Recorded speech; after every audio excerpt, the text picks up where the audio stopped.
Dreamscape presents Return to the Irish Boarding House by Sandy Taylor, narrated by Aoife McMahon.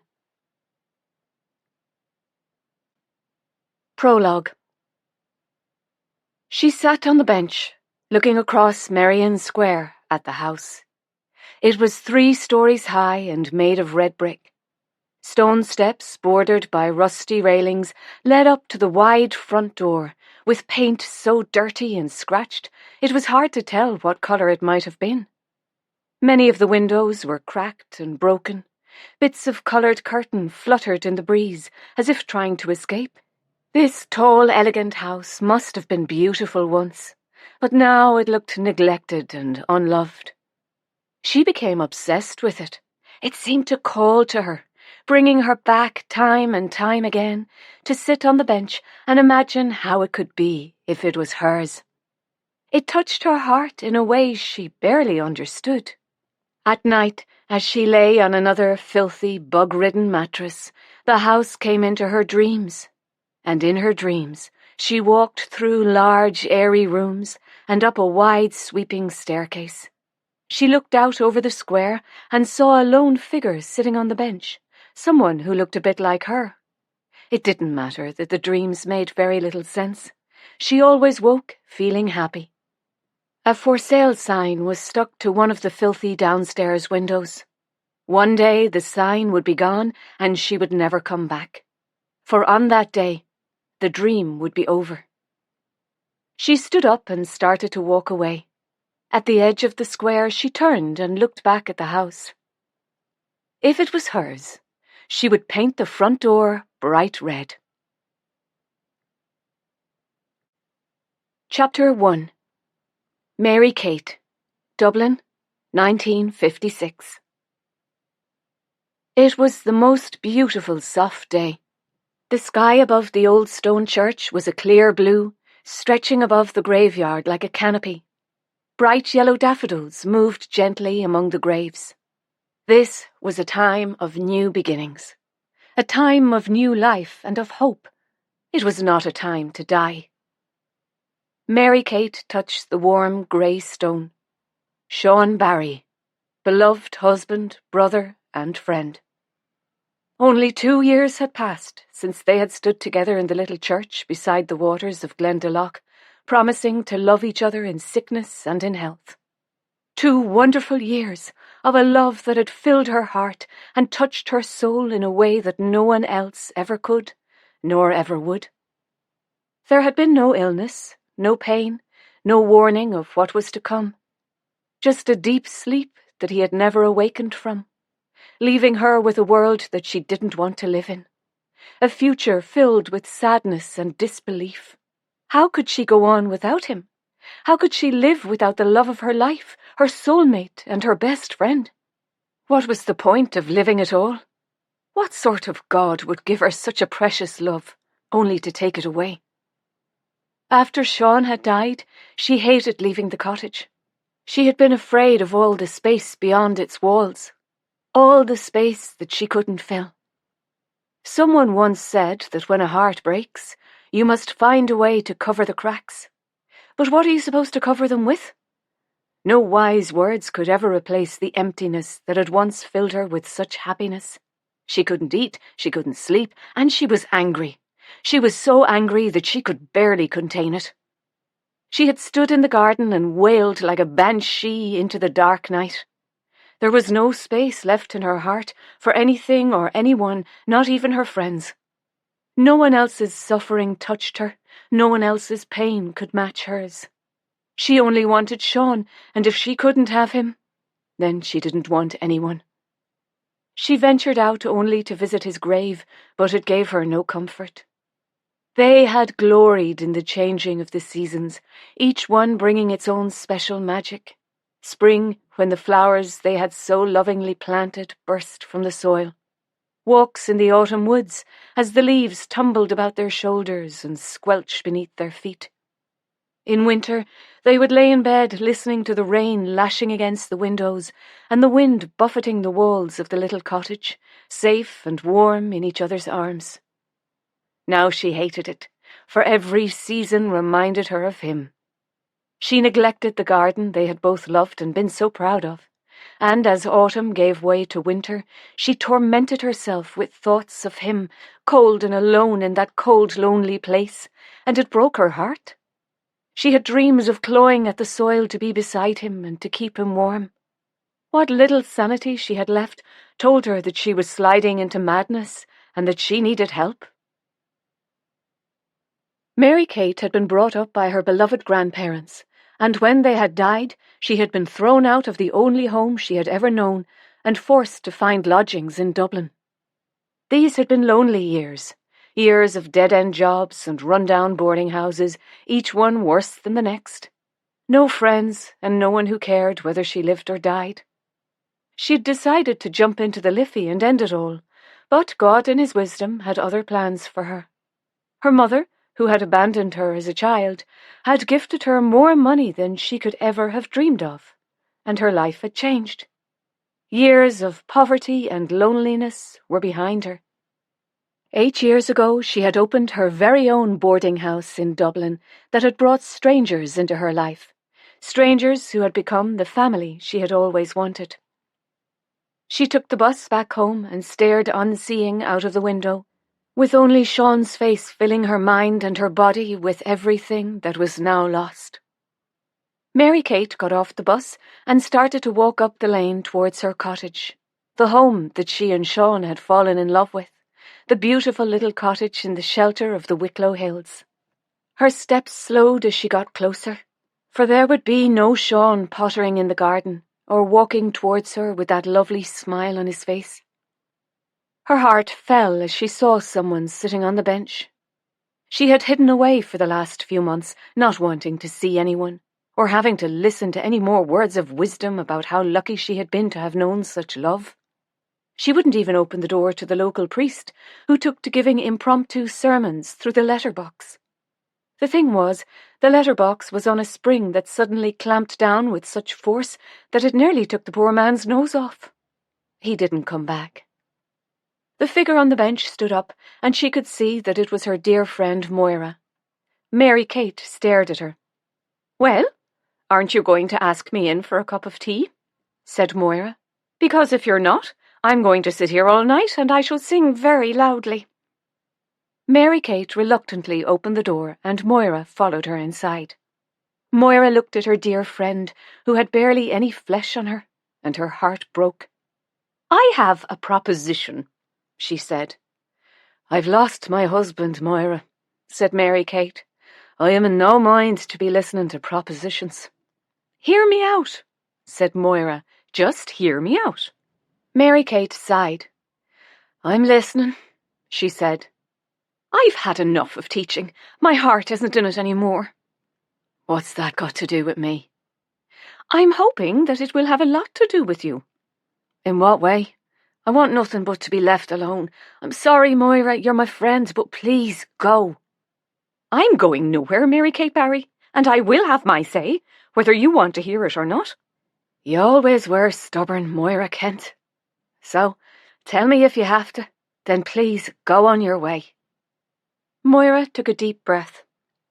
"I want to reopen the boarding house, and I want you with me." Mary Kate's eyes filled with tears. She walked across to the window and looked out at the pretty garden where her and Sean had spent so many happy hours, filling it with wildflowers that attracted the bees and the small creatures who needed a safe place to go about their busy little lives. Could she open the boarding house again? Did she even want to? She remembered the day that the dilapidated building had been brought back to life, and in a way brought her back to life as well. She smiled when she thought of all the people who had passed through the red door. Colleen, who had run from her parents and her home to save the life of her unborn child. Darling Jessie and Abby, who she'd taken from the orphanage and who had become the children she never thought she would have. Orla and Polly, who filled the rooms with their youth and their laughter. And dearest Moira, who finally confessed that it was the house where she had grown up. When Mary Kate married Sean Barry, she had given the boarding house to Moira, who opened a little school. So many lives had been touched, and so many lives had touched hers in return. Maybe there was a future for her. Maybe she could be happy again. She could almost hear Sean whispering in her ear, "Go for it, my darling girl, and I will be beside you every step of the way." Mary Kate turned back into the room and walked into Moira's arms. They would bring the Irish boarding house back to life, and they would do it together. Chapter 2. Moira. The boarding house needed redecorating from top to bottom. Moira wanted Mary Kate to feel at home as soon as she walked through the red door. Sticky fingers now graced the walls, along with the remains of the artwork that she had taken down. The beautiful carpets needed replacing, as muddy shoes and boots had almost obliterated the pretty pattern. James Renson's wife, Erin, and her sister, Jerry, took curtains away to be cleaned, and Moira worked with them on the choice of colours for each room. They had decorated the house when Mary Kate had first bought it, and Moira knew that they would do a great job. This was the house where she had grown up, but she had come here as a guest. It had taken some time before Moira admitted to Mary Kate that the boarding house had once been her childhood home. She never fully understood why she had chosen to come back, for once her mother and little sister had died, there were no more happy memories, and she had felt nothing the day she left. Mary Kate had become her dearest friend, and it broke her heart to see her so unhappy. Persuading her to reopen the boarding house had been the right thing to do, the only thing to do, and she had no regrets. Yet there had been a part of her that was sad. She had said that she hadn't the heart for teaching anymore, but that wasn't the truth. Running her little school in the beautiful old building at 24 Merrion Square had been a joy, and she had loved every minute of it. She had been given a second chance to become a better teacher, the kind of teacher she should have been but hadn't known how. Life had broken her, and she had vowed to never again let anyone touch her the way her little sister had. Not only had she suffered because of this, but so too had anyone who tried to get close to her. She had done a disservice to the girls she had taught at Clifton College, her previous teaching position, and she felt ashamed. She hadn't even tried to get to know them. She had been a cold and distant woman, and she knew by their faces that they hated coming into her classroom. It had been Mary Kate who had shown her that the love you give away comes back to you in so many ways. "My granddad used to say that you reap what you sow," she'd said. And so she had put her heart and soul into caring for these children who had come into her life, celebrating each success, however small, and letting them know how special they were. She wanted the children to feel proud of their achievements when they left her school, and not be made to feel like failures. Every morning, herself and Abby waited for the children to burst through the red door, their shiny faces grinning up at them, happy to be there and ready for the day ahead. At home time, Moira would stand on the steps, shaking each little hand and smiling as she watched them running towards their parents, proudly holding out their latest pieces of artwork. There were no lessons on the final day. Instead, they played games and picnicked in the garden. Their beloved dog, Guinness, had a wonderful time being spoiled by the children who shared their food with him. They had arrived that morning wearing their best clothes, clutching presents and flowers and cards. How different from the day she had walked away from Clifton College. There were no flowers or gifts that day. She knew that no one would miss her. In fact, they were probably glad to see the back of her, and she could understand why. She had educated them, but given nothing of herself. When the last child left the little school, it had been a different experience entirely. She closed the red door and burst into tears. Eliza and Abby were sitting at the bottom of the stairs. "You look very sad," said Eliza. Moira wiped her eyes and smiled at her. "I'm sad and happy at the same time. Now isn't that silly?" "Not at all," said Eliza. "I had a desperate toothache once and it made me sad, but then your man yanked it out and I was happy again. It was a bugger of a tooth." "You swore," said Abby. "Did you get that from your mammy?" "I did," said Eliza. "Isn't it a grand word?" Abby made a face. I'm not so sure about that. I'm sad because the children have left, said Moira. But I'm happy because I think they liked me. And why wouldn't they? Said Eliza. You're a grand woman altogether. Thank you, dear. Thank you for saying that. You're as welcome as the flowers in May. It's going to be awful quiet around here, isn't it? With just the four of us rattling about the place, said Abby. Moira smiled at her. It won't be quiet for long, darling. This house will soon be filled with new guests, and best of all, Mary Kate will be coming home. Now, isn't that marvellous? It's spectacular, said Abby. I mean, I'm awful sad that Sean died because he was very kind and Mary Kate loved him, but I'm awful happy that Mary Kate is coming back. That's a big word, said Eliza. What's a big word? Said Abby. That spec word you just said. It's even bigger than bugger. Oh, Eliza, said Moira, what are we going to do with you? You can take me down to the kitchen for a grand slab of Mammy's cake. Great idea, said Moira. A piece of your Mammy's cake is exactly what's needed right now. Will it make you happy again? Said Eliza. Mammy's cake always makes me happy. And you always make me happy, darling girl. Good job I was born then, wasn't it? Said Eliza, grinning. Abby raised her eyes to the ceiling and followed Moira and Eliza down to the kitchen. Chapter 3. Mary Kate. Last night she had hardly slept.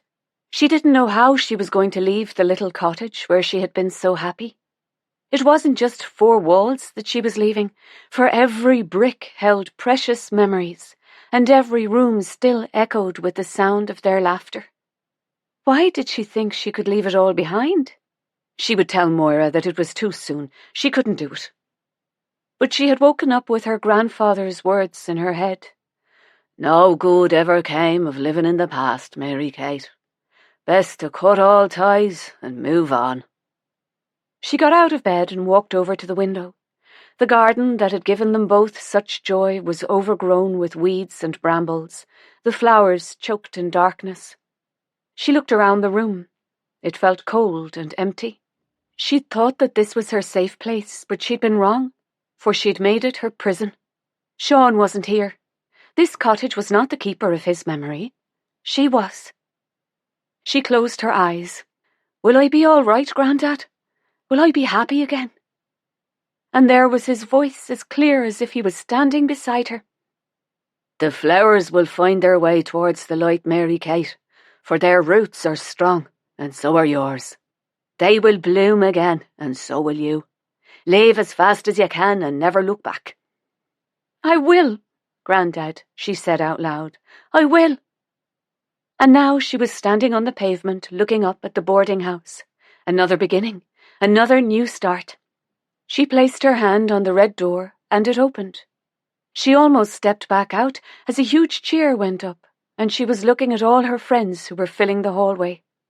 Welcome home, said Moira, and Mary Kate burst into tears. I knew this would happen, said Mrs. Lamb. The girl is overwhelmed. What on earth were we thinking? Come and sit down, Mrs. Barry, you've had a shock. Mary Kate smiled at her. They're not sad tears, Mrs. Lamb. They're happy ones. She looked around at all her friends. How could I be sad when I'm so lucky? Moira has that trouble, said Eliza.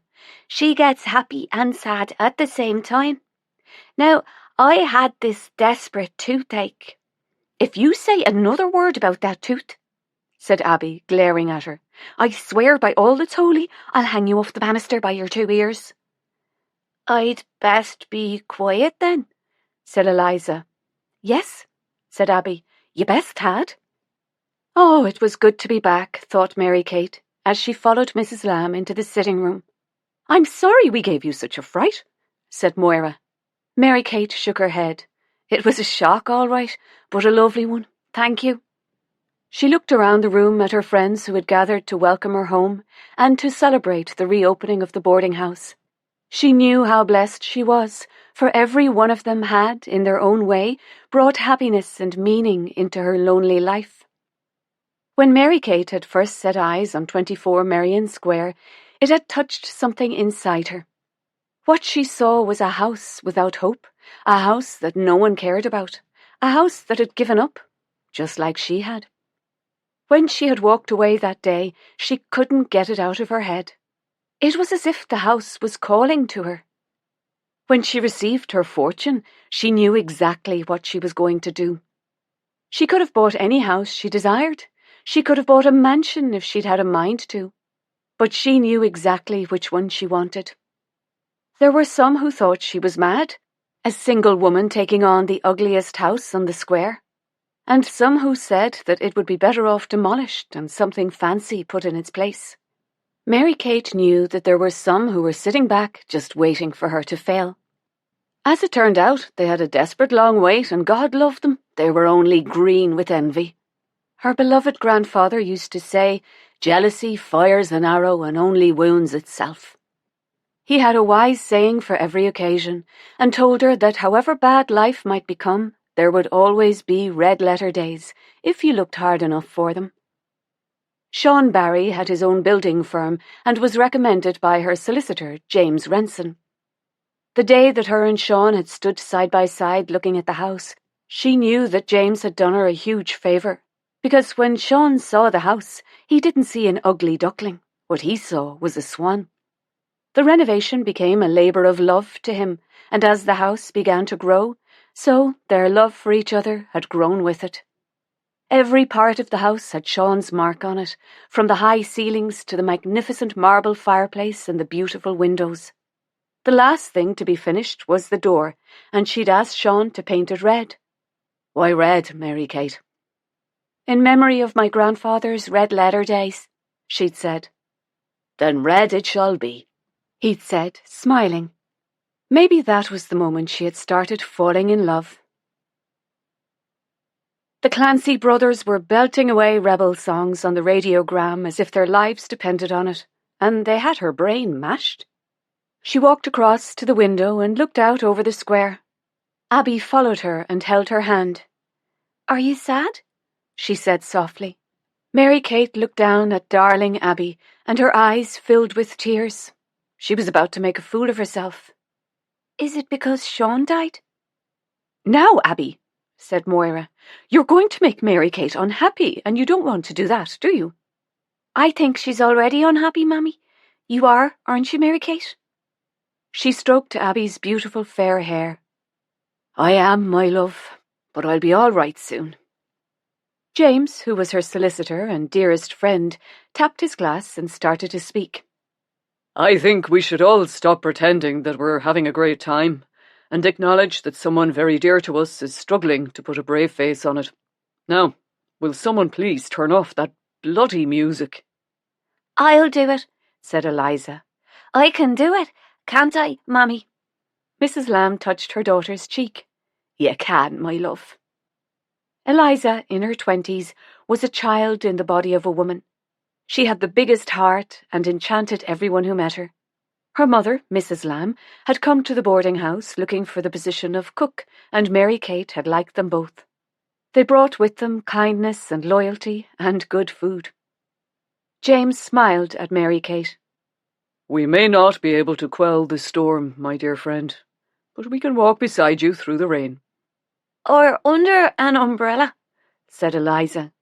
"We have a good big umbrella, don't we, Mammy?" "I'm sure we have, Eliza. I'm sure we have." Eliza looked very pleased with herself. "It will keep Mary Kate from getting wet." "It will indeed, pet. How clever of you to think of it." James raised his glass.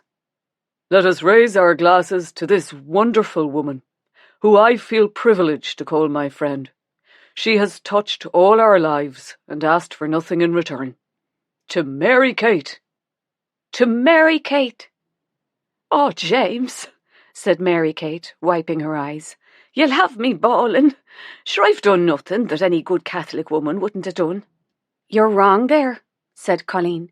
"You took me in when I was a scared young girl carrying a child. You never judged me, you never asked me for money. You just quietly accepted me and gave me shelter and a home for my baby. I shall never forget what you did for me." Abby tugged at her skirt like she used to do before she could talk and wanted your attention. "And you took me and Jessie from the convent when you'd only wanted the one orphan." Jessie grinned. "That's because you were glued to my side, Abby. Mary Kate didn't have much choice." They all laughed and everything felt better. She was surrounded by people who cared for her, and she knew that it was these dear friends who would take her towards the light. "Put the Clancy brothers back on, Eliza," she said, "and let's have a bit of a jig." Just then the doorbell rang. "I'll go," said Eliza, jumping up. "This could be our first lodger," said Moira. "I very much doubt it, Moira. We only advertised it yesterday." They could hear some talking in the hallway, and then Eliza came back into the room. "Who was there?" said Mary Kate. "A poor soul called Banana." "Banana?" said Mary Kate. "Are you sure you got that right, Eliza?" said Mrs. Lamb. "Oh, yes. She said her name was Banana and she was looking for somewhere to rest her weary head." "Did she really say that?" "No, I made that bit up, but she's definitely called Banana." "Who in God's name would call a child Banana?" said Moira. "Well, perhaps it was because she looked like a banana. Maybe her mammy looked in the cradle and thought, I'll call you Banana." "Don't be ridiculous, Eliza," said her mammy. "I'm not being that word you said." "Ridiculous," said Colleen. "Thank you, Colleen." "You're very welcome, Eliza." "Now I've forgotten what I was saying. Oh, yes, I am not being, "Ridiculous," they all chorused and started laughing. Mary Kate dabbed at her eyes. "And where is this poor weary head now, Eliza?" I told her to sit on the stairs while I fetched you. Did I do right?" "Don't you always do right, my love?" said Mary Kate, walking towards the door. "I do," said Eliza, grinning. Mary Kate was smiling as she walked into the hallway. The woman sitting on the stairs was wearing a bright yellow coat. No wonder Eliza called her Banana. The woman stood up. "My name is Alana Kennedy," she said, smiling. Mary Kate smiled and held out her hand. "Mrs. Barry," she said, "are you looking for lodgings?" Alana nodded. "Do you have vacancies?" "You can have the pick of the house," said Mary Kate. "We are reopening after a bit of a break. You will be our first guest." "Then I would like to stay. We have a bit of a party going on in the front room, so I will get Eliza to show you around, and you can decide on which bedroom you would like." "You have a lovely home," said Alana. A lovely home, thought Mary Kate. That was what she had always wanted her boarding house to be. A home to whoever found their way through the red door, and today was the new beginning. "I'm going to be all right, Grandad," she said to herself. Chapter 4. Bridie. Bridie Toomey had been sitting on a bench in the bus station for more than an hour. She was so cold she could hardly think. The last time she'd worn these clothes it had been summer, but now it was autumn, and a bitter autumn at that. He wasn't coming, was he? She'd been a fool to think that he would. But she had believed him when he'd said he loved her. She had believed in a future that she could only have dreamed possible. A little cottage in the country, a fire in the hearth, and a door to shut out the rest of the world. Too late now for children, but Stephen had held her and said, "We will have each other, Bridie, and that will be enough." She smoothed back what little hair she had left and looked around her.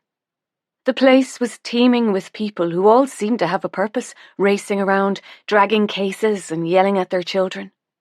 Bridie had only one purpose, and that was to be safely in Stephen's arms. Everything would be all right then. It would all have been worth it. As the middle one of 4 sisters, she had had a happy childhood, and a privileged one at that. They had all attended the Loreto Convent, the private school on the outskirts of Dublin, with its distinctive brown and yellow uniform, complete with a felt boater, held in place with a bit of elastic under the chin. She had been the clever one, coming home with glowing reports that she hoped would make her mother proud. It was only as she grew older that she realized it wasn't enough to be clever. Her sisters were popular. They always had a friend hanging off their arms, giggling away in corners, whispers and secrets that they never felt the need to share with her. They were invited to birthday parties at posh houses and followed everywhere by a bunch of spotty boys. On St. Valentine's Day, a raft of cards would come flying through the letterbox, followed by shrieks of delight from her sisters as they ran down the stairs. Every year Bridie would have one card, always the same handwriting, which she knew for a fact had been written by their father. She thought that it was very sweet of him, but somehow it made the whole thing worse. Bridie had no idea why she was so different. She once asked her mother what was wrong with her. "There is nothing wrong with you, child," her mother had answered, closing her book. "What a curious question." Her mother had obviously thought that was the end of it and returned to her novel.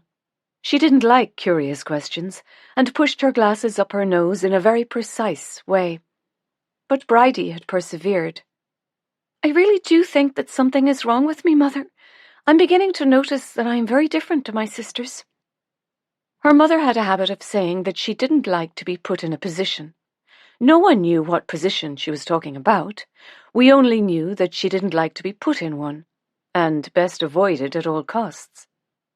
"Have you nothing better to do, Bridie, than to stand there bombarding me with this bizarre dialogue? You have put me in a position, and probably a very imminent bilious attack." So she had committed the ultimate sin of putting her mother in one of her positions, and even worse, one of her bilious attacks. Bridie had always found her mother to be a very complex person. In fact, she had never met anyone quite as complex. She would say, "I'm having one of my heads," or "I can feel one of my colds coming on," or "I'm having one of my turns."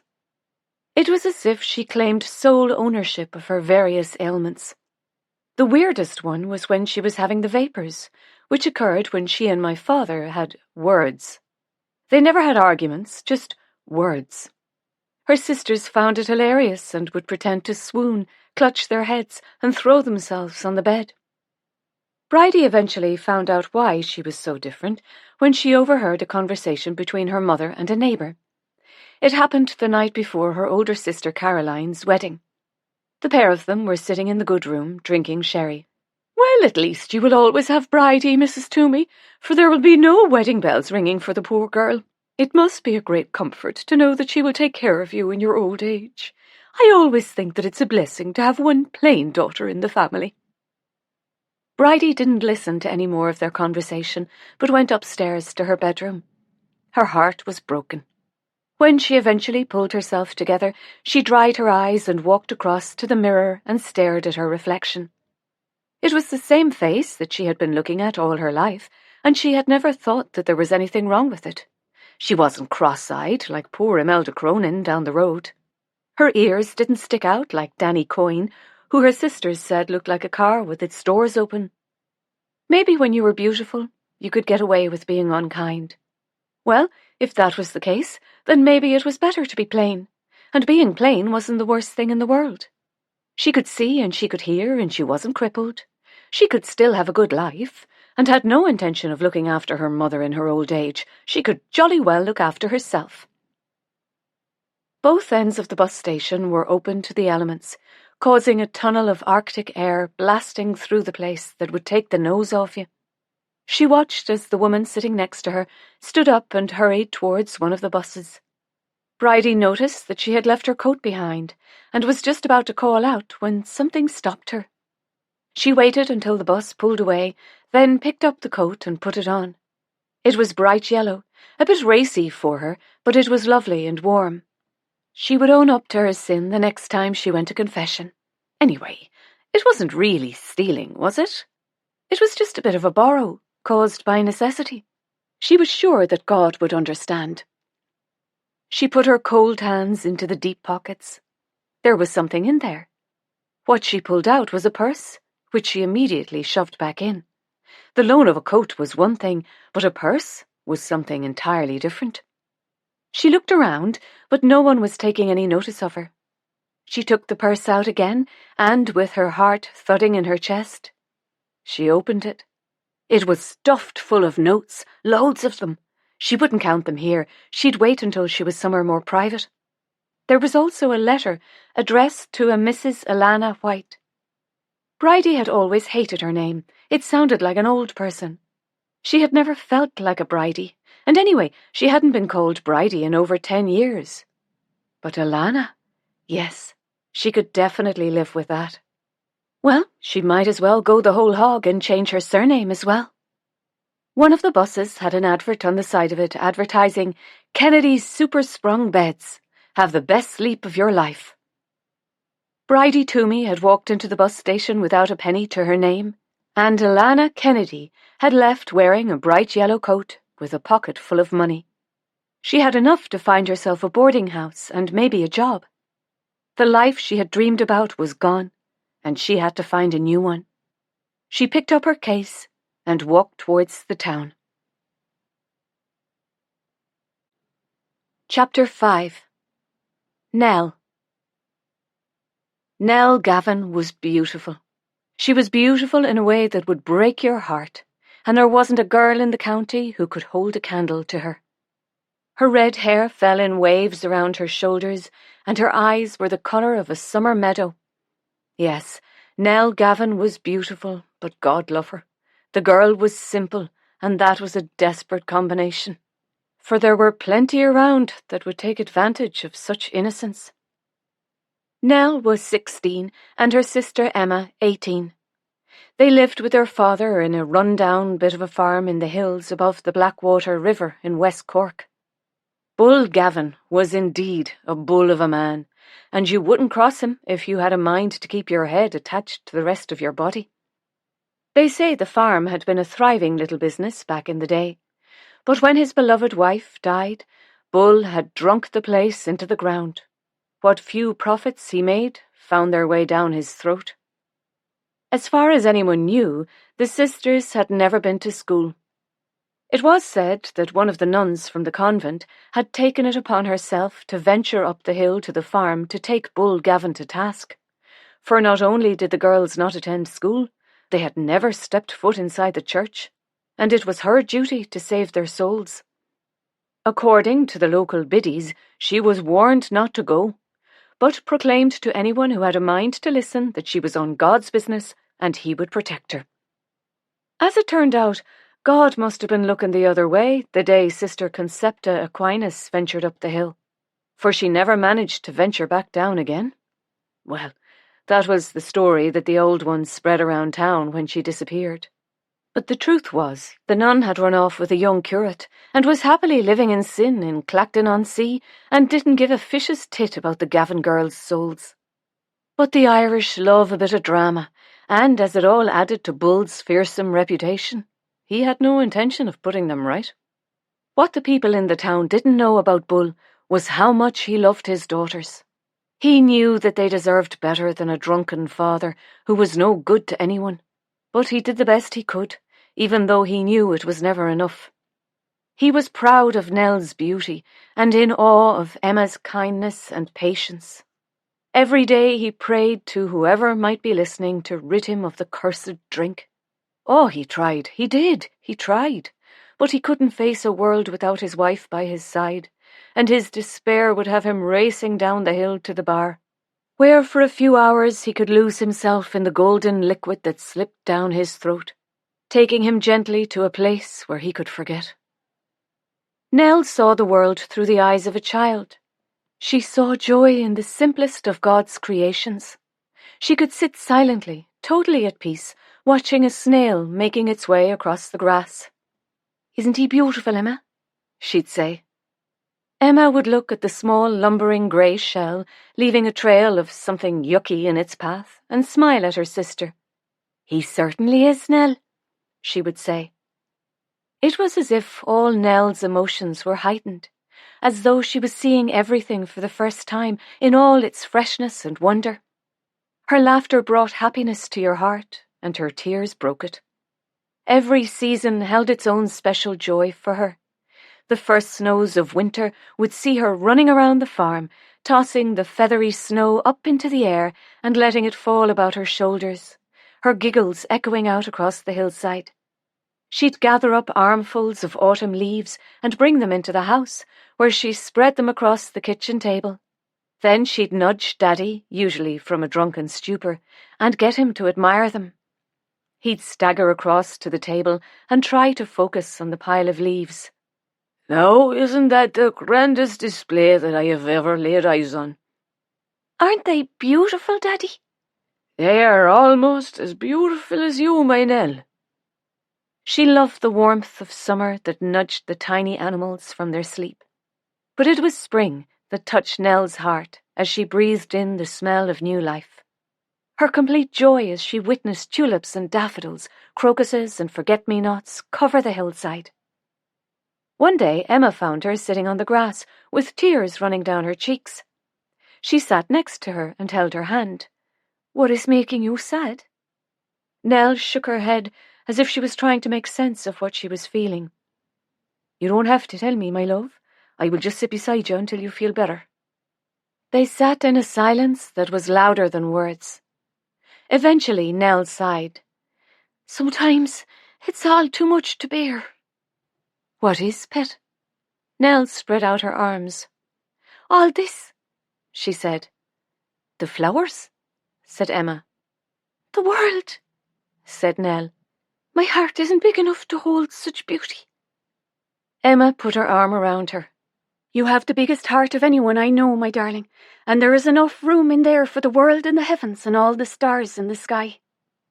Nell smiled. "Really?" "Absolutely." "Thank the Lord for that, then," said Nell, grinning. When the sisters came down the hill and into the town, it was noted that despite having Bull as a father, the girls were well turned out and seemed content with their lot. It was on a fine spring day that Tommy Dunn was cycling down the high street and saw the beautiful Nell Gavin selling eggs on the side of the road. Tommy Dunn was a bit of a chancer, who had left many a broken heart in his wake, and many a mother wanting to drag him up to the priest's house and shame him and his family. Emma had noticed how Tommy was looking at her sister, and even worse was the way Nell was looking at him. As the weeks and months went by, she noticed that Nell had become secretive, often going off on long walks on her own and coming back all dewy-eyed and dreamy. It didn't take a genius to know what was going on, and Emma was sick with worry for her beautiful little sister. They were sitting on the hill overlooking the farm. There was a warm breeze, and Nell was leaning back against a tree with her eyes closed. Emma reached across and held her hand. Nell opened her eyes and smiled at her sister. "What?" Emma smiled back.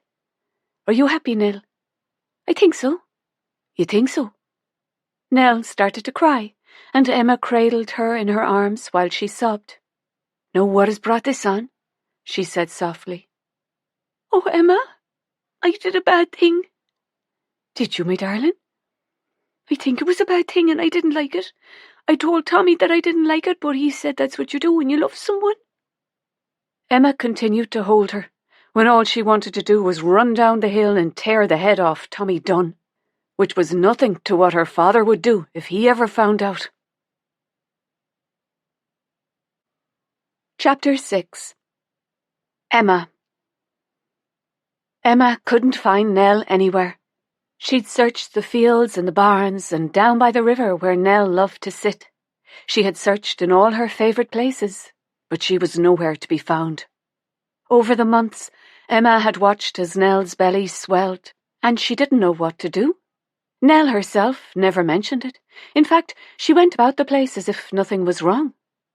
For the first time since her mother had died, Emma was glad that her father spent most days in a drunken stupor. He wouldn't have noticed if Jesus and the 12 apostles had joined him at the breakfast table. Emma had spent all day in the town selling her eggs, and she had missed Nell beside her. But of course Nell couldn't be seen by the busybodies. who would have had the whole of the convent running up the hill like an army of banshees. Once she'd sold all the eggs, she'd climbed the hill to her home. As she opened the door, she could hear her father snoring his head off upstairs, but there was no sign of Nell. That was when she had begun searching for her, and now she didn't know where else to look, and headed back to the farmhouse. Bull Gavin was sitting at the kitchen table with his head in his hands when Emma came back in the house. She wasn't alarmed to see him like this, because it's how he looked most of the time. "I can't find Nell anywhere, Daddy," she said. Bull looked up at his daughter. "Nell?" he slurred. "Yes, Daddy. Nell, your daughter? Or have you forgotten you have one?" Bull Gavin scratched his head. I think, yes. I think I took her somewhere." "You think you took her somewhere? Where in God's name do you think you took her?" "Stop barking at me, Emma. I'm trying to clear my head. Will you get me a glass of something?" Emma glared at him. "I'll get you a glass of water." "Have you nothing stronger?" "Jesus, Daddy, I'll pour it over your head if you don't tell me where she is." "Wait now. It's coming back to me." Emma felt like strangling him with her own 2 hands, but she waited. "Yes, I remember now. I took her down to the convent to have a little chat with the nuns." "Is that where she is now?" "I was supposed to go back for her." "But you fell into the pub, did you?" "I must have done. I'll go and get her now." "You're in no fit state to go anywhere, especially to the convent. They wouldn't let you in the door. What time did you leave her there?" "Not long ago. Just after you left to sell the eggs."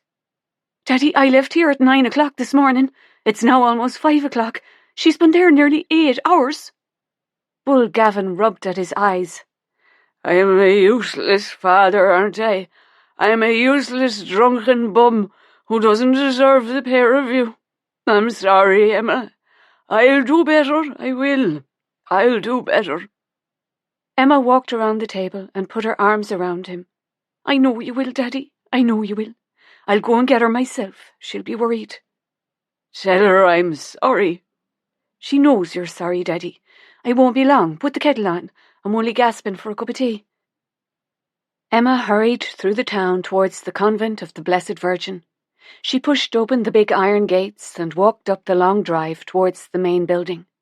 Before she could ring the bell, a nun appeared from behind the side of the house. "Can I help you, child?" she said. "I've come to collect my sister." "Step inside and I will see if the Reverend Mother is available to see you." "I don't need to disturb anyone. I just need to take my sister home. If you could fetch her, we'll be on our way." "What is her name, dear?" "Nell Gavin. I'm her sister Emma." The nun pointed to a chair. "Wait there," she said. Emma sat down and looked around. In front of her was a painting of the crucifixion of Jesus that took up nearly the whole wall. There was blood pouring down his side and a crown of thorns on his poor head. It made her feel ill. If the nun didn't return with Nell, she was determined to search every room in the place until she found her. She had a bad feeling about this. She couldn't put her finger on it, but she felt that something was very wrong. She stood up as the nun walked into the hallway. She was alone. "Mother will see you now," she said. Emma followed her up the winding staircase and along a corridor. She stopped in front of a door, knocked, and gestured for Emma to go in. When she entered the room, she saw a nun standing by the window. She was tall and thin, and she had a string of wooden rosary beads around her waist that were attached to a heavy cross that hung down her black skirt. "Ah, Emma," she said, smiling. "I'm glad you came. I've come to take my sister home." The nun walked across the room and sat down behind a desk. "Poor Nell," she said. "What do you mean, poor Nell? She is not poor." "She is poor in the eyes of Christ, Emma, for she has strayed from the path of righteousness, but she will be looked after now." "She'll be looked after at home, sister, with her family, not with you." "She's not here, Emma." Emma could feel her heart thumping out of her chest. She wanted to commit murder. "Where is she?" she screamed. "Tell me where she is." She has been taken to the Magdalene sisters in Dublin, where she will be brought back to the faith and her baby will be found a good Catholic home. Emma glared at her. You've sent my sister to a bloody laundry. You don't expect the good sisters to pay for her keep, do you? No one was asking them to pay for her keep. We can give her everything she needs. This is the best solution, Emma, and in time I'm sure that you will come to accept it. Nell can have her baby and come back home with her reputation and her soul intact. You are a cruel and bitter woman, and you are no servant of any God that I know. Well, Emma, it pleases me to know that you have a God. Oh, I have a God all right, and I didn't need to go to any church to find him, for he has always been in my heart. My God is compassionate and forgiving, and I doubt very much that you would have got an invite to the Last Supper. The Reverend Mother smiled, and it wasn't a smile that reached her eyes. I will pray for you, she said. Keep your prayers for yourself. You have more need of them than I do. As Emma left the room, she slammed the door behind her. That had the nun who had been eavesdropping outside, scuttling off like a little church mouse. Emma had heard rumours about those places, and she feared for her beautiful, innocent sister. She hurried through the town with her head lowered. She was so angry. She had never been so angry. If anyone spoke to her, she feared that she would eat the face off them. She was angry at Nell for being so foolish. She was angry at Tommy for taking advantage of her foolishness. And she was angry at her father for caring more for the drink than he did about his own daughters. And where was God in all of this? She had just started climbing when she saw the smoke, thick, grey smoke that billowed across the hillside. She knew at once that it was her home. People were running past her, and she started running with them. The whole house was on fire. Flames were shooting out of the roof and through the broken windows. Emma started racing across the field, but strong arms were pulling her back. "Let go of me!" she screamed. "My daddy is in there! We have to get him out!" Mrs. Coyne, the baker's wife, put her arms around her. "They've tried, Emma," she said. "They couldn't get near the place. It's too late for your daddy, but I've a feeling that he wouldn't have known a thing about it." Emma fell to her knees. She'd lost her home, and she'd lost her beloved father. But she still had Nell, and she was going to get her out of that place. Mrs. Coyne helped her to her feet. "Come home with me, love. Come home with me." The whole town had turned out for Bull Gavin's funeral and were surprised to find that his name was in fact William. In life he was a man they had feared, an old drunk who was best avoided if you didn't want your nose broken. But in death he had suddenly become everyone's friend. They all had a story to tell about him. The pub was packed to the rafters every day, and masses were said for his soul, with everyone declaring him to be a gas character and a great man altogether. It was a wonder they hadn't got the bishop himself down to canonize him. Emma had always known that her daddy was a kind, wonderful man, and her heart was breaking at his loss. Emma had been living above the bakery for 2 weeks, and Mr. and Mrs. Coyne had been very kind to her. She told Mrs. Coyne about her sister being sent to the Magdalene laundry in Dublin. She knew that she could trust her, for she wasn't one of the town gossips. "I can't leave her in that place, Mrs. Coyne. She'll be so scared. She'll think we put her in there." "Of course you can't, my love, and my heart is breaking for you. I wish there was something I could do to ease your burden." "You've taken me in when I had no one. What more could I ask for?" "So you'll be off to Dublin then?" "I'd go this very minute if I had the bus fare, but I need to find a job first." Mrs. Coyne walked over to the dresser and came back holding an envelope. "The pub did a whip round, Emma. There's more than enough for your bus fare to Dublin and back home." Emma's eyes filled with tears. "People can be kind, Mrs. Coyne. It was good of them." "Well, that's the least they could have done, considering the amount of money your father spent in there. I'd say he kept that pub going single-handedly." Emma smiled. "I'd say he did, Mrs. Coyne. I'd say he did." And now she was sitting on the bus on her way to Dublin.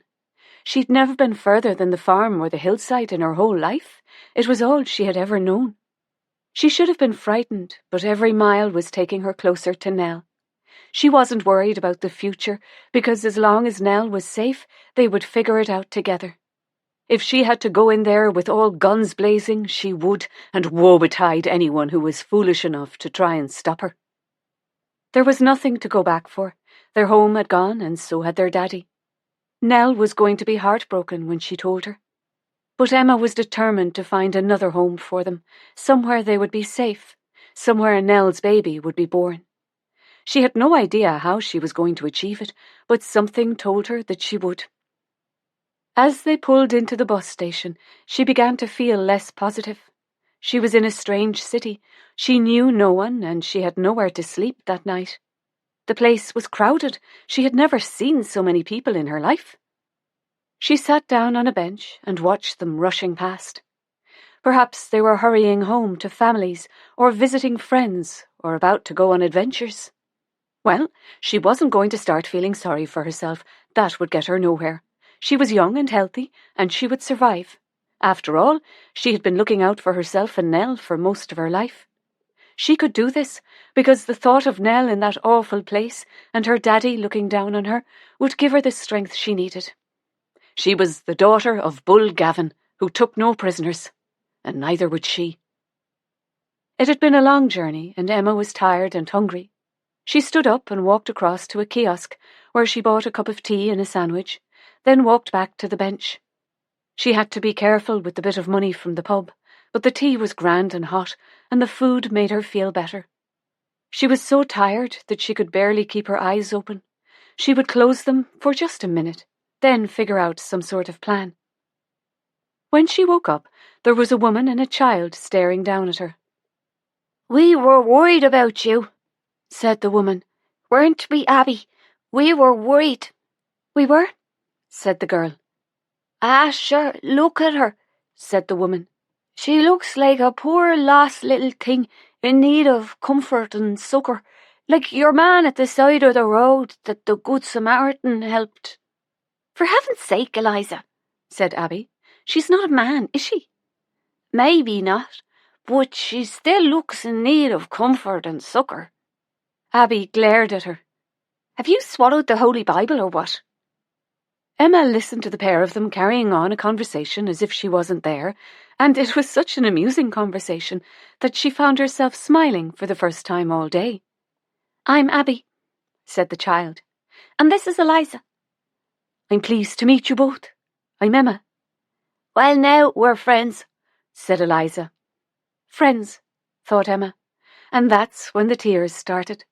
All the sadness that she had been holding in was unleashed, and she was sobbing like a baby, and all because two strangers had shown her some kindness. They sat down either side of her, and each held one of her hands. "Did you come on the bus?" said Eliza. Emma nodded. "And did you come far?" "From the west of Ireland." "Is that a long way?" "Far enough," said Emma. "And where are you staying?" "Dear God, Eliza, will you stop interrogating the woman? This isn't the Spanish Inquisition." "What's that?" said Eliza. "I'll tell you another time," said Abby. "Am I an idiot?" said Eliza. Abby smiled at her. "Not at all. You were just asking out of concern. You're a great girl altogether." "I have nowhere to sleep tonight," said Emma quietly. "No bed?" said Eliza. "No bed." "That's the saddest thing I've heard all day," said Eliza. "Nowhere to lay your poor head. That's desperate altogether. Do you have a mammy and daddy?" "They died," said Emma. "That's the second saddest thing I've heard all day," said Eliza. "Would you like to come home with us? She can, can't she, Abby? Your woman can come home with us." Abby smiled at Emma. "She can, of course. Would you like to?" Emma looked up at them. There was something about them that she felt she could trust. They might even help her to find Nell, and right now she would welcome all the help she could get. Emma nodded, and the three of them left the bus station, hand in hand. Chapter 7. Mary Kate. It was cosy and warm in the sitting room as Mary Kate and Moira sat in front of the crackling fire. Mary-Kate loved these times when the evenings were getting darker earlier. The curtains were drawn, the outside world was shut out, and inside the house felt safe and welcoming. It was like being wrapped in a pair of caring arms. Moira had switched on the lamps, and they cast pools of golden light into the dark corners. Flames danced in the hearth, sending warmth into the beautiful room. Mary-Kate stretched out her legs over the rug. She had kicked off her shoes, and now she wriggled her toes in front of the fire. She lifted the mug of tea from the table beside her chair and took a sip. Moira smiled across at her. "So, what do you think of our new guest?" "I was going to speak to you about that. Is there something wrong with her? She seems nice enough. Even when Eliza still insists on calling her Banana, she takes it all in good sport. Mrs. Lamb's delighted with her, for she eats everything that's put before her. She says it's as if the woman hasn't had a decent meal in years." "Well, there might be some truth in that, for I've seen more meat on a sparrow's ankles." "So what's bothering you about her?" Mary-Kate frowned. "I don't think her name is Alana." "Really?" Mary-Kate nodded. "Well, she's either hard of hearing or has her head in the clouds. I've called out to her a few times, but she doesn't turn a hair. I don't think her name is Alana at all." "Mary-Kate Barry, you should be running a detective agency, not a boarding house." "But haven't I been right in the past?" "You have? So, what do you want to do about it?" "I want you to call her name when she can't see you. Then I'll know if I'm way off the mark." Moira smiled. "But you don't think you are, do you?" "There's something about her, Moira. I just can't put my finger on it, but I've a mind to find out what it is." "And I've no doubt that you will. Now, who else can we slander while we're at it?" Mary-Kate grinned. "I'll be sure to let you know." Moira smiled at her. "I shall wait with bated breath, my friend." "There has been something else bothering me." Just then Mrs. Lamb tapped on the door and came in. "Well, I could be overthinking this," she said, "for I have a vivid imagination." "You're in good company, then," said Moira. "Come in and get warm." Mrs. Lamb let out a big sigh and settled herself down on the couch. Darling Mrs. Lamb sighed a lot, thought Mary-Kate, smiling at her. At first she thought that perhaps the woman was sad or worried about something, but had learnt over the years that sighing was just something she felt the need to do. Mrs. Lamb let out another sigh. "Someone has been taking food from my kitchen." Mary-Kate frowned. "Are you sure, Mrs. Lamb?" "I am. I have a list of everything I have, so that I can see when it's running low and when to order more." "What exactly is missing?" Mrs. Lamb took a piece of paper out of her apron pocket and began to read.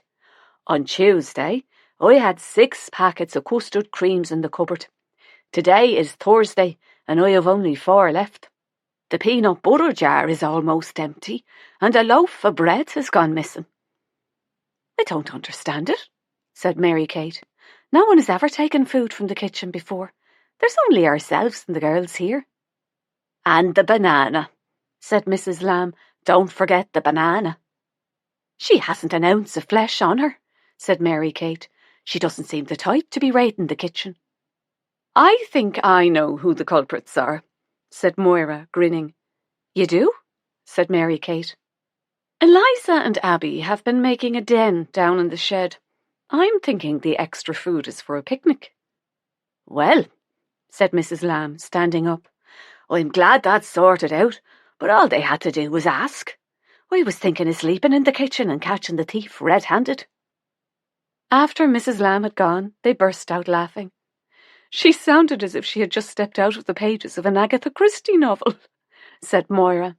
Mary-Kate dried her eyes. "I'll have a word with them. They should know better than to take anything from the house without asking." Moira stood up and shovelled coal onto the fire. "You said there was something else bothering you, Mary-Kate?" Mary-Kate didn't answer immediately. "Do you want me to guess?" "I was wondering." "Yes?" "Were you really tired of teaching, Moira? Or did you do it for me?" Now there's a question. I'd say it was a bit of both, with maybe a spot of selfishness thrown in." Sure, you haven't a selfish bone in your body, Moira Kent. It seems that I have, where you're concerned, Mary Kate. You're the first real friend that I have ever had in the whole of my life. I told myself that I didn't need anyone, that I didn't trust anyone, that I could cope perfectly well on my own. I never once admitted that I was lonely, and had been for most of my life. I missed being part of the boarding house. I'd felt useful and needed. It was as if I had found the family that I could only have dreamed of finding, and it was all because of you. You saved me, Mary Kate. I'd say we saved each other, my friend. And if it makes you feel better, teaching those children has put 10 years on me. Mary Kate grinned. That's grand, then. I'll stop feeling guilty. There was a tap on the door, and Mrs. Lamb poked her head into the room. I meant to say, I don't think your woman's name is Alana at all. Chapter 8. Bridie/Alana. Bridie was watching Eliza and Abby speaking to the young girl on the bench. She had noticed the girl earlier because she looked so lost and alone, and had considered going across herself, but the girls had got there before her. She had known for weeks that the two girls were following her. They were like a couple of spies, darting behind pillars and squatting behind suitcases. She had found the whole thing rather amusing, and sincerely hoped that they had no notion of taking it up as a job, because she feared their career would be very short-lived indeed. She watched them leave hand in hand with the girl, and looked up at the arrivals board. Bridie came to the bus station every day, and every day she sat and waited, hoping that the next bus that came in would bring him back to her. He would take her in his arms, and they would start their new life together. It had started slowly, a deep friendship that over the years had grown into mutual respect for each other. She knew that she was falling in love, but hardly dared think that he would feel the same. She had been told that she was plain, and had never expected anything more than a solitary life. But he had loved her. He had loved her with a love that had changed all that had gone before. She saw herself through his eyes, through his words, and through his touch. In his eyes she was beautiful and she was wanted. He had lifted her out of her dull grey life and turned it into a world full of colour. They'd talked late into the night, when everyone else was asleep, about the little cottage where they would live. Maybe it was all just silly talk, lovers' talk, but she had believed in it. The cottage had become so real to her. It had become a home with Stephen, where she could at last find the love and happiness that had eluded her for most of her life. They talked about the garden they would have, wild flowers that would attract the butterflies and the bees, a wooden bench under a willow tree where they would sit in the shade. "We must get a dog," she said. What sort of dog? "A small one with big brown eyes." And gnomes, he'd said, laughing. "Gnomes?" she'd said. "You want a gnome?" "Two," he'd said, draping an arm around her shoulder. "A boy and a girl." He'd kissed the tip of her nose. "You and me, Mr. and Mrs. Gnome." "The dog must have a name too." "Ah, yes, every dog deserves a good name. We must put our thinking caps on this very minute." But they hadn't. Not that day. They both knew that leaving would bring the wrath of everyone down on their heads, but their love for each other had made them brave enough to make the impossible into a reality. They would walk away from all the rules and regulations that had dominated their lives for so many years. It could happen. If she dreamed long and hard enough, it could happen. The plan was to leave separately, Stephen going first. They would meet at the bus station in Dublin, and from there begin their new lives. So what had happened? Why hadn't he turned up? Had he lost his nerve, or couldn't he bear the shame of it all? He knew she had no money of her own, and if it wasn't for the woman who had left her coat on the bench, she would have had nothing. No money for lodgings or food. In fact, she would have been as destitute as the poor souls who slept in doorways. But Bridie knew the very soul in him, his simple but strong faith and his kindness, not only to her, but to anyone in need of a helping hand, and he did so quietly. If a halo had been placed on his head, he would have given it to someone in need of such accolades. Stephen was also a gifted teacher who was adored by the children he taught. He knew who he was, and so did she. There wasn't an unkind bone in his body, and he had nothing to prove. He would never have let her down like this. Something must have happened. And so every morning she left the boarding house and went back to the bus station, where she sat on the bench and waited. This was the only place where there was hope, and she needed hope. One day he would sit beside her, and they would laugh at the misunderstanding. Wrong bus station, wrong time. She could see it all so clearly, the cottage and the garden, the 2 gnomes, and a little dog called Hope. Chapter 9. Mary Kate. Mary Kate was standing at the bottom of Tanner's Row, looking at the pretty houses with their front gardens and painted doors. When she was a child, it had all looked so different. There had been no pretty houses and no gardens, no electricity, no water and no lavvy, not even an outside one. She walked up the lane and stopped outside the house with the red door. This had been the little cottage where she had grown up. She hadn't known how poor they were, or how her grandparents felt about being saddled with a baby at an age when they should have been free from care, not left to bring up a child. Mary Kate had rarely given a thought to the mother who had abandoned her. Hers was a happy childhood. She was loved and never wanted for anything more than the little cottage, her grandparents, and the friends that she ran the fields and lanes with. Until the day that the mother, who had walked away without a second glance, had gifted her a fortune. When Mary Kate had been thrown out of her childhood home, she had come to the city looking for work and lodgings. Those were lonely, desperate years, always on the move, always hoping to find somewhere she would be welcomed. But each boarding house was worse than the last. She lived like this for 15 years and never thought that things would ever change. But they did. When Mary Kate had first come into the money, she was all for handing it back. She had never had any money and it scared her. Then she remembered the run-down house that she'd seen in Merrion Square with the for sale sign in the window. The house had been left to fall into disrepair. The beautiful Georgian windows were cracked and broken, the railings rusty with age. This house looked abandoned and unloved, as abandoned and unloved as herself. As she'd stood gazing across the square, Mary Kate could see beyond the peeling paint and years of neglect to the beautiful home that it had once been and could be again. When she walked away that day, the house had stayed in her mind, almost as if it was calling out to her to save it. She now had the means to buy it and turn it into a boarding house for single ladies, a welcoming house where there was comfort, good food and clean sheets. A boarding house that was nothing like the filthy, bug-infested places that she had endured for so long. No one in Tanner's Row knew that it was Mary Kate who had razed the cottages to the ground and replaced them with homes that were fit to live in, and no one knew that she was their landlady. Her husband Sean had shared her dream of transforming the lives of these people who had lived in squalor all their lives and giving them homes they could be proud of. It had been a labour of love for them both. The money had turned out to be a blessing and not a curse, for the mother she had never known had remembered her and given her this wonderful opportunity to change people's lives for the better. She kept her in her prayers every night. She was gone now, but fate had brought them back together. The mother she thought was dead had found her.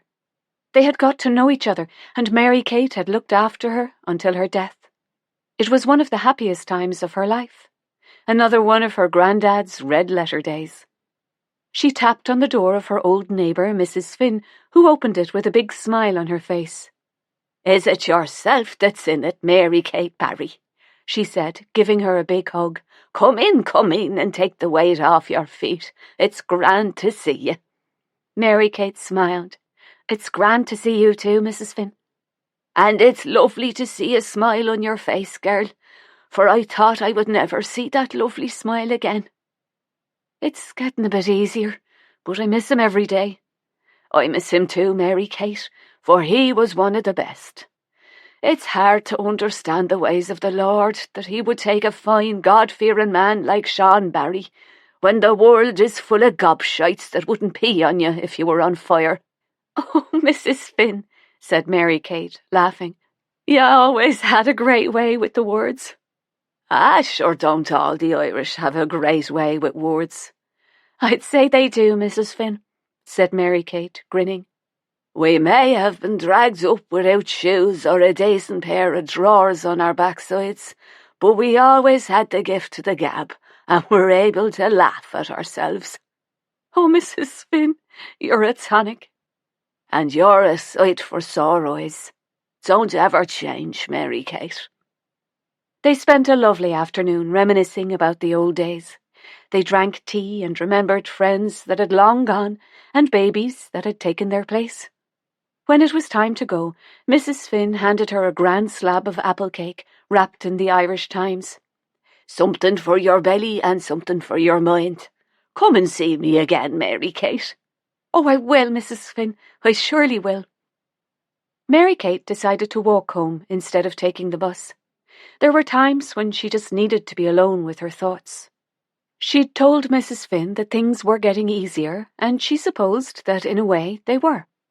She had the boarding house to keep her busy, and she had friends who cared about her. She thanked God for sending Moira to her door when she hadn't wanted to see another person for as long as she lived. It was when she was alone at night, without Sean by her side, that the pain would wash over her, so intense that she could hardly breathe. There had been times, and may God forgive her, when she had just wanted to go to sleep and never wake up to another day without him. But having decided to live, she was determined to live the very best life she could, because she knew that this was what her beloved Sean would have wanted. She walked slowly across Merrion Square. She had always loved the changing of the seasons, each one bringing its own special gifts. But this year, spring had only caused sadness. It had, as always, been beautiful, a time of hope and new beginnings. But Mary Kate hadn't wanted new beginnings. Her heart was still clinging to old memories. Fresh footprints in their little garden, laying side by side in the iciness of it, staring up at the sparkling Wicklow hills, their laughter the only sound in a silent, white world. Or safe in Sean's arms, listening to the rain beating against the windows of the little cottage where they had been so happy. She held on to these memories like precious jewels, and she had no need for new ones. She wanted her old life back. She wanted Sean back. But as she looked at the trees surrounding the square, she felt a kind of comfort. Autumn had always been her favourite season, the softest of the seasons, that seemed to have no need to prove itself. After the showiness of spring and the heat of summer, it entered slowly, shedding its glorious leaves and letting them fall to the ground, knowing that in time they would return. Maybe this was autumn's special gift, the gift of letting go, showing us that however hard things might be, this letting go still held hope of brighter days. Mary Kate didn't go up the steps to the red door of the boarding house.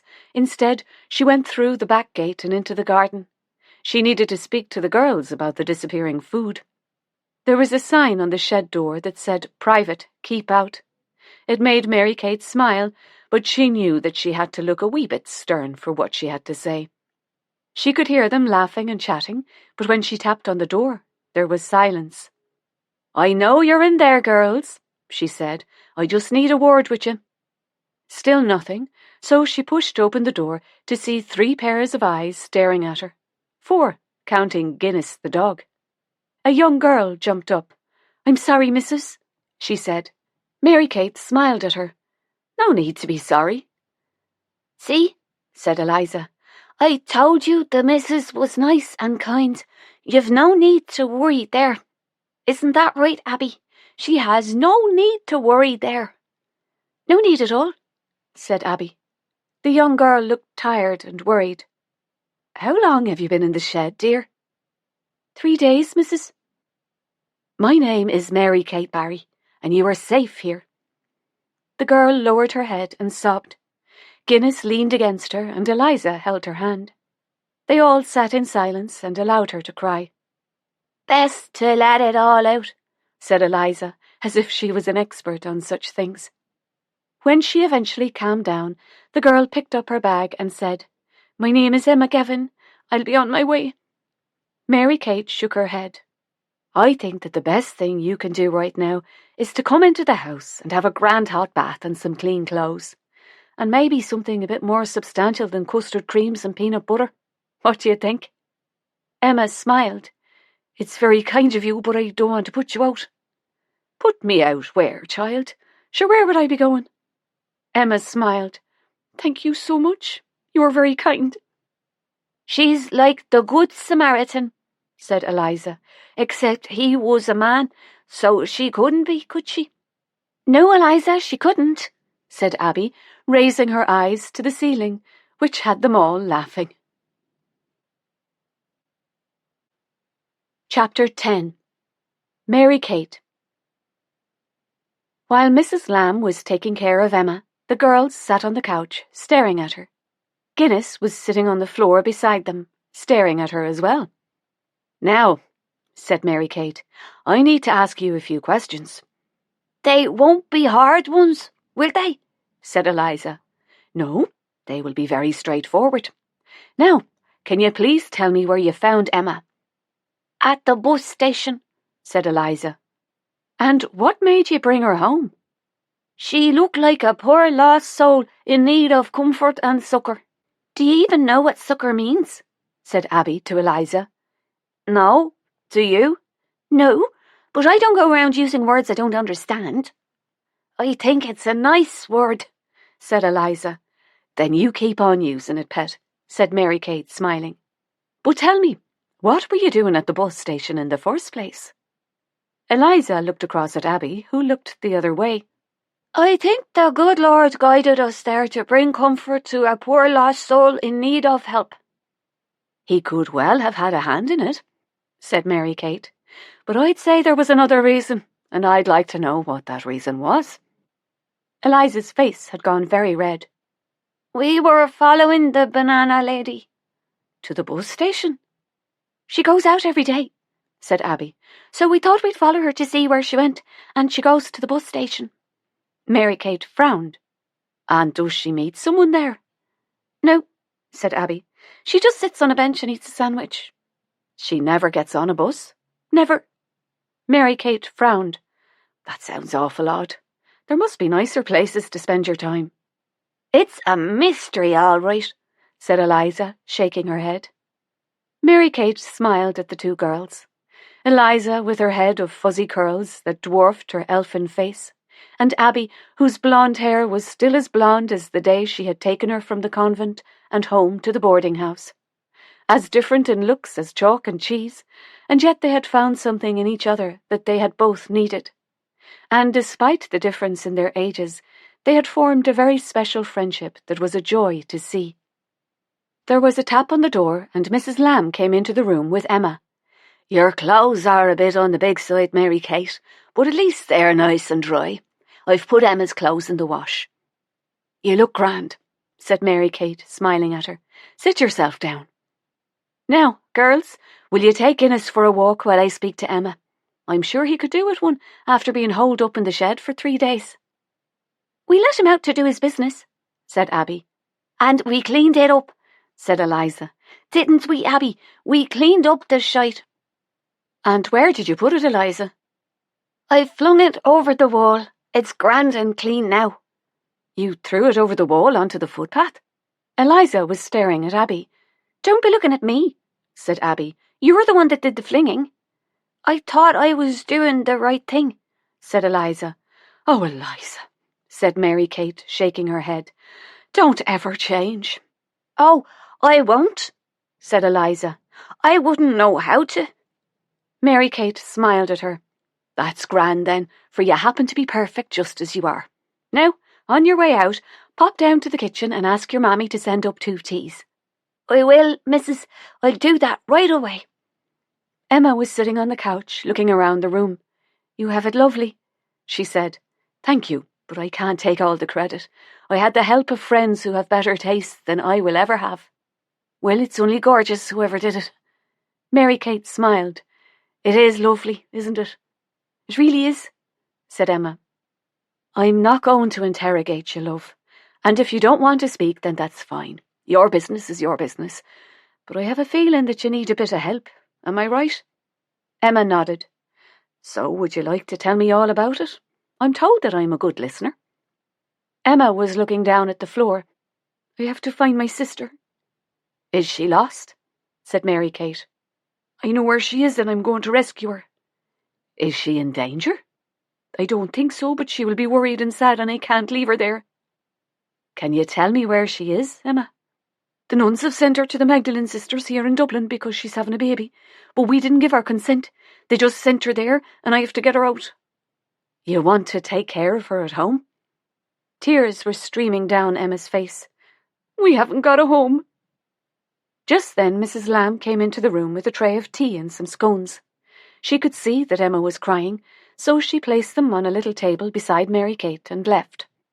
Was that why the nuns took her, Emma? Because you didn't have a home? Oh, we had a home when they took her away. We lived with our daddy in a little farmhouse above the Blackwater River in West Cork. So you had a home where you could take care of your sister, but you don't have one now? Emma started to cry again. Mary Kate poured 2 teas and put 3 sugars into Emma's cup and sat beside her. Take your time. There's no rush. Our home burnt down, with Daddy inside it. They tried to get him out, but it was too late. Mary Kate held her hand. You've been a very brave girl, and I'm awful sorry for your loss. But together we shall sort it out. But what if they won't let her go? I have a very good friend. His name is James Renson, and if anyone can get Nell out of that place, it's him. Chapter 11. Emma. Emma was sitting quietly in the back of James Renson's car. She had never been in a car before, and even if she had, there was no chance that it would have been as swanky as this one. The seats were so soft you just sank into them, and it smelled lovely, sort of like autumn leaves when they went all mushy. Mr. Renson was nice. He wasn't all stuck up, even though he must be desperate rich to own a car like this one. He was whistling a tune that she didn't know, and every now and again he turned around and smiled at her. Oh, he was nice. He was nice. Emma thought that she would be on her own this day, begging the nuns to set her sister free. But someone up there was keeping an eye on her, and she liked to think that it was her daddy. She shivered, just thinking of darling Nell shut in that place. It made her feel cold to her bones. Then she felt a hand slip into hers. Mary Kate smiled at her. With God's help and a little nudge from Mr. Renson, Nell will be sitting beside you on the journey home. Emma's eyes filled with tears, just thinking about holding Nell in her arms again. Do you really think so? Oh, I know so. If I have learned one thing in this old life of mine, Emma, it's that you have to keep going. You must never give up, for miracles really can happen. You just have to trust that one day, out of the blue, a rainbow will appear, and at the end of the rainbow, you will find your red letter day. Did that happen to you? Did you find your red letter day? I found it just as I was about to jump into the Liffey. You were going to jump into the Liffey? God forgive me, but I was. I thought there was nothing left for me in this life. But you changed your mind. You didn't jump. I didn't, and it was a good job I didn't, for I can't swim. I would have gone under, and what a wonderful life I would have missed. Emma smiled. I'm glad you didn't jump. So am I, because nothing is as bad as it seems at the time, and life has a habit of surprising you when you least expect it. My red letter day was just around the corner. I just didn't know it. So, trust in yourself, Emma, and love unconditionally. Then the love you give away will come back tenfold. Oh, I will. And Emma? Yes? Learn to swim. They were actually giggling as James Renson drove through the big iron gates and up the drive to the Magdalene laundry. Emma stared up at the sprawling grey building that looked like a prison. Hang on, sweet Nell, she thought, for I am here. I'm right here, my love, and we'll soon be together again. James rang the bell. It seemed to echo through the air, as if there was nothing behind the door but emptiness. They waited until eventually they heard the door being unlocked and saw a small nun staring up at them with such a look of terror in her eyes that you'd think she had never seen a human being before in her life. "Yes," she said. James smiled at her. "Good day to you, sister. My name is James Renson, and I am a lawyer. I would be obliged if you would be kind enough to take us to whoever is in charge of this institution." The nun was staring at James as if he had two heads. I don't understand." "Which bit?" "Pardon?" "Which bit don't you understand?" The nun looked as if she was about to burst into tears. "I don't know." "Then we had best come in while you inform your boss that we wish to speak to her on a matter of great urgency." The nun opened the door wider and they stepped inside. There was a young girl down on her knees, scrubbing away at the floor as if her life depended on it. She didn't even look up. The hallway was bare except for a statue of the Virgin Mary staring sadly down at the polished floor. The nun suddenly reappeared, it seemed, out of nowhere. "Mother will see you now," she said. "If you'll please follow me. Geraldine, there'll be no floor left at this rate. You've been scrubbing the same bit for the past hour. Away to your room, child." The young girl bobbed and scuttled away. The room they entered was sparse. It had no character. It wasn't a place where you could expect to find pity or comfort, let alone kindness. The only adornments on the walls were pictures of Christ and the Virgin Mary, whose smile was the one piece of warmth against the cold grey stone. A large desk dominated the room, and sitting behind it was a nun. Her chair looked comfortable, but the ones in front of the desk were hard-looking. They were also lower, so she would be looking down on whoever occupied them, which meant that they would always be at a disadvantage, for they had to look up at her. James held out his hand. "My name is James Renson. I am a lawyer." He pushed a piece of paper across the desk. "This is a court order to release Nell Gavin from your custody." She barely looked at the paper. "Dear God, man, you make it sound as if we have her imprisoned against her will." "Yes, I believe that you might have." "Well, you're wrong, Mr. Renson. For the Sisters of the Immaculate Conception sent a letter signed by her father, releasing his daughter into our care. It is all perfectly legal and above board." "I'd like to see the letter, please." The nun opened a drawer in the desk, rummaged around and pulled out a piece of paper, which she handed to James. He looked at it and said, "There is no signature here." "There's a cross," she said, "which is perfectly legal for those among us who are illiterate." Emma glared at her. "My father was not illiterate. He could read and he could write, including his own name." "And you are?" said the nun. "Emma Gavin, Nell's sister." "Well, Emma, the nuns have informed me that your present home is not a suitable environment in which to raise an infant. Wouldn't it be better for all concerned for Nell's baby to be adopted into a good Catholic family, who have the means to give the child all the advantages that your family cannot provide?" Mary Kate saw Emma's eyes fill with tears. "Nell will be living in my house," Mary Kate said, "and whatever the child may lack in so-called advantages will be more than made up for in love. And isn't that what God teaches us, Reverend Mother? To love. For he himself was born into a humble home.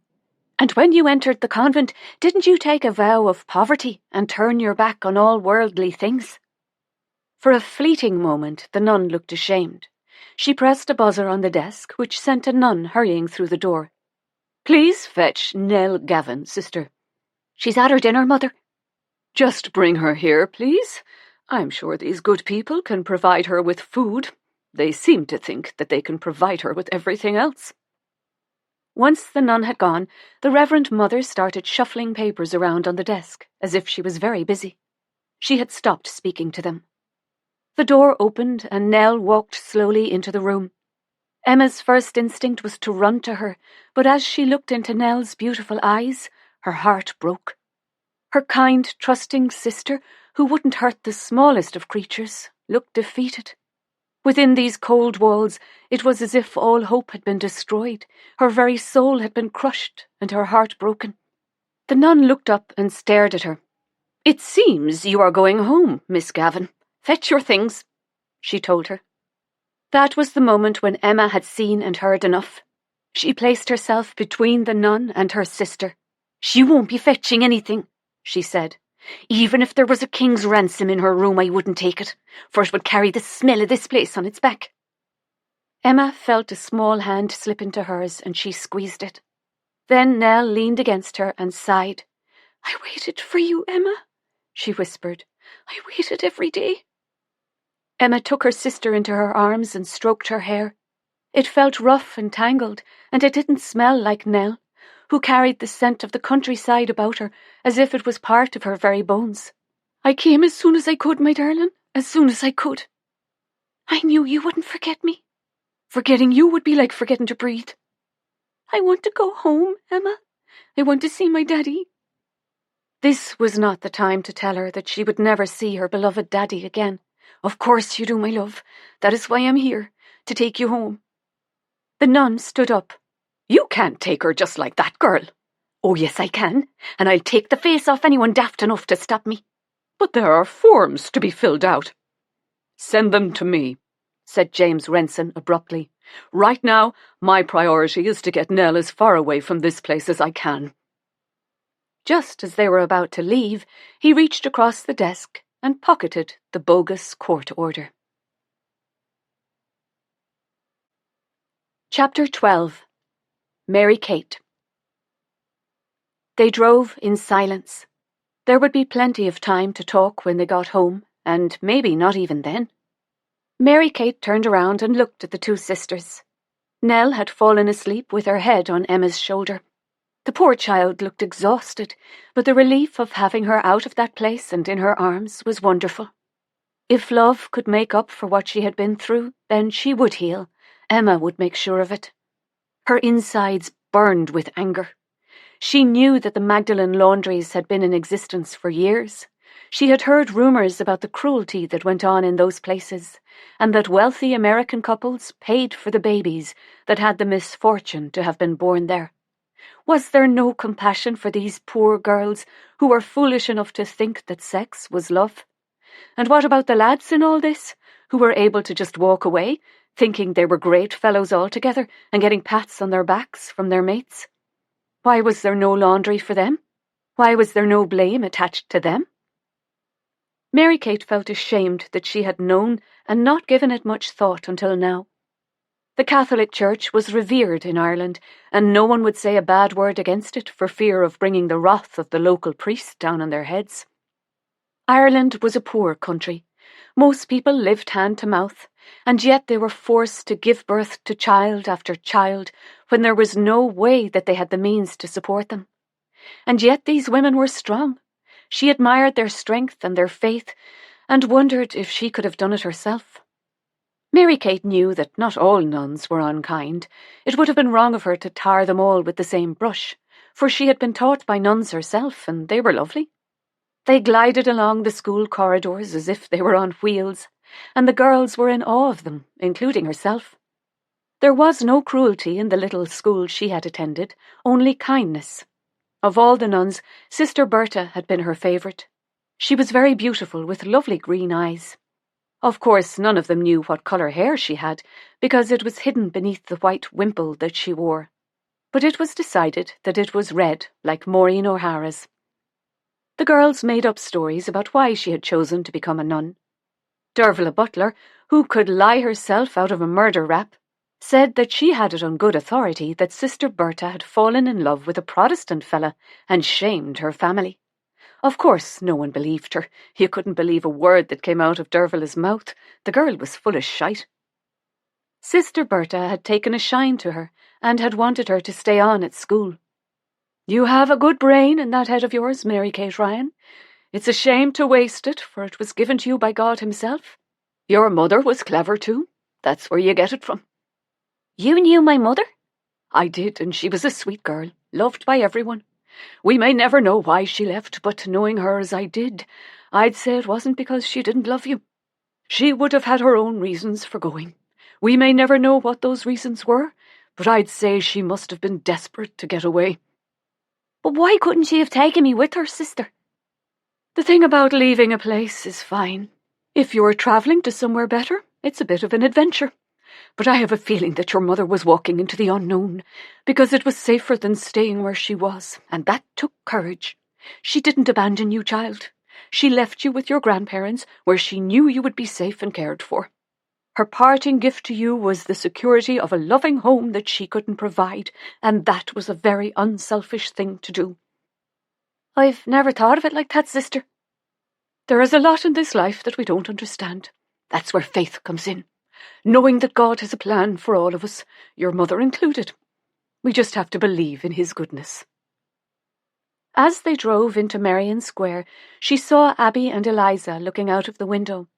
James had barely parked the car when they were running down the steps. "Did you rescue her?" shouted Eliza. "Have you fetched her home? Will I make up a bed? We can, can't we, Abby? We can make up a grand bed where she can rest her little head." "Dear God in heaven, Eliza," said Abby, "will you give them a chance to get their legs out of the car before you start talking about making beds?" "Well, she'll need a bed, won't she? Everyone needs a bed." "But not right now, okay?"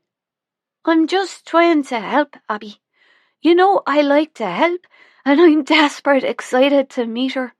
"I know you are, Eliza, but this might not be the right time for excitement. There will be time enough for that later. Anyway, we don't even know if they have her." "They have her all right, Abby. I can see a strange head in the back seat, and there's bound to be a body attached to it." "Oh, Eliza," said Abby. "What?" "Nothing, just, oh, Eliza." Chapter 13. Moira. Moira had also been waiting for the car to come into the square and praying that they would have the poor child with them. She smiled as she thought of all the waifs and strays that Mary Kate had taken under her wing, and it looked as if it was about to happen again. So far, there was only one paying guest in the house, and that was the banana. Oh, she must stop calling her that, or one day she would let the nickname slip. It was hard to make the woman out. She was pleasant enough, but it was as if she'd put a wall around herself and had no intention of letting anyone in. There was a story there, and she could only hope that she was not suffering in silence when herself and Mary Kate were a great pair of listening ears. She watched as the car came round the corner and Eliza ran down the steps, followed by Abby and Guinness. Dear Eliza, who at almost 25 had the mind and innocence of a child and always would. And darling Abby, the adopted daughter that Moira never dreamed she would have. Abby was beautiful. She had a wisdom far beyond her years, and she was kind. No one knew much about her background, only that she had been abandoned as a baby and found by the monks on the steps of the abbey. The little girl hadn't spoken to anyone except Jessie until she'd felt safe enough to trust again. Mary Kate had gone to the convent to offer one of the orphans a home in the boarding house, but Jessie wouldn't come without Abby, so she had taken the pair of them. Jessie was now happy running a bookshop with her dear friend Aisling, returning to the boarding house whenever she could. It was here, behind the red door of Merrion Square, that Moira had found acceptance and love. Mary Kate had broken down barriers, laying bare the pain she had carried all her life. They had become best friends, something she had never known. She was the outsider, the girl who didn't quite fit, the girl who was never invited to parties, the one that no one would remember. But behind the red door she mattered, she counted for something. She had at last found herself, and in finding herself, she decided that she wasn't half bad. In fact, she was damn awesome. Moira had thought she had no room in her life for a child, but Abby had crept into her heart and into her very being, and adopting her felt like the most natural thing in the world. She was as much her child as if she had given birth to her, as if the same blood flowed through their veins. What had amazed Moira the most was the way Abby returned her love, for Moira had never been loved by anyone since her little sister had died. It was here in the boarding house that Moira had found acceptance and love. Mary Kate had broken down her barriers. She hurried down the stairs to greet them and was relieved to see that they had Nell with them. "They have her, Miss Moira," said Eliza. She's sitting in the back of the car. At least her head is. I haven't seen the rest of her yet. Isn't that grand altogether? I was telling Abby that we must make up a bed for the poor thing. You're right, Eliza. That is definitely something we must do. And I'm sure there will be more to her than just a head. At least, I hope so, she said, laughing. Moira watched them getting out of the car. Her first thought was, my God, the child is beautiful, but so fragile. She looked like a broken doll. She was leaning into Emma as they walked towards the house. It was as if every bit of strength had been knocked out of her. What on earth had they done to the poor girl? Nell stumbled on the steps and Emma caught her.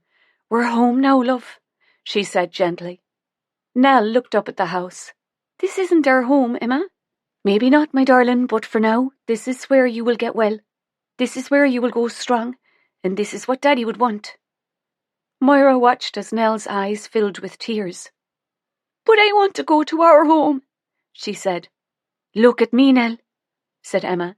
She took Nell's hand and placed it on her heart, then placed her own hand on Nell's heart. This is home, Nell. This is home. Moira thought she had never heard anything so beautiful, and it seemed to satisfy Nell, who continued to walk up the steps towards the red door.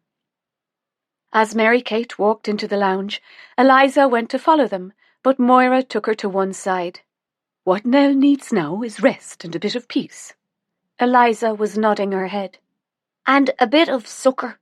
Shall I sit beside her and hold her hand? I think what my mammy means, said Abby, is that it would be better if we made ourselves scarce. Am I right, Mammy? No matter how many times Abby called her Mammy, it still touched her heart and filled her with joy. You are, said Moira, smiling. What about Guinness? Said Eliza. He's awful good at succor. I think you're right, Eliza. I have always thought so myself. In fact, the first time I saw him, I thought, there is a dog who is good at succor. Now, would you be kind enough to fetch a couple of pillows? Is it for her poor head? Said Eliza. It is. And while you're at it, could you bring down a blanket for the rest of her body? Abby was giggling as she and Eliza headed upstairs. Moira looked across at Nell. The poor child needed all the help they could give her. She was safe now, and the boarding house would do the rest. Chapter 14. Moira.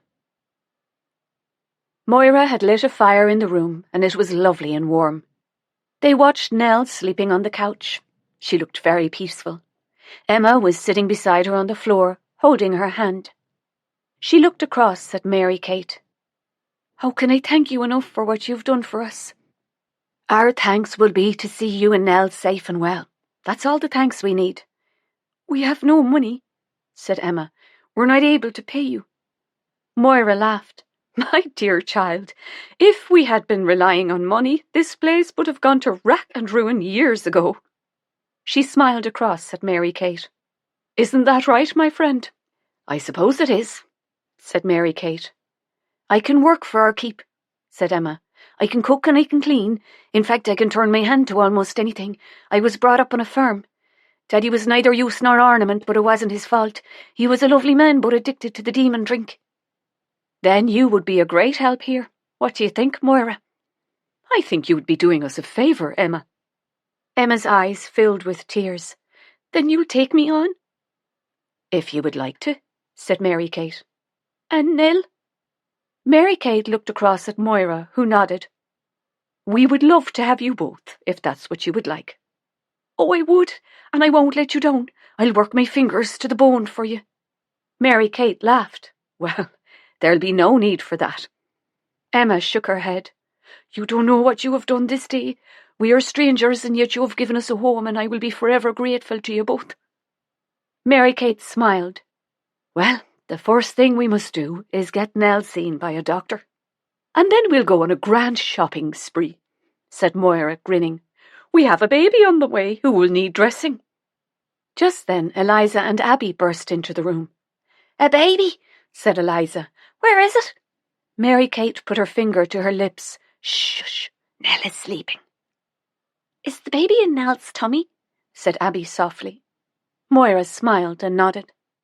Eliza was staring at the sleeping Nell. How in all that's holy did it get in there? Moira had her hand over her mouth, trying to stifle the giggle that was nearly choking her. Can't we get it out? Said Eliza. Come and sit beside me, said Mary Kate. Eliza sat down on the couch and Mary Kate held her hand. Before you were born, Eliza, you were in your mammy's tummy. I don't think I was, Mrs. Mammy said she found me in the vegetable patch, in between the carrots and the spuds. Ah, well, if that's where your mammy said she found you, then I expect she's right. Anyway, I don't remember being in her tummy. Wouldn't I remember being in there? Do you remember being in the vegetable patch? Asked Abby. Eliza looked thoughtful. I don't think so, but I'm awful fond of carrots and spuds. I'd say they became your friends, said Abby, and that's why you like them so much. You still haven't told me how to get that baby out of Nell's tummy, and you haven't said how it got in there in the first place. Mary Kate and Moira stared at each other, neither of them knowing what to say to Eliza. Just then, the phone rang and Mary Kate picked it up. Moira knew from the look on Mary Kate's face that whoever was on the other end of the line had shocked her. We have to go to the convent, Moira. We have to go right now. I will phone James. Will you be all right here, Emma? Of course. Eliza, go downstairs and ask your mammy to bring up some food for the girls. Moira, go and grab your coat. Mary Kate waited in the hallway. Dear God, how was she going to tell Moira the news? Moira ran down the stairs. She knew that whatever had happened had shaken Mary Kate to the core. Her friend looked as white as a sheet. What is it? Oh, Moira, she said. That was Sister Luke on the phone. She's had a visit from a woman who claims to be Abby's birth mother. Chapter 15. Mary Kate. Mary Kate held Moira's hand as they headed towards the convent. James drove slowly through the open gates and up the long drive. Can I have a minute before we go in? Said Moira. I just need a minute. Of course, said James, stopping the car. Moira took a deep breath. Will she be in there? We don't know, said Mary Kate gently. I'm not sure if I can face her. I don't even know if I want to. Abby could have died that night she left her, and I'm angry. What sort of mother does that to her own child? James turned around. You don't have to meet her, he said. Just say the word and we'll go back home. What do you think, Mary Kate? Said Moira. I agree with James that, yes, we can just turn around, but... But what? Knowing you as I do, my friend, I think you might regret it. We're here now. Why don't we see what she has to say? Don't tell me you're not a little curious. Okay, but if I'm not comfortable, we can leave, yes? Mary Kate smiled at her. Of course, my love. So, are you ready? Said James. I have one more question before we go in. Can she take Abby away from us? James shook his head. No, definitely not. You are legally her mother and no one can take her away from you. Are you sure? I'm a lawyer, Moira, and I can tell you without a doubt that the moment that woman abandoned her child, she gave up all rights to her. Now, shall we go in? She nodded. James started the engine and they continued up the drive to the convent. There was a nun waiting at the door. Sister Luke is expecting you, she said. I'll take you to her now. As they followed the nun upstairs to Sister Luke's office, they still didn't know if Abby's mother was going to be in there, and even James looked anxious. But as they walked into the room, Sister Luke was alone. She came towards them and hugged Moira and Mary Kate. I imagine you must all be shocked, she said. I'm still reeling from it myself. We thought she might still be here, said Mary Kate. I wouldn't have done that to you. Sister Luke pressed a bell on her desk, which brought a nun into the room. Could we have some tea, please, sister? The other nun nodded. I'll get it right away. Now, sit yourselves down. I'm sure you have lots of questions, so I will tell you what I know. I'm sick with worry, sister, said Moira. I knew that you would be, but I hope that I can put your mind at rest. They sat down and waited for Sister Luke to speak. 2 days ago, a woman turned up at the Abbey claiming to be the mother of a baby girl who was discovered 8 years ago by one of the monks. They immediately brought the woman here to the convent. As you know, we had very little information at the time. All we knew was that a baby had been abandoned on a cold winter's night who would have frozen to death if she hadn't been found. We had no idea where she came from or who her mother was. We tried to find her. We involved the local paper and we put up posters, but no one came forward. In the end, we assumed that she didn't want to be found. Abby was in such a terrible state of neglect that even had the mother tried to claim her, we wouldn't have just handed her over. She was half the weight of a child of her age, which we reckoned was about 2 years old, but she could have been 3. There was nothing of the child. She weighed little more than a baby. It was very hard to put an age on her. Another very worrying thing was that she hadn't made a sound. No crying, nothing. And as you know, she spoke to no one except Jessie. Not a word. There were tears running down Moira's face. What kind of a mother would do that to her own flesh and blood? God forgive me, but I wouldn't be responsible for my actions if I came face to face with her. Just then the door opened, and the nun came in with a tray of teas. Sister Bernard has just taken these cakes out of the oven, and I put a few on a plate before the rest of the sisters pounced on them. I always think that life seems a bit better with a grand slice of cake in your hand. Sister Luke looked at the rather short, round nun and smiled. Yes, sister, I'm sure you are right, and thank you for your thoughtfulness. Ah, sure, it's nothing. Just a little bit of kindness, and that costs nothing. When she left the room, they waited for Sister Luke to continue. Abby's birth mother is called Nora, and she called her baby Alice. Abby is Alice? Said Moira. Sister Luke nodded. Before she came to us, her name was Alice Martha. No surname? Said Moira. She didn't say, and even if I had asked, she would probably have lied. Abby might have known, but as she didn't speak, we had no idea what it was. What did she want? Said Moira. Does she want to see Abby? Sister Luke shook her head. No, that is not why she came. Why then? Said Mary Kate. After all this time, why now? Because she wanted to know if her daughter was well. That's all? Said Mary Kate. That's all. What was she like? Said Moira, gently. Sister Luke started to pour the tea. I found her to be softly spoken and well turned out, but the sadness in her eyes belied the lovely outfit that she was wearing. She could barely look me in the eye. She wasn't asking for forgiveness, she didn't try to justify what she had done, and she didn't come across as a victim. She just wanted to know if her daughter was safe and happy. You're making her sound like a saint, said Moira. Not a saint, but not the monster we imagined her to be. Well, I'm sorry, sister, but I can't forgive her. Abby could have died that night. And I can understand that, Moira. Of course I can, but I don't have a choice in the matter. My faith has taught me to forgive as Jesus himself forgave. Have you always been able to forgive so easily? Sister Luke grinned. Dear God, no. I was a divil of a young one. I wrote every slight, real or imagined, in a little book. If someone so much as said my hair was sticking up at the back, their name would go into my book, and I wouldn't give them the time of day next time I saw them. As you can imagine, it didn't make me popular. When I told my mother that I thought I had a vocation, she laughed so hard. I thought that the poor woman was going to have a heart attack right there in the kitchen, and my sisters went round with tea towels over their heads for weeks. I didn't find it funny. My mother said that I'd want to get over myself. My brother said it would do me no harm if I could find myself a sense of humour, and my grandfather said he'd give it a week before I'd be thrown out into the street. But I listened, and I followed the rules, and I learnt. The Reverend Mother had her knees worn out, praying that I would soon have the faith to carry out God's work, and not question.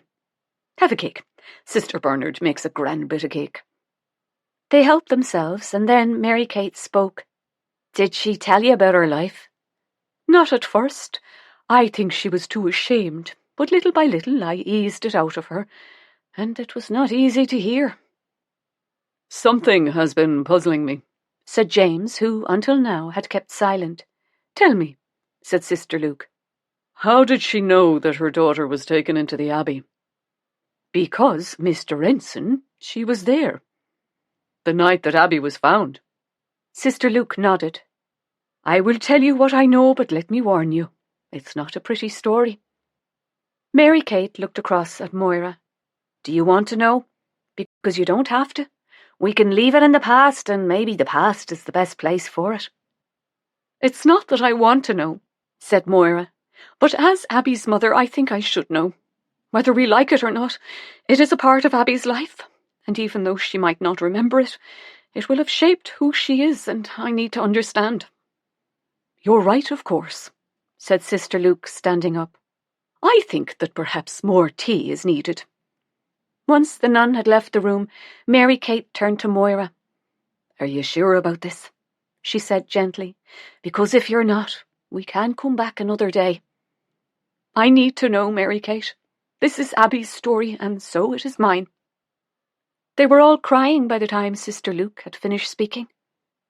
My one hope, said the nun, is that Abby was too young to remember. I will pray for you.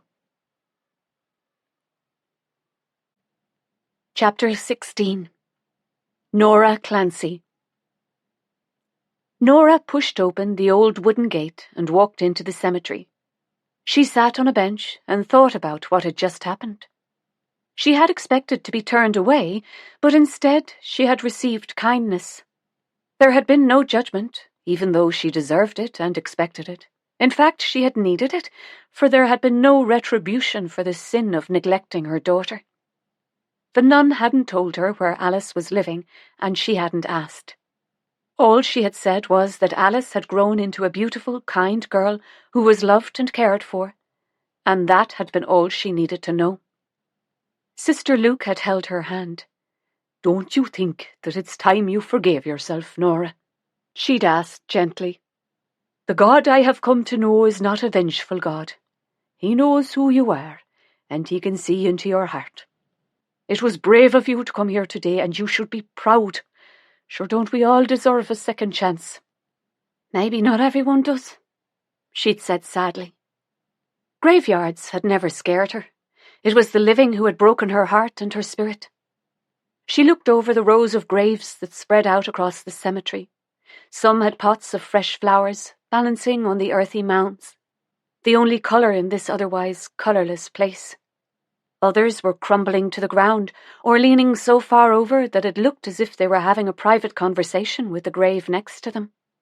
Autumn was coming to an end, and only a few leaves still clung to the stark branches of the trees. The rest were carried on the air before settling amid the grey stones. Nora closed her eyes, feeling the warm breeze touch her face like a gentle hand. And in the silence of that silent place, she let her mind drift back to where it had all begun. She could barely remember giving birth to her daughter. She'd been roaring drunk when the pains started, and had staggered to the nearest hospital. She knew that they had been disgusted with her, for not only was she drunk, but she was screaming obscenities at anyone who tried to come near her. She was a nasty drunk, and so was Thomas, and that was all they had in common. That and their dependence on the booze they threw down their throats every second of every day and night. They spent their time in a filthy flat in the slums of Dublin with a load of other drunks. They hardly ate and never washed. She lived in a twilight world, amid strangers whose names she never knew. Fights broke out and blood was spilled and threats were screamed, but no one took any notice. Every so often the guards visited and hauled someone up before the judge. For some reason they left her and Thomas alone. Maybe the size of him put them off, for he was a giant of a man, and in drink they were no match for him. They chose to keep their noses from being battered and leave them alone. Once she'd had her baby, they put her on a ward with a load of women. It smelled nice in there. At least it did until she moved in. The bed was lovely and comfy, the sheets smelled of lemons, and the pillows were like laying her head on a cloud. They made her wash and put her in a clean nightie. It was pale lemon with little forget-me-nots all over it. She'd forgotten what it felt like to be looked after, and once she'd sobered up and stopped yelling at everyone, the staff were kind to her, and the other women were friendly. A lovely nurse with bright red hair and a face full of freckles showed her how to breastfeed. She would sit on her bed and guide the baby's little mouth onto her nipple, but oh, the pain when she started to suck. And yet it was a pain that she bore without complaint, because for once in her life she was doing something good. She was keeping her baby alive. "She's a natural," said the nurse. "You'll have no trouble with her when you get her home." Nora wondered what she would say if she saw the home that she was bringing her back to. "Now, have you decided on a name?" Nora looked down at her sweet baby with her blonde hair and deep blue eyes. "Alice, after my mother," she said, smiling. "I've always loved that name," said the nurse. "I wish my mother had named me Alice." "What is your name?" "Martha." "Then I shall call her Alice Martha. Do you mind?" "I'm honoured." "Allow me to introduce you to Miss Alice Martha Clancy." "Welcome to the world, little one," said the nurse, smiling. "I wish you a long and happy life." She felt so safe lying there with her little girl in her arms. She breathed in the smell of her and kissed her soft little cheek. It was love at first sight. Nora was fascinated by her, the way her tiny lips kept moving, as if she was telling herself a story, and the way she stared up at her with such trust as she sucked at her breast. Most of the other women on the ward allowed the nurses to take their babies to the nursery so that they could have a rest, but Nora wouldn't let Alice out of her sight. "I love you, little one," she said, stroking her wispy hair, "and I promise to take care of you and guard you with my life. I'm going to be the best mummy in the world." The next morning, Nora was woken by a commotion in the corridor. She felt her stomach clench as she heard Thomas yelling and swearing. She wanted to snatch Alice up and run far away from him as fast as she could. He burst into the ward, scaring the life out of the women around her. There were a couple of men trying to stop him, but he was roaring drunk and too strong for them. She cowered in the bed as he made a grab for her. "You're coming with me," he yelled, swaying all over the place and nearly falling on the woman in the next bed who was breastfeeding her baby. "Of course I am, Thomas," she said gently, "but first you have to calm down. You're scaring everyone." He looked at the woman who he'd nearly fallen on. "Sorry, missus," he slurred. "and if you don't mind me saying, there's a fine pair of breasts you have there." Nora got out of bed and went to pick up the baby. "You're not bringing that with you," he spat. Nora was relying on the fact that he didn't have a brain cell in his head. "We have to," she said. "They'll have the guards onto us if we leave her here. It's against the law." "Well, don't expect me to look after it. The brat's yours." "I'll take care of her, Thomas," said Nora. "She'll be no trouble at all." "She'd better not be," he growled. "Now let's get the feck out of this place." As Nora picked Alice up, Martha walked across to her. She took a blanket out of the cot and handed it to Nora. "It's cold outside. You have to keep her warm." "I will, and thank you." Martha looked towards the door and whispered in Nora's ear, "You have to leave him. You know that, don't you? There are places you can go where you'll both be safe. Promise me you will leave him." "I will. I'll leave him." Thomas walked back into the room. "Will you come on?" "I'm coming," she said. Martha held her hand. "Promise me, Nora. Please promise me." Nora leaned in and kissed her cheek. I promise I will leave him." She tried so hard to leave, but with a new baby to take care of, Nora felt lost and alone. She had nowhere to go and no one to turn to. She sought help at a local church. They were kind and welcomed her and Alice with open arms.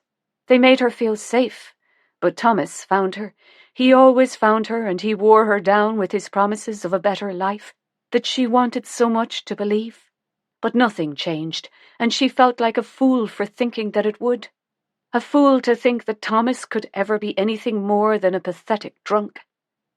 She hated herself for the weak woman she was, and returned to the only home she knew, the twilight world of filth and booze and hopelessness. She was determined never to drink again. She was a mother now. She had a baby to take care of. Thomas said that one drink would do no harm, and that it would relax her.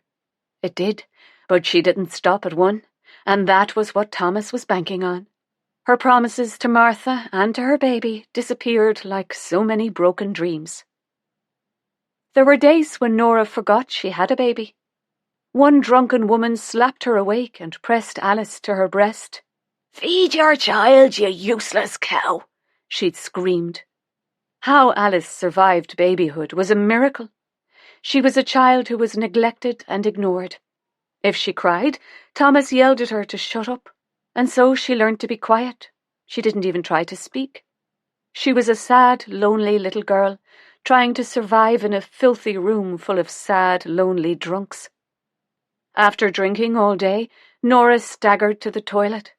As she stepped over bodies, she was grabbed by the arm. "Get your hands off me," she shouted. A woman pushed her to the floor. "Don't you want to know where your kid is?" Nora shook her head. "What are you talking about?" "Your kid. The one who had the misfortune to land up with you is our mother." Nora rubbed at her eyes. "Alice, what have you done to her?" "I haven't done anything to her.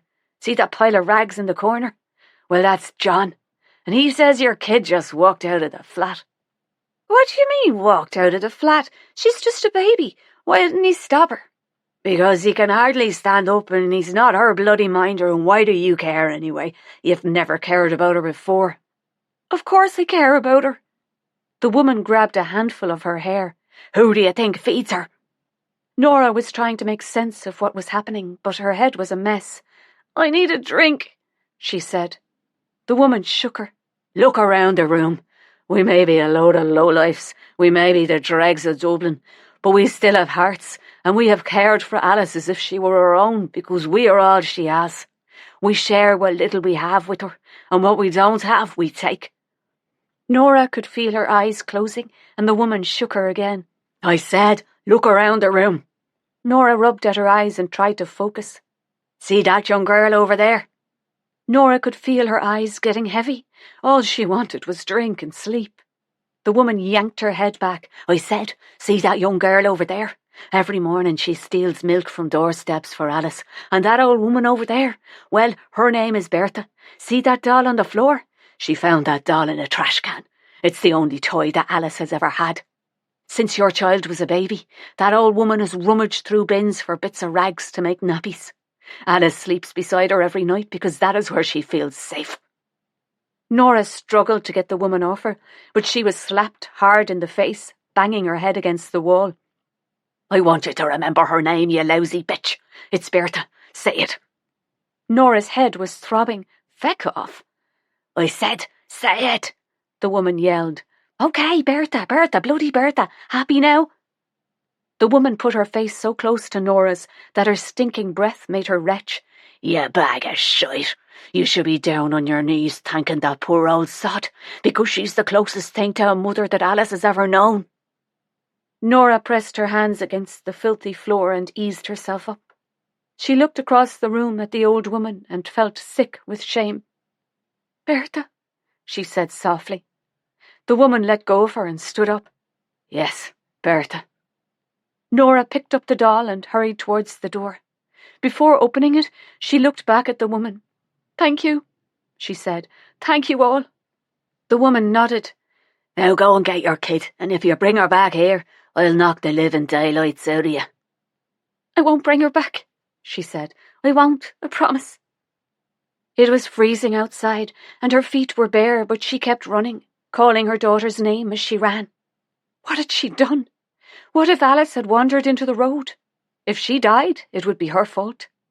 She couldn't remember the last time she'd prayed, but she was praying now. "I don't deserve your help, God," she said, "but please take pity on my little girl and keep her from harm." She remembered the baby she had held in her arms and promised to love and keep safe. She remembered the sweet smell of her and the softness of her skin. She remembered how she looked up at her as she sucked on her breast, and the way her little hands worried at the blanket. She remembered her baby, and hated herself for the lousy mother she was, a lousy mother who had chosen drink over the safety of her child. She wanted to lay down and die. After nearly giving up, she found herself outside the abbey, just in time to see a monk picking Alice up in his arms and carrying her inside. She was about to shout out, but stopped.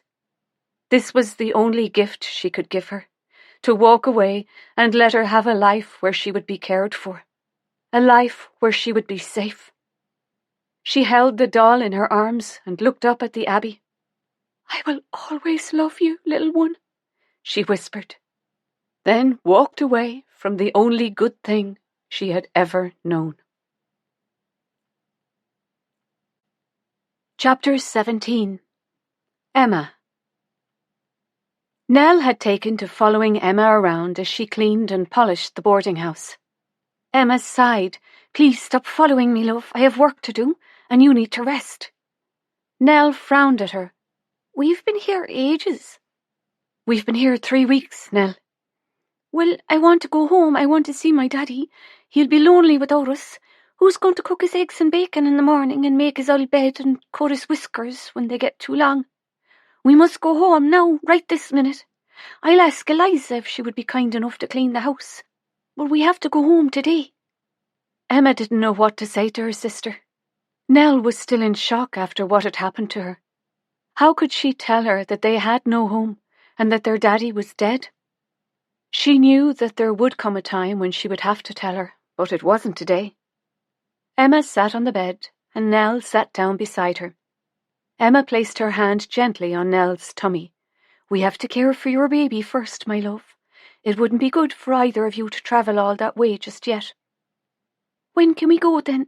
Why are we here, anyway? I don't like it here. I want to climb my hillside and watch the boats floating along the river." Nell started to cry, and Emma held her in her arms. "I just want to go home," she sobbed. "I know you do, my love, and we will. One day soon we will climb the hill together. We will stand at the top and show your baby our beautiful Blackwater River. You promise?" Emma took Nell's hand and placed it on her heart, then placed her own hand on Nell's heart. "Home?" said Nell. Emma smiled. "Always." They could hear Eliza shouting Nell's name. "We're up here," Emma called back. Eliza and Abby came into the room. They were both smiling. "Abby's mammy has given us money for cakes," said Eliza. "For all of us," said Abby. "And we wondered if Nell would like to come to the baker's as well, because we don't know which cake she would like. Abby and myself like the apple cake, don't we, Abby? We like the apple cake." Nell looked at Emma. "Can I?" Emma nodded. "I think that the walk will do you good, but don't wander off." "Oh, we won't," said Eliza. "The last time we did that, they had the guards out looking for us. Do you remember, Abby?" Abby made a funny face. "I couldn't forget even if I wanted to. You remind me often enough." "Anyway," said Eliza, "we're taking Guinness with us. He has a desperate liking for cake himself, and wasn't it him that found us last time? He's a grand dog altogether. You've no need to worry on that score. No need to worry at all." "Has she, Abby? She has no need to worry herself at all." Abby didn't answer. She just raised her eyes to the ceiling, which made Emma smile. After they'd gone, Emma walked across to the window and looked out over the square. She was lying to Nell, and that was something she had never done before, but she had no choice. Her job now was to keep her safe and healthy for the precious life that she carried. Nell had always been a sensitive girl who cried at every injured creature she came across, however small. She'd carry them carefully home in her hands, and Daddy would make little boxes for them. Some survived, but most of them died. The hillside was dotted with mounds of earth that Nell would place wildflowers on. "So they know someone remembers them," she'd say. "Everyone should be remembered." How then could she tell her that her daddy had died? He was buried in the local graveyard. There'd been no money for a headstone, but one of his drinking buddies made a wooden cross on which he'd written, Bull Gavin lies here. Because of the man's kindness, Emma hadn't the heart to tell him that her daddy's real name was William. Her daddy had gone, but knowing him as she did, he wouldn't care what they called him. Emma had been more like a mother to Nell than a sister, and there were times when the burden of taking care of her was almost too much. Her childhood had ended the day their mammy had died. Emma was 7 years old at the time, and Nell only 3. Emma remembered her, but Nell didn't. Emma remembered her hair as she brushed it in front of the mirror, so soft and silky, and her eyes, Nell's eyes, that crinkled at the corners when she smiled. They had been so happy back then. Their home had been full of laughter and love. Daddy spent his days working hard on the land and taking care of the animals and his family. But his grief at losing his wife was terrible to see. He had knelt on the ground and howled like an animal that had Nell clinging onto her. That was when he took to the drink, and there had been nothing she could do to make it better. She watched the girls as they left the house. Eliza and Abby each holding on to Nell as they walked down the steps, as if she was an old one in need of protection, while Guinness ran between them, his tail wagging with excitement. They were both so sweet, and she owed them so much. She could be happy here. She loved the hustle and bustle of Dublin, the crowded pavements, the picture houses, the theatres and the dance halls. There was nothing like this at home, nothing for her anyway. Nell had been content on the hillside. It was a part of who she was. She could sit on top of the hill for a whole morning, just watching the river below her. Nell needed nothing more, and Emma knew that she would never settle here. Was she wrong to keep Nell in the dark about what had happened to their home and their daddy? Didn't she still have a right to know? Nell wanted to go home, but Emma didn't care if she never saw the place again. There was no work for her there, and no way for her to take care of Nell and the baby. She could make a life for them here, a good life, but there was nothing for them back there. Emma needed someone to talk to, someone she could trust, someone who would listen to her story and help her decide what to do.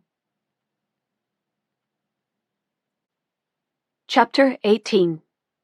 Mary Kate. Mary Kate and Moira were sitting side by side on the couch, reading, which they had fallen into the habit of doing on these grey days. The only sound was the howling wind and the rain lashing against the windows. She felt safe and warm, and knew how blessed she was to be here in this lovely room with her best friend beside her. There were still times when she could hardly believe that this beautiful house was hers. For 15 years there had been nothing to look forward to, no one to love her or even be her friend. She had missed her grandparents and the little cottage so much that many a night she would cry herself to sleep and pray to God to take her as she slept, so that she need never face another day in this cold, friendless city. As it turned out, God decided that he wasn't in desperate need of her company, and instead she received a letter from a solicitor telling her that her mother had left her a fortune. That letter had changed her life and brought her love. "I almost feel sorry for her," said Moira suddenly. Mary Kate looked across at her friend. "Sorry for who?" "Abby's mother." Mary Kate stared at her. "I thought you wanted to murder her." "I did, and maybe I still do. But the woman I wanted to murder is not the same woman who made sure that Abby was going to be safe that night. She didn't just abandon her. She gave her the chance at a better life, and, however bad a mother she was, it must have been heartbreaking." Mary Kate closed her book and put it on the table beside her. "I wonder what, if anything, Abby remembers." "I can't remember anything from that age. Can you?" "I've been thinking about that," said Mary Kate. "About what?" "About her age. What if she was older?" "How much older?" "Sister Luke said that she was in a terrible state when she was found.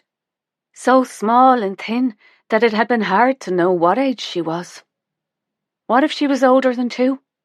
What if she was 3, maybe nearer 4? I can remember things from when I was 4. I could be wrong, but even at 10, Abby is wise beyond her years and always has been. Look at the way she understands Eliza." No one has put into words what is wrong with the poor girl, and yet I think that Abby understands, and not only that, she has never questioned it. Well, I hope she doesn't remember. I don't ever want her to remember that place. Neither do I, Moira, but if she does, she might remember her surname. And without that, we haven't a hope of finding her mother. Jesus, said Moira, will you listen to that rain? The girls will be soaked to the skin, and heaven only knows what condition the cakes will be in. Ah, sure, they're young, said Mary Kate, smiling, and the young don't worry about a spot of rain. It's more than a spot of rain, said Moira. It's a spot of Irish rain. And there's nothing like it, said Mary Kate. When I was teaching and it was a wet day, we'd let the children sit in the library and read books. You mollycoddled them, Moira. I'd say the rest of them did, but not me. I wish now that I had. I wish I'd been a bit softer. They might have taken to me. They might even have liked me. I overheard one of the girls calling me the dragon. I was angry when I should have been ashamed. Maybe that's because you were never mollycoddled yourself, my friend. Is that an excuse, though? Maybe not, but it's a reason. I think that any kindness I had died with my little sister.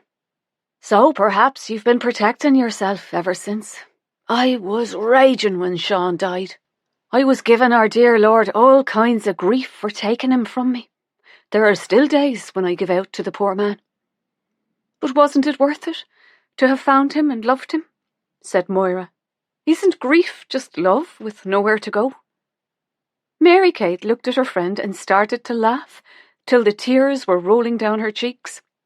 Moira began laughing with her, even though she hadn't a clue what she was laughing about. What's brought this on? She said. Mary Kate dried her eyes. Aren't we the deep ones, chatting away like a pair of old philosophers? They were still laughing when there was a knock on the door, and Emma came into the room. What are you laughing about? She said, grinning at them. Grief, said Mary Kate. We were laughing about grief. Come on in and get a warm. Thanks, said Emma. Is everything okay? Said Mary Kate. Everything is lovely, and thank you so much for taking us in. It's just that I don't know what to do about Nell. Is Nell not happy here? I think she could be. I know that I am. But she wants to go home. It's all she talks about. I find myself promising her that once she's had the baby, we will go back and she will see her daddy again in her home. I'm lying to her, but I don't know what else to do. My grandfather had a saying, said Mary Kate. When truth and kindness collide, always choose kindness. Emma smiled. That's lovely. You can tackle the truth when Nell is stronger, said Moira. Nell and Daddy were always so close. She was a daddy's girl, all right. Weren't you jealous? Asked Mary Kate. Emma smiled. Oh no, we all adored her and looked out for her, especially after Mammy died. You haven't had it easy, Emma, said Mary Kate gently. I've never thought about it like that. We didn't have much, but we're happy. At least Nell and Daddy were. And you? Said Moira. I was lonely. You see, Daddy had the pub and the whiskey, and Nell had the hillside and the flowers and the animals. And what did you have, Emma? Said Mary Kate gently. Eggs. And I can tell you now, when it comes to deep conversations, they weren't that great.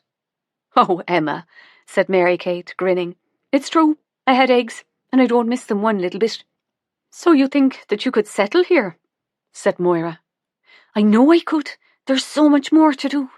I would love to go to the theatre. Do you like music? Said Moira. The only music I listened to growing up was when a few fellas gathered down at the pub and had a bit of a session. Daddy used to take me with him sometimes as a treat. I loved those evenings, listening to the fiddles and bowrons and the sad songs. Daddy said when the Yanks came over, looking for the graves of their dead ancestors, they'd be sitting in the pub roaring their eyes out. It made him proud to be Irish, he said. I loved those dark nights, helping Daddy back up the hill, the pair of us singing the rebel songs at the tops of our voices. Sometimes Daddy would fall over and we'd lay down on the damp grass looking up at the stars. Emma's eyes filled with tears. I miss my Daddy. Of course you do, said Mary Kate, and you've been very brave. I'll tell you what, said Moira. There's an Irish club in the town, and I've heard the crack is great. We could go there sometime. Would you like that? Oh, I'd love it, said Emma. We could all go, said Mary Kate. We could even ask the Lady Banana to come along. I'd like to get to know the woman. I don't think that any of us really know her, said Moira. Perhaps a few jigs around the room would loosen her up a bit. Just then the front door slammed, and a bedraggled Eliza and Abby came into the room, followed by Guinness, who shook water all over the place before happily flopping himself down in front of the fire. What about the cakes? Said Moira. We had to eat them in the shop. Mrs. Leamy said that they wouldn't survive the journey home. They were grand, though. I'm frozen, said Abby. So am I, said Eliza. Well, run upstairs and put on some dry clothes, then come down and get a warm, said Moira. It looks like Nell had more sense than to come in here and drench the place, said Emma. Mary Kate walked across to the window and looked out over Merrion Square. The lights from the houses shone onto the wet pavement, making it look like a multicoloured river floating past. There was something quite magical about it. She closed the heavy curtains and looked back into the room. I love evenings like these, she said. Emma sighed. It's been so nice sitting here chatting with you both. It feels like... Like what, my love? Said Mary Kate. Like a home. It feels like a home. Mary Kate smiled at her. Oh, Emma, it's your home for as long as you need it. You'll have me crying again. You were so kind. Just then, Eliza and Abby bounced back into the room and sat on the floor beside Guinness. Isn't Nell joining us? Said Emma, smiling. What do you mean? Said Eliza. Wasn't she upstairs with you? Abby shook her head. But she went to the bakery with you? She said she didn't want any cake, said Abby. She said that she wanted to go home. Emma felt sick to her stomach. Well, she's not here. Mary Kate could see the panic in Emma's eyes. What else did she say, Abby? She just said that she didn't want cake and she wanted to go home. And is that all she said? I think so. She said that she was going to go home on the bus, said Eliza. Did we do wrong? Emma felt sick, but she didn't want the girls to feel bad. No, said Emma. Of course not. Would you ring for a taxi, Moira? Said Mary Kate. Myself and Emma have to go to the bus station. I'll ring now, said Moira, getting up. She's got no money for the bus, said Emma. Well, that's one good thing, said Mary Kate, because they won't let her on, will they? But what if she's not there? We'll cross that bridge when we get to it. Now, grab a coat, Emma, and don't worry, we'll find her. Chapter 19. Mary Kate. The taxi seemed to take forever, and the driver never stopped talking.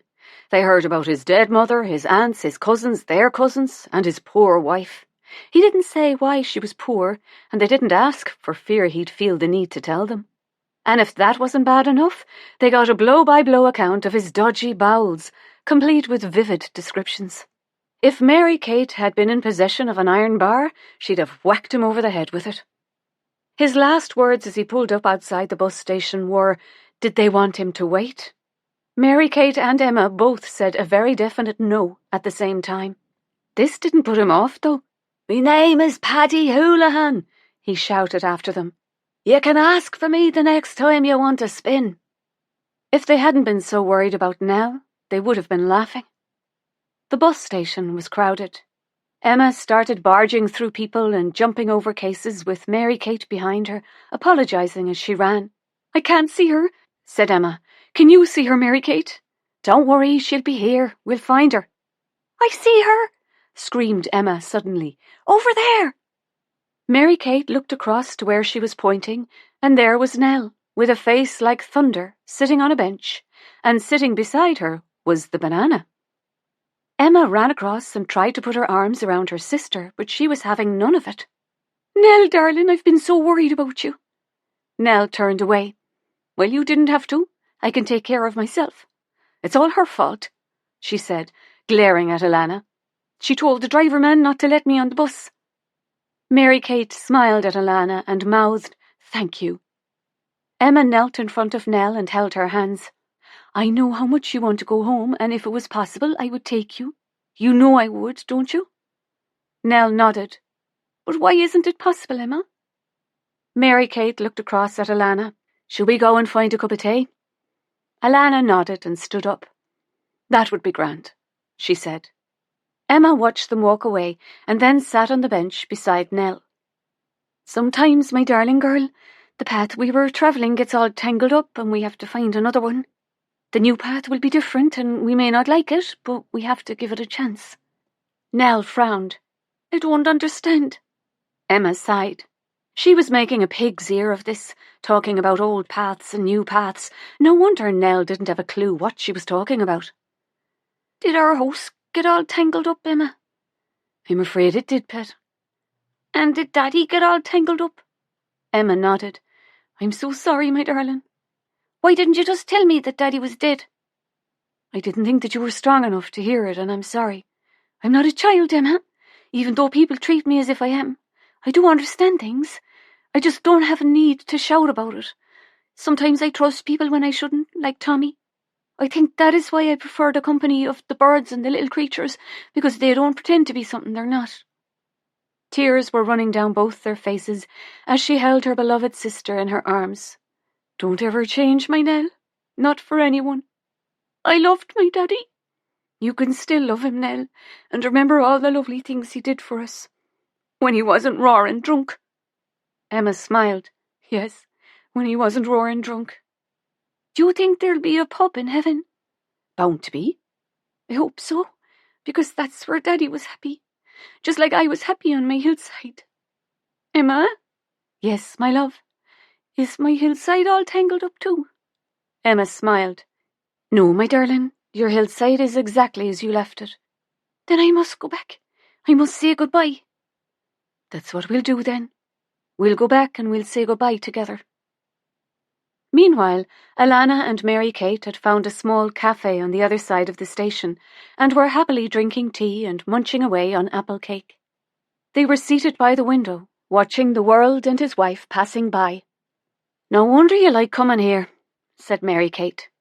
As soon as she said it, she put her hands over her mouth. "Oh, I'm sorry, I shouldn't have said that." "Don't worry about it," said Alana. "I knew that the girls had been following me and thought they might have mentioned it to you. Please don't be sorry. You have nothing to be sorry about." Mary-Kate smiled. "Well, that's awful good of you, Alana." Alana stared at her. "I get the feeling that you have doubts about Alana being my name. Am I right?" "Well, I'd say you're right there. We did have a few doubts, and that was mostly because you never answered to it. You've had poor Mrs. Lamb climbing 3 flights of stairs to tell you that your dinner's ready." "Oh dear," said Alana. "I must apologise to her. I don't think she's lost any sleep over it." Alana grinned. "I wouldn't make a very good spy, would I? It seems that neither would I, letting the cat out of the bag like that. My name is Bridie. Bridie Toomey. I'm sure you have your reasons for wanting to change it, and that's your business and no one else's. If you'd prefer that we called you Alana, that's fine with us. It is, after all, a lovely name. Not that Bridie's not," said Mary-Kate quickly. Bridie smiled at her. "Sure, half of Ireland is called Bridie, but I'm used to it. I never really felt like an Alana. I'm sorry I lied to you, Mrs. Barry." "Mary-Kate," she said. "Please call me Mary-Kate." "Thank you. But as far as Eliza is concerned, I think that you will always be known as Banana, whether you want to be or not." Bridie laughed. "I can live with that, for there's no harm in the girl. Can I ask why you chose the name Alana? Was it someone you knew, or did you just fancy a change?" "I stole it." "How can you steal a name? You can call yourself anything, can't you? It's not a crime." "Well, I stole a name and a yellow coat and a wad of money." Mary-Kate didn't know how to respond. Was Bridie telling her that she was a thief? "I've shocked you, haven't I?" "I suppose you have a bit," said Mary-Kate, doing up the zip on her handbag. Not that she thought Bridie was about to dive into it and steal her money, but it gave her something to do while she took in Bridie's rather startling announcement. Do you want me to tell you how it happened? I think you'd better. It's not as bad as it sounds, she said, launching into the story of the woman who boarded a bus and left her yellow coat on the bench where Bridie was sitting. I happened to be freezing cold, she said, so I saw no harm in taking it. Not only was I cold, but I was also penniless. It was when I put my hands into the pocket that I found the money. I took it as a sign from God, even though I knew that I wasn't exactly his favourite person at the time. But there, we are told that he is a forgiving fella, and I'm hoping he won't hold it against me when it comes to Judgment Day. Mary Kate started to laugh, even though she knew it wasn't funny. But it was the way Bridie was telling it, as if finding a grand yellow coat and a pocket full of money was an everyday occurrence. This was the longest conversation she'd had with her, and she found herself warming to the woman. She was funny in a very dry way. She liked her. She did. She liked her. They sat in a comfortable silence, each with their own thoughts. Mary Kate felt that Bridie had more that she needed to share, but it had to be in her own time. Bridie was staring out of the window. I suppose you must be wondering why I'm here. Well, I'm thinking that either you have a liking for bus stations or you're waiting for someone. She smiled at her. To tell you the truth, I wouldn't care if I never saw another bus station as long as I live.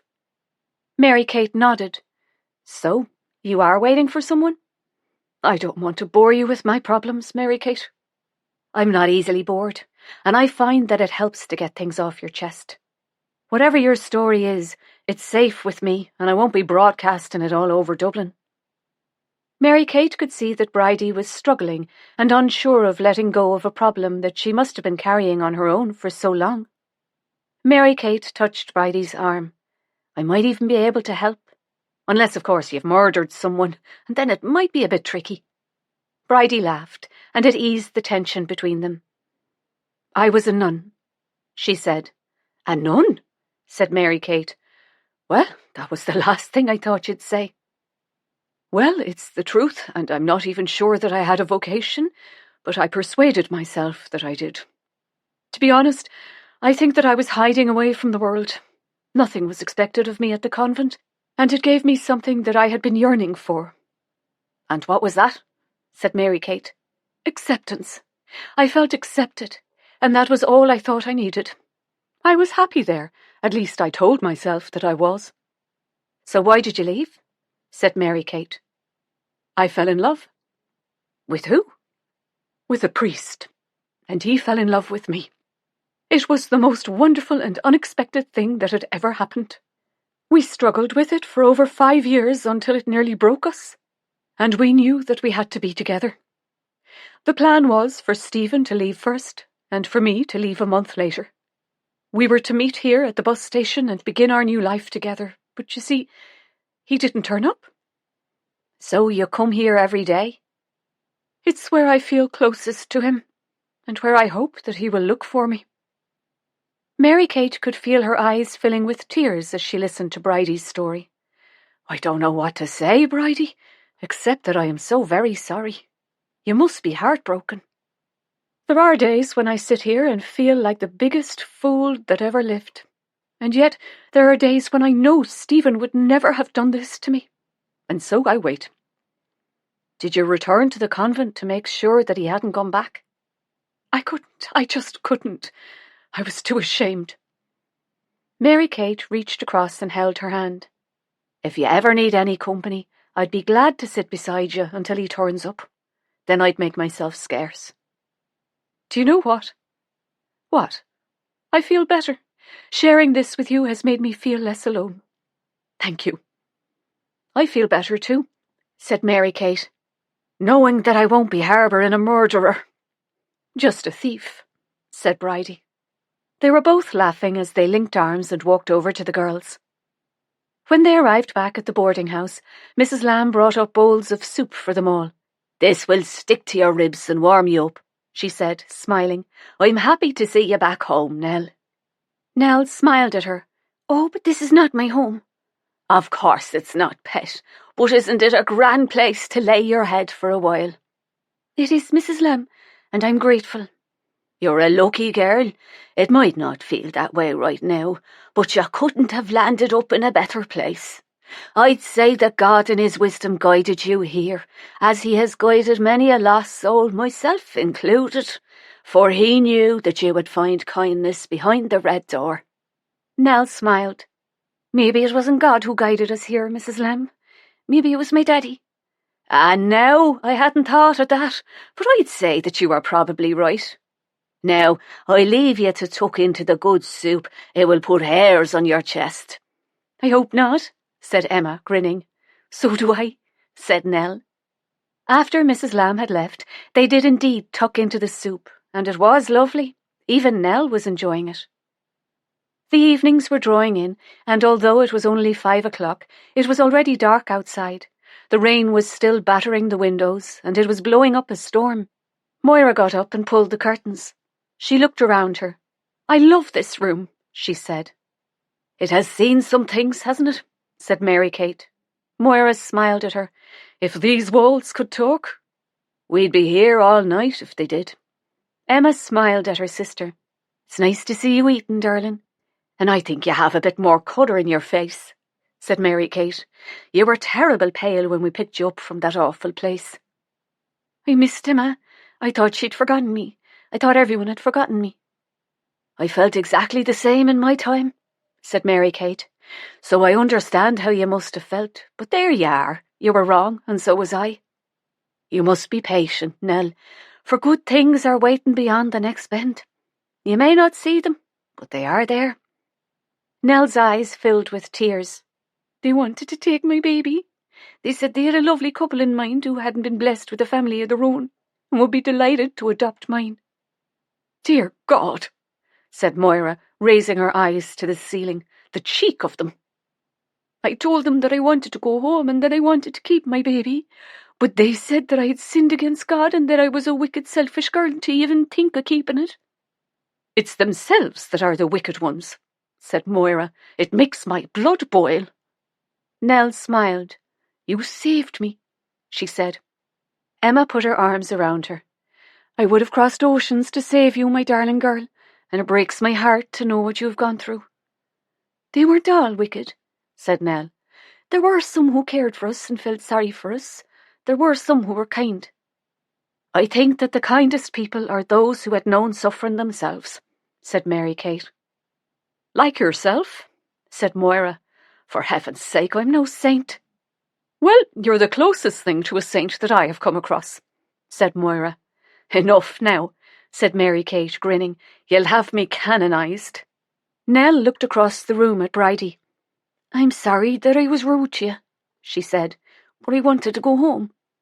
Bridie smiled at her. Well, if you had managed to get on that bus, I would have had to get on with you, and as I had no idea where you were planning to go, I wasn't feeling over the moon about it. You would have loved it, said Nell. I could have shown you our chickens and my hillside. Maybe one day you will, and I shall look forward to it. Perhaps we can all go, said Moira. Nell looked sad. My home and my daddy got tangled up, so there won't be much to see. But my hillside is still there, and my creatures in the river. I'm sorry about your home and your daddy, said Bridie. You must be feeling very sad. I am, but I still have Emma, and I still have the hillside. We are going back just to say goodbye. You're a brave girl, Nell, said Mary Kate. I am, aren't I? She said, which had them all smiling. Just then the door opened and Eliza and Abby came in, followed by Guinness, who padded across the room and flopped down in his favourite place in front of the fire. You missed some grand apple cake, said Eliza, looking at Nell. I'm sorry that I went off and left you. Ah, sure, don't be worrying your head about that, girl, said Eliza. It's not a hanging offence, is it, Abby? It's not a hanging offence. Abby's face looked blank as she responded to Eliza. No, Eliza, it's not a hanging offence. Abby's response worried Mary Kate. Something was very wrong. Something's come up, she said. Do you mind if I just have a quick word with Moira? Of course not, said Bridie. Come on, ladies, let's give Mary Kate a bit of privacy. Now what's on your mind? Said Moira once they had left the room. It was the look on Abby's face when she answered Eliza. I saw it too. She's always been so good with her, but now I'm not sure. When this was a school, Abby had lots of friends, two in particular, Martha and Susan. She was very happy there, but since it closed, I think she's lonely and maybe losing patience with Eliza. So, what can we do? We need to find a good school. It's not enough for me to teach her here at home. She needs to be with children of her own age. Just then, Eliza put her head round the door. Do you want Guinness to leave as well? He's okay where he is, said Mary Kate, smiling, but it was very thoughtful of you to ask. I'll leave you to it then. Eliza will miss Abby once she goes to school, said Moira. Then we'll have to put our thinking caps on, won't we? And if anyone can do it, we can, said Moira, grinning. Indeed, said Mary Kate. Indeed. Chapter 20. Moira. Moira, Bridie and Mary Kate had been gardening all morning, and they were exhausted and cold. I'm too old for this, said Moira, rubbing her back. We need a man. Speak for yourself, said Mary Kate, laughing. I meant a gardener, said Moira, grinning. It had started to rain, that fine rain that soaks you to the skin in minutes. Enough, said Mary Kate, standing up. They hurried indoors. Bridie went downstairs and asked Mrs. Lamb to send up some tea. Moira threw some coal on the fire, and they made themselves comfortable on the sofa. We really do need a gardener, said Moira. We should put an advertisement in the paper. I used to love gardening at the cottage, said Mary Kate sadly, but I haven't the heart for it now. Moira smiled at her. I've been thinking about the cottage. It's been a year since you left it, and the garden must be a jungle by now, but if you're not ready to talk about it, we don't have to. Just then, Bridie came into the room. She warmed her hands by the fire, then sat down next to Moira. We were just talking about my cottage in Glendalough, said Mary Kate. My favourite place, said Bridie. It's where Stephen and I were planning to live. I didn't know you had a cottage there. It must have been lovely. It was, said Mary Kate. But after Sean died, it became the saddest place in the world. I'm so sorry, said Bridie. Life can be shite sometimes. Such language coming from a nun, said Mary Kate, grinning. I don't think I was a very good nun, said Bridie. You wouldn't believe the things I said under my breath. The air would have been blue if I'd let it all out. I must have broken every rule in the book while I was in there. Some things just aren't meant to be, said Moira. I was a pretty awful teacher. I mean, I was okay at the teaching, but I just didn't connect with the children. I knew when I left that I wasn't going to be remembered fondly, and it has been one of my deepest regrets. I wouldn't have been surprised if there were flags hanging out the windows by the time I got to the end of the drive. Oh, Moira, said Mary Kate, you might not have been the perfect Earth Mother, but you educated them, and I'm sure that one day they will remember that and be grateful. Do you go back and visit your cottage? Bridie asked. Too many memories, said Mary Kate. In fact, it's the happy times that hurt the most. I'm sorry, said Bridie. Have you ever thought of selling it? Moira glared at Bridie. Oh, Mary Kate, I shouldn't have said that. No, it's all right, because it needs to be spoken about and I've been putting it off. But I couldn't sell it. I couldn't bear to think of strangers living there. Of course you couldn't, said Moira. But I've had an idea, Mary Kate. What's that? Well, what if it was a place where people went for their holidays? You mean rent it out? I'm not ready for that. Not renting it out. I know you wouldn't want that. I was thinking of a holiday cottage for your friends. Colleen and little Rosa, Mrs. Lamb and Eliza. I bet Mrs. Finn has never had a holiday in her life. James and his wife Erin. And what about... Moira stopped speaking as Mary Kate put her head down and started sobbing. She kneeled down in front of her. Oh, my dear girl, I'm an idiot, a thoughtless, stupid idiot. I'm so sorry, Mary Kate, I'm so very sorry. Mary Kate looked up and smiled at her. No, Moira, I'm not crying because I'm sad. I'm crying because that is the most wonderful idea. Why hadn't I thought of it myself? Moira looked relieved. Thank heavens for that.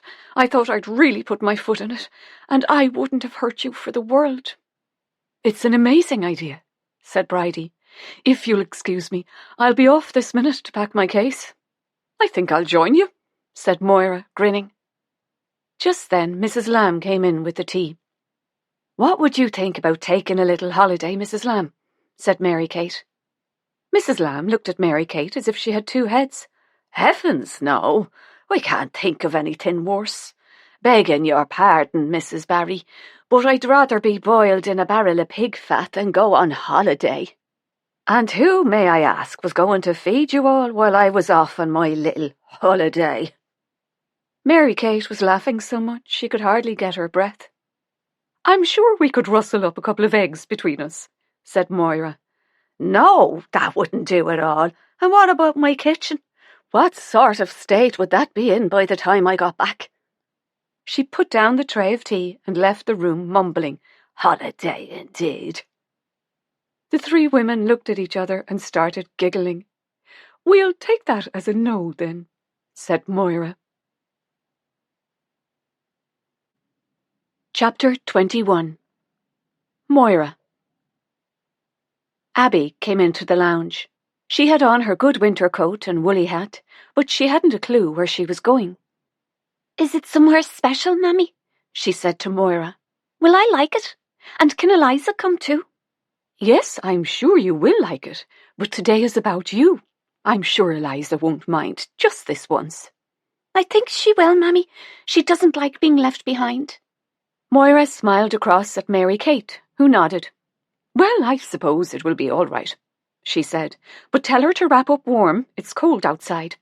Thanks, Mammy. I'll tell her, said Abby, running out of the room. I think it's a good idea for Eliza to know that Abby is going to school, said Moira. I should have thought of it myself.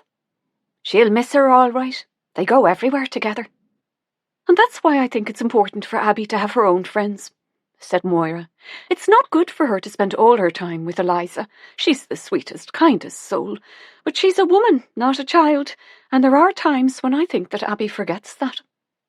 Between them, Moira and Mary Kate had found the perfect school for Abby, and hoped that she would love it as much as they did. It was called St. Thomas a Becket, but lovingly known as St. Tom's. They fell in love with it from the moment they started walking up the long drive towards the blue door. Either side of the path were what seemed to be small gardens dotted along the verge.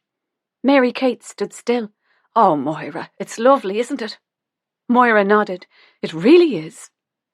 As they got closer to the school, they were met by the headmaster, who had two small children hanging off him like a couple of excited puppies.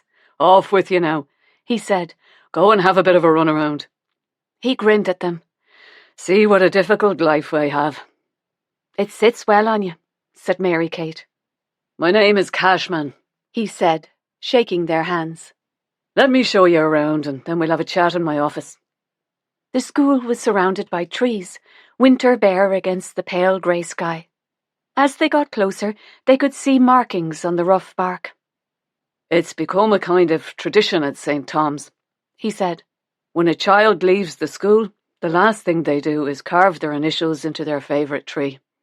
What a lovely thing to do, said Moira. He smiled. It is, isn't it? I like to think that they have left a small part of themselves here for as long as the tree stands.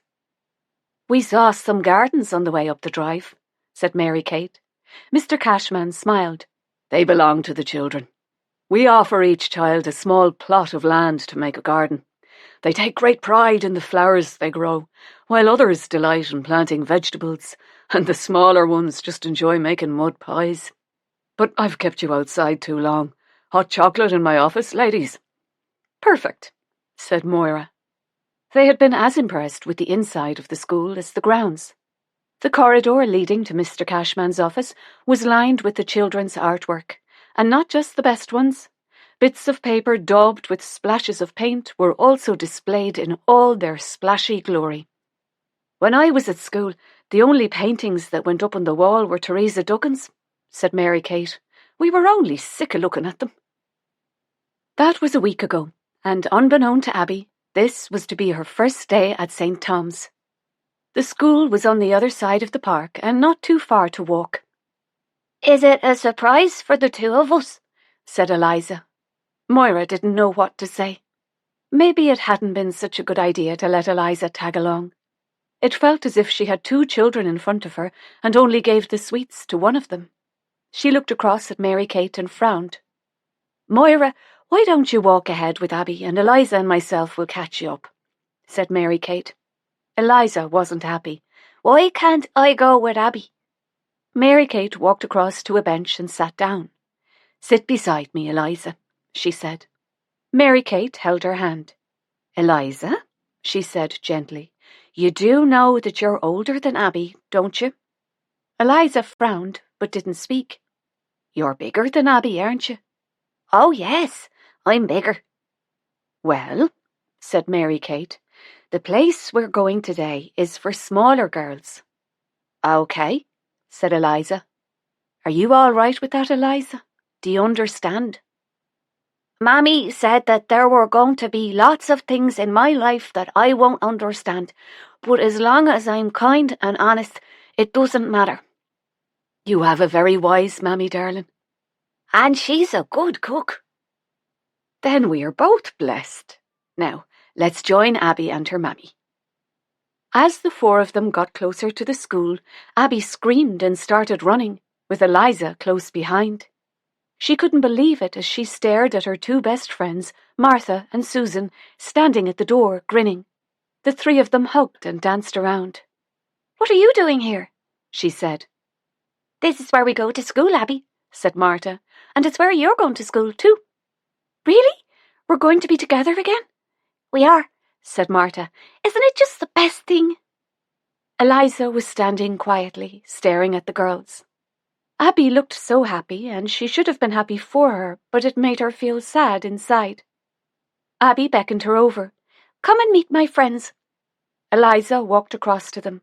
This is Martha and Susan, said Abby. Are you Abby's mammy? Said Martha, smiling. Eliza looked at Abby, and her eyes filled with tears. We're friends, aren't we? She said softly. I'm not your mammy, am I? She glared at the 2 girls. I'm the same as you, she shouted. I'm just a bit bigger. Mammies are old ones. I'm not a mammy. Oh, Eliza, said Abby, holding her hand. Please don't cry. Of course you're not my mammy. We're friends, best friends. Eliza stared at the 2 girls and started to walk away. See, I'm not her mammy, she shouted. I'm not Abby's mammy. I'm not. I'm her best friend. You're silly, you are. I'm going to tell my mammy on you. Where are you going, Eliza? Said Abby. I'm going home. Martha and Susan looked confused. Oh, Abby, said Martha. What did I say to make her so upset? Abby watched Eliza walking away and her heart broke. She looked back at her friends. It's difficult to explain, she said softly. You have nothing to feel bad about, for you have done nothing wrong. Abby hugged them again. I'd better go now, but I'll see you soon. Aren't you coming in? Said Susan. Not today, said Abby sadly. Not today. No one spoke as they walked back down the drive and across the park. They hurried across the square and into the house, where they started calling Eliza's name. Mrs. Lamb came up from the kitchen. She's with me, she said sadly. They followed her downstairs. Eliza had her head on the table and she was sobbing. Abby knelt beside her. I know you're feeling sad, she said gently. Martha and Susan didn't mean to hurt you. Really, they didn't. They're lovely girls. Eliza lifted her head and looked at Abby. They said I looked like an old one. They said I looked like a mammy. They were just confused, said Abby. Because you seem so grown up for your age, and they still have a lot of growing to do. Eliza frowned and stared at her, and it was as if something in her had changed. I look older than you, don't I? Mrs. Lamb put her hands over her face and busied herself with the kettle. Abby wiped away the tears. What we look like doesn't matter, Eliza. We could be tall or small, or fat or thin, But that's just on the outside, and the outside isn't the important bit. She placed her hand on Eliza's heart. It's what's in here that counts. It's who you are on the inside, and in there, you are the funniest, kindest person I have ever known. Moira and Mary Kate were looking at Abby with such pride. Where on earth did the child learn to be so wise? It certainly wasn't from her awful beginnings. "Tea," said Mrs. Lamb. "Tea would be grand," said Moira. "I have a very important job for you, Eliza," said Mary Kate. "If you'd like it. I was going to ask you at the school, but you'd gone home." "I was sad," said Eliza. "I know you were, love. What job did you have in mind for her?" said Mrs. Lamb, putting cups and saucers on the table. "I need someone to walk Abby to school every morning and pick her up in the afternoon. It's a proper job, Eliza, and you'll get your own wages at the end of every week." Eliza smiled. "I can do that, can't I, Mammy? I can take Abby to school." "I think it would be the perfect job," said Mrs. Lamb. "You can take Innes along with you. He'll enjoy the walk." "We can chat all the way there," said Abby. "And when you pick me up, I can tell you all about my day. We'll have a grand time." "And it doesn't matter what I look like on the outside?" "It never did, my sweet girl," said Mrs. Lamb. "It never did." Chapter 22. Cathy. Cathy Doyle learned early on not to get too attached to people. As a foster child, she was always getting moved on, and she never knew why. Maybe she was just unlovable. Once she decided that this must be the reason, she stopped trying to fit in. After all, a bloody sponge fitted in. It was no big deal. She would be driven to some family, clutching a small bag that held her new knickers and vests. These were provided by the church with every move. As they travelled along, Mrs. Parks would tell her what a lucky girl she was to be going to the Buckleys or the Quinns or the Connells. "Now, Cathy," she would say, "you must try harder to fit in this time. You're such a serious little thing, and it would do no harm to put a smile on your face now and again. I thought your last placement with Mrs. Tierney would work out for you, but she said that she couldn't bear one more morning sitting across from you at the table with a face that would sour milk. And Mr. Tierney said that they had taken you in out of the kindness of their hearts, and they hadn't even got so much as a thank you for their trouble." Cathy didn't give a fish's tit what they thought of her, because she didn't think much of them either. Mrs. Tierney coloured her eyebrows so dark they looked like a couple of worms crawling across the top of her eyes, and Mr. Tierney smarmed his hair with margarine that dripped down his face in the hot weather. They also had a horrible son called Albert, who stuck his tongue out at her when he thought no one was looking. They called him their little sweet pea. Well, there was nothing sweet about him, or little, for that matter. In fact, he looked more like a sausage than a pea.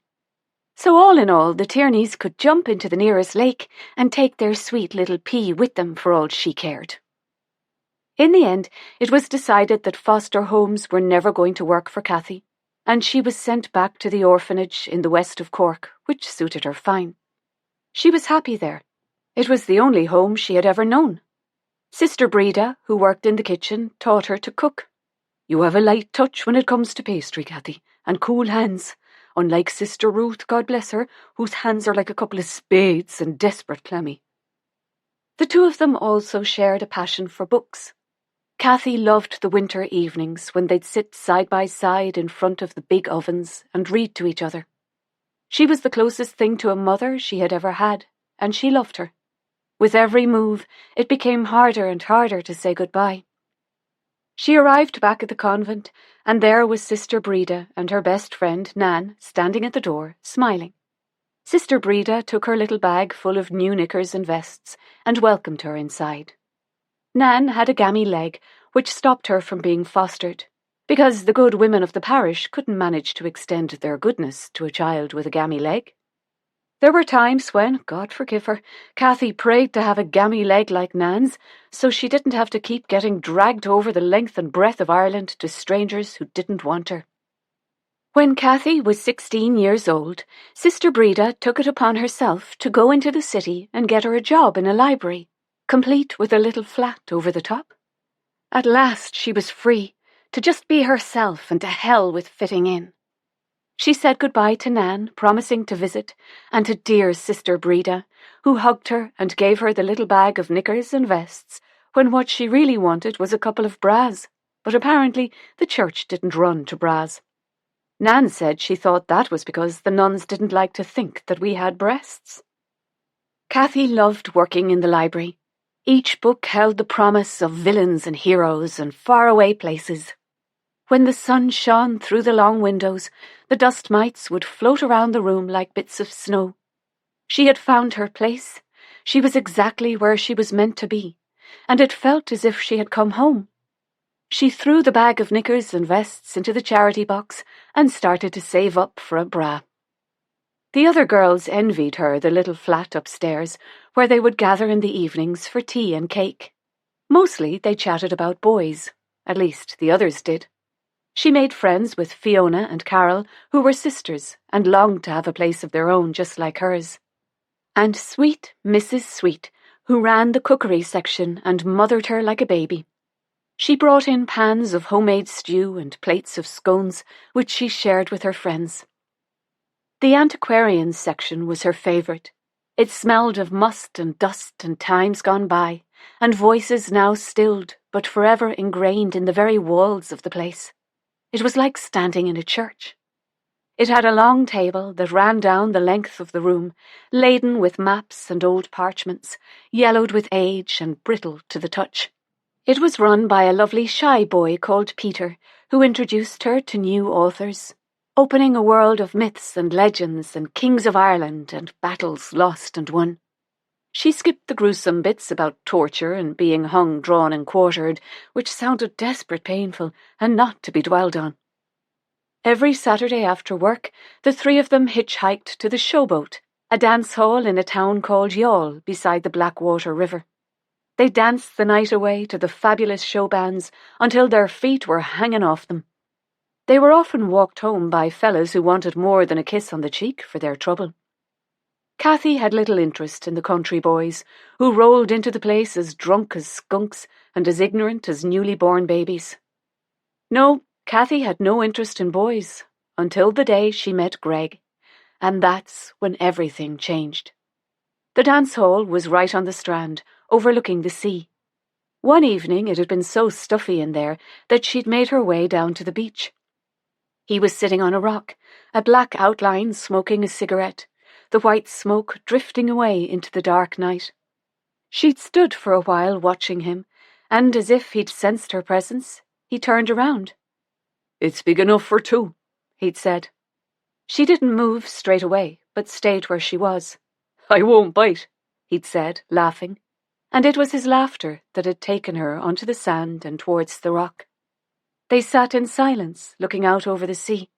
The only sound was the gentle movement of the waves trickling into the shore and rattling the pebbles. "My name is Greg," he said, smiling. "Cathy," she said, smiling back at him. "I didn't see you inside."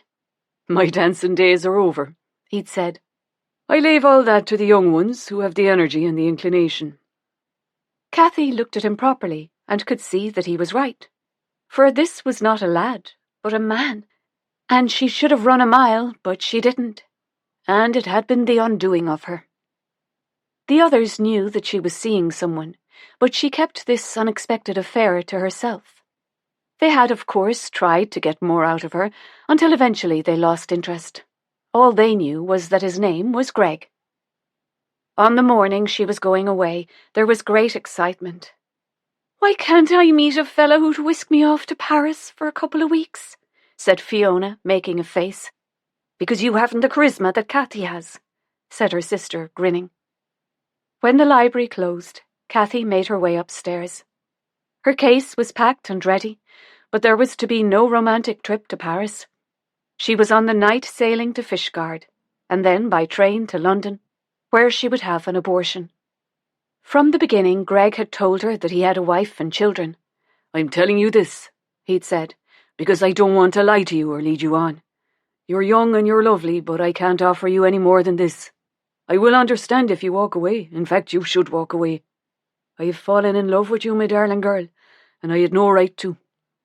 She hadn't walked away because she had fallen in love with him too, and now she was having his baby, a baby that he could never claim as his own. She had assured him that she wanted nothing from him except the money for the operation and her travelling expenses. She wouldn't see him again, and that was sad. He was married, he had his own family, and he hadn't talked her out of having an abortion. In fact, he hadn't suggested meeting again. The words he didn't speak told her that it was over. Kathy had booked a guest house close to the private hospital where Greg had insisted she went to. She had no ill feelings towards him. It was as much her fault as his. He was a good man. She had loved the time they had spent together and had no regrets. They were never going to walk into the sunset and live happily ever after. She had learned long ago that happy endings were not for her. They were the stuff of fairy tales, and she'd never been keen on fairy tales. She would miss him, but she was used to moving on. As a child, she had learned to protect her heart, and she could do it again. The owners of the guest house were an elderly couple called Mr. and Mrs. Roberts, and they were lovely. Her bedroom was small but pretty, and it was obvious that Mrs. Roberts favoured yellow roses. They covered the walls, the curtains, and the quilt. It was like sleeping in a garden. Kathy had been so busy arranging her travel and the hospital and the guest house that she hadn't fully thought about what she was about to do. But in the early hours of the morning, she woke to the awful reality of it all. She was about to end the precious life that was growing inside her. What right did she have to make such a decision? Only God himself could do that. She put her hand on her tummy and wept. "I'm sorry, little one," she whispered. The next morning she walked downstairs just as Mrs. Roberts was going into the dining room. "Now, what can I get you, dear? Are you up for the full breakfast?" "I'm sorry, but I'm afraid that I'm not allowed to eat." "May I ask what time your appointment is?" Mrs. Roberts said gently. She knows, thought Kathy.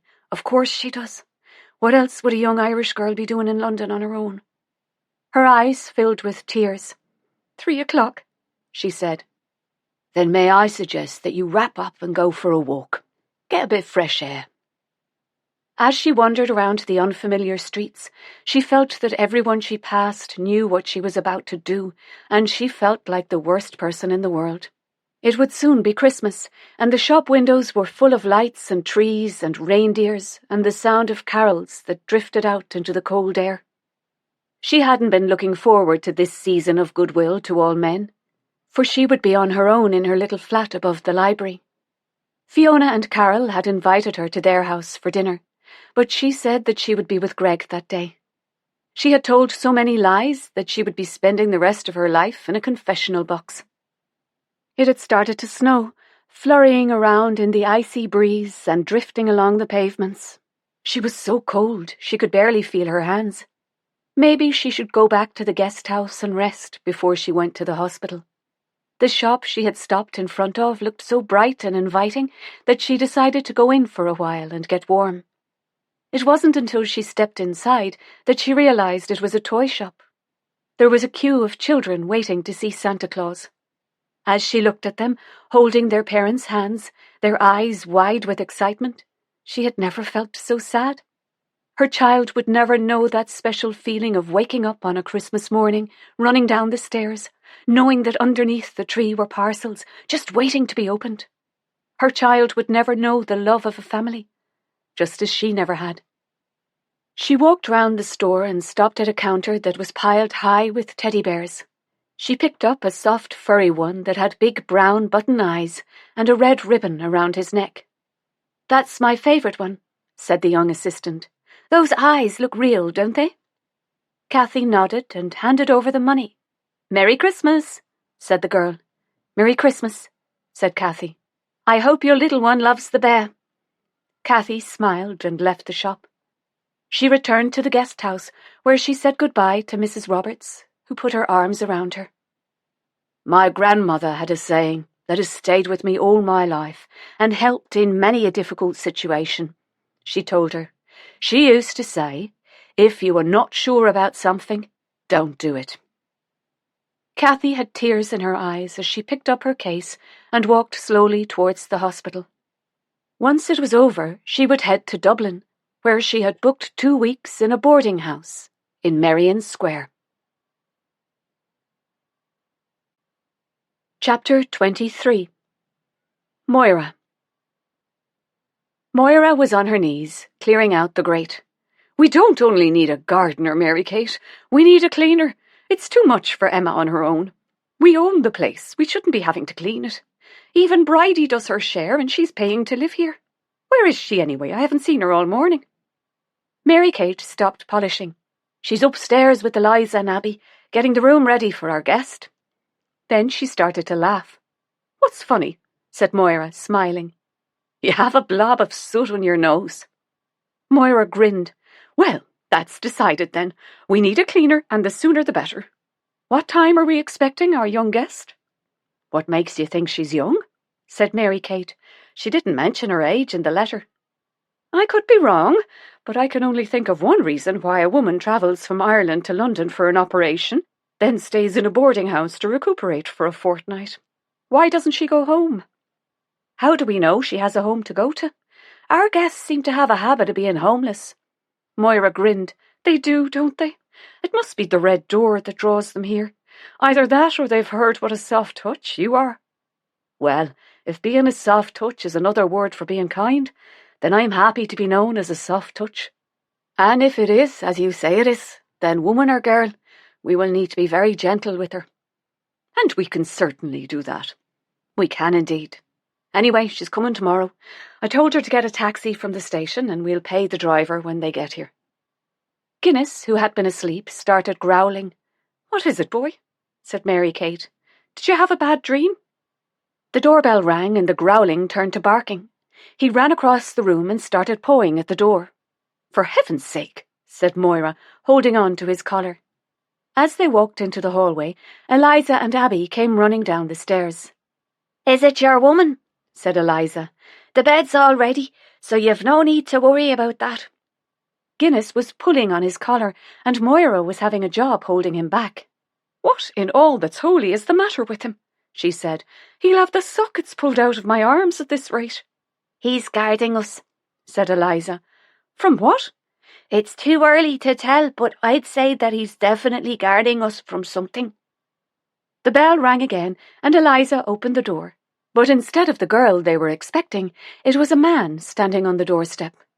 He was wearing a suit that looked as if it had seen better days, and his hair was in dire need of a good wash. But maybe he was down on his luck, and who was she to judge the poor fella? Guinness was going mad and managed to pull away from Moira. He launched himself at the man, who nearly fell backwards down the steps. "Get that bloody dog away from me!" he yelled and kicked out at him. A young man walking across the square could see what was happening. He ran across and grabbed Guinness before the man could harm him. "Leave the dog alone," he shouted. "And who the feck are you?" said the man, glaring at him. "A better man than you are, sir." "That animal's dangerous. He needs putting down." Moira stared at him. "There is only one animal here that needs putting down, and it's not the dog." "What is it you're wanting?" said Eliza. "I heard that you were looking for a handyman." "Well, I'm sorry for your trouble, but the post has already been filled," said Eliza. "Isn't that right, Abby?" Abby nodded her head. "And it was only an hour ago. Now isn't that awful bad timing?" "To hell with the lot of you," the man growled, turning round and starting to go down the steps.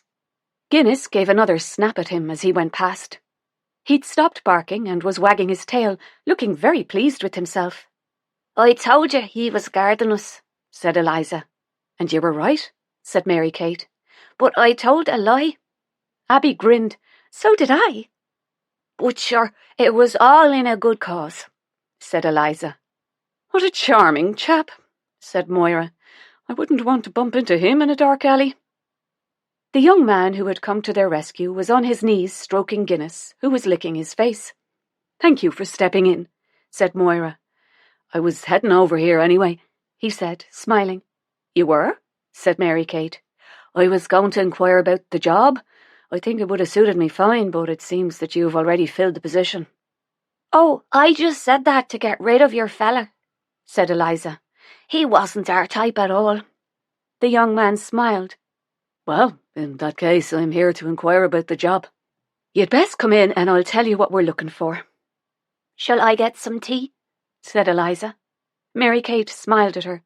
That would be grand, love. And let me say that I was very proud of the way you handled things out there. I was good, wasn't I? You were, and very brave. I'll tell my mammy.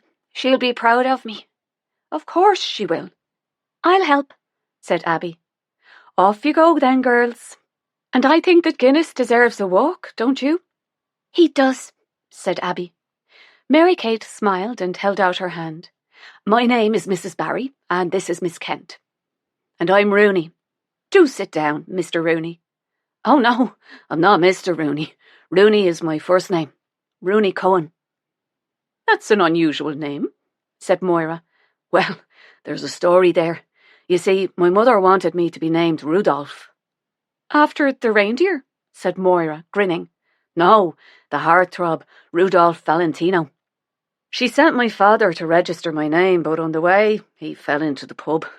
By the time he got to the town hall, he couldn't remember his own name, let alone the name my mother wanted. He just had a vague notion that it began with an R, so he called me Rooney, after an old dog he had as a child. Moira grinned. And what did your poor mother say? Nothing for a fortnight. Now, what does the job entail? I can put my hand to most things.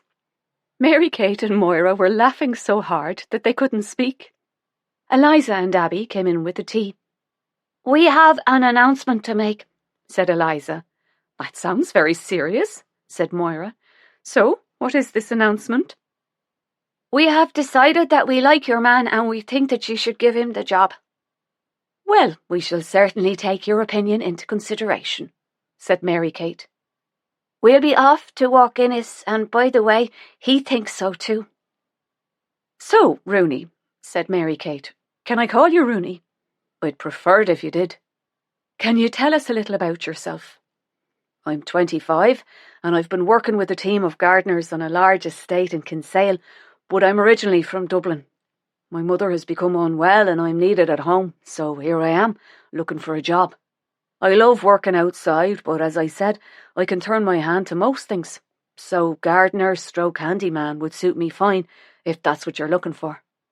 Mary Kate looked over at Moira, who nodded her head. Welcome to our boarding house, Rooney, said Mary Kate. You are exactly what we're looking for. Just then, Eliza poked her head around the door. Did you get the job, Mr. Rooney? I did, he said, grinning, and it was all because of your recommendation. Well, aren't I a great girl altogether? The best, said Rooney, grinning. We'll see you next week then, said Mary Kate, seeing him out. Thank you, Mrs. Barry. I won't let you down, he said earnestly. And I have to say, you have a great little guard dog there. She closed the door. She was happy with her choice. He was a lovely man. He's walking funny, said Abby. Mr. Rooney is walking funny. In what way? Not Mr. Rooney, said Abby. Guinness. Here, boy, said Mary Kate. Guinness limped towards her and lay down at her feet. He looked up at her with his big brown eyes as Mary Kate stroked his head. What is it, darling? Have you hurt your leg? The bad fella kicked him, said Eliza. Bloody cheek of the man. I've a mind to fetch the guards. I'm not sure the guards care so much about animals, said Abby. Well, they should do, because most of them are better than people. Well, that's what I've found anyway. Oh, Eliza, said Abby, you do make me laugh. I really like being with Martha and Susan, but I like being with you more. Mrs. Lamb smiled. Well, I'd say the pair of you are very lucky to have each other. I couldn't agree more, said Moira. Bloody bloke, said Eliza.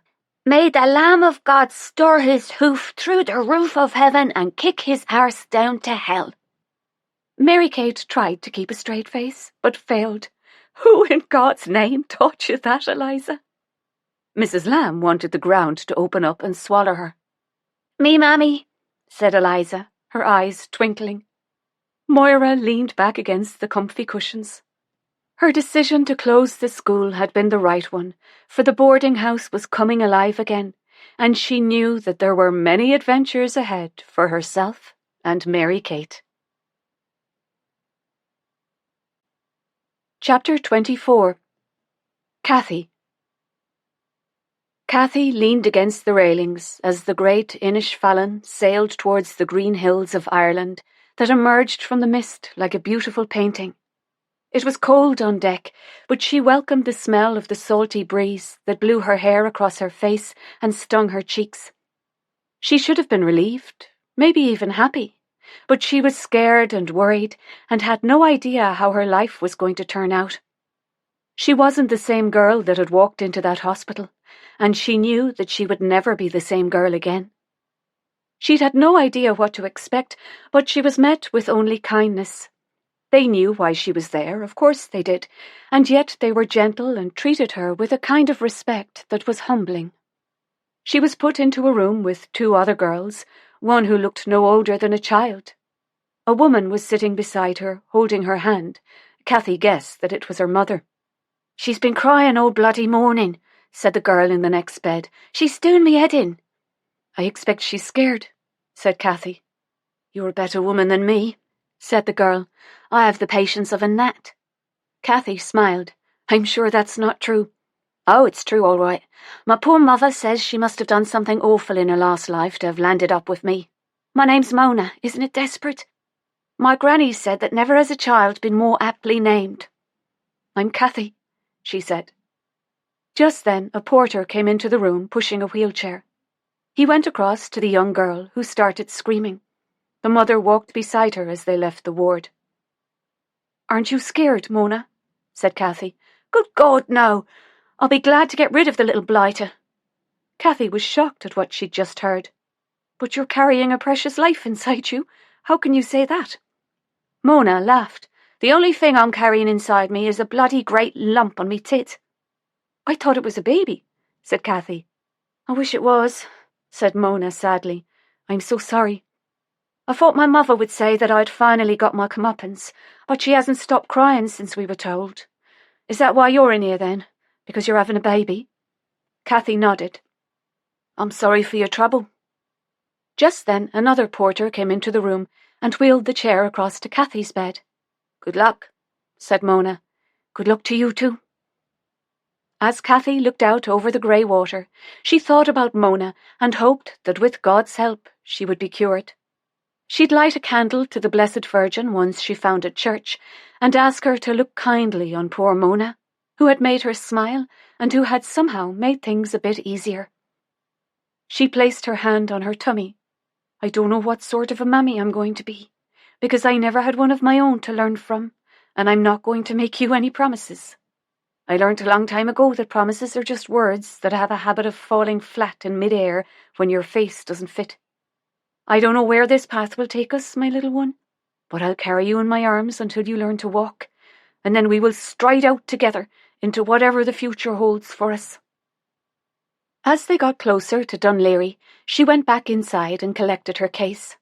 She had a smile on her face as she followed the crowds down the gangplank, because for the first time in her life, she wasn't alone. As the taxi drove into Merrion Square, Cathy felt sick with nerves.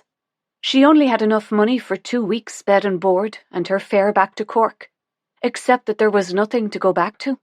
They were hardly going to let her bring a baby to the library, or even let her work there once her tummy got bigger, and she didn't know what she was going to do. The driver turned around. "Here we are, miss," he said. "Best little boarding house in the whole of Dublin, this is. There are some places I wouldn't put a dog in, but you'd be grand here. I've a mind to book myself in for a few nights, but the missus might not be too pleased." He helped her out with her case and put it on the pavement beside her. "May the day be fair to you," he said, getting back into the car. Cathy smiled. May the day be fair to her. That was a nice expression.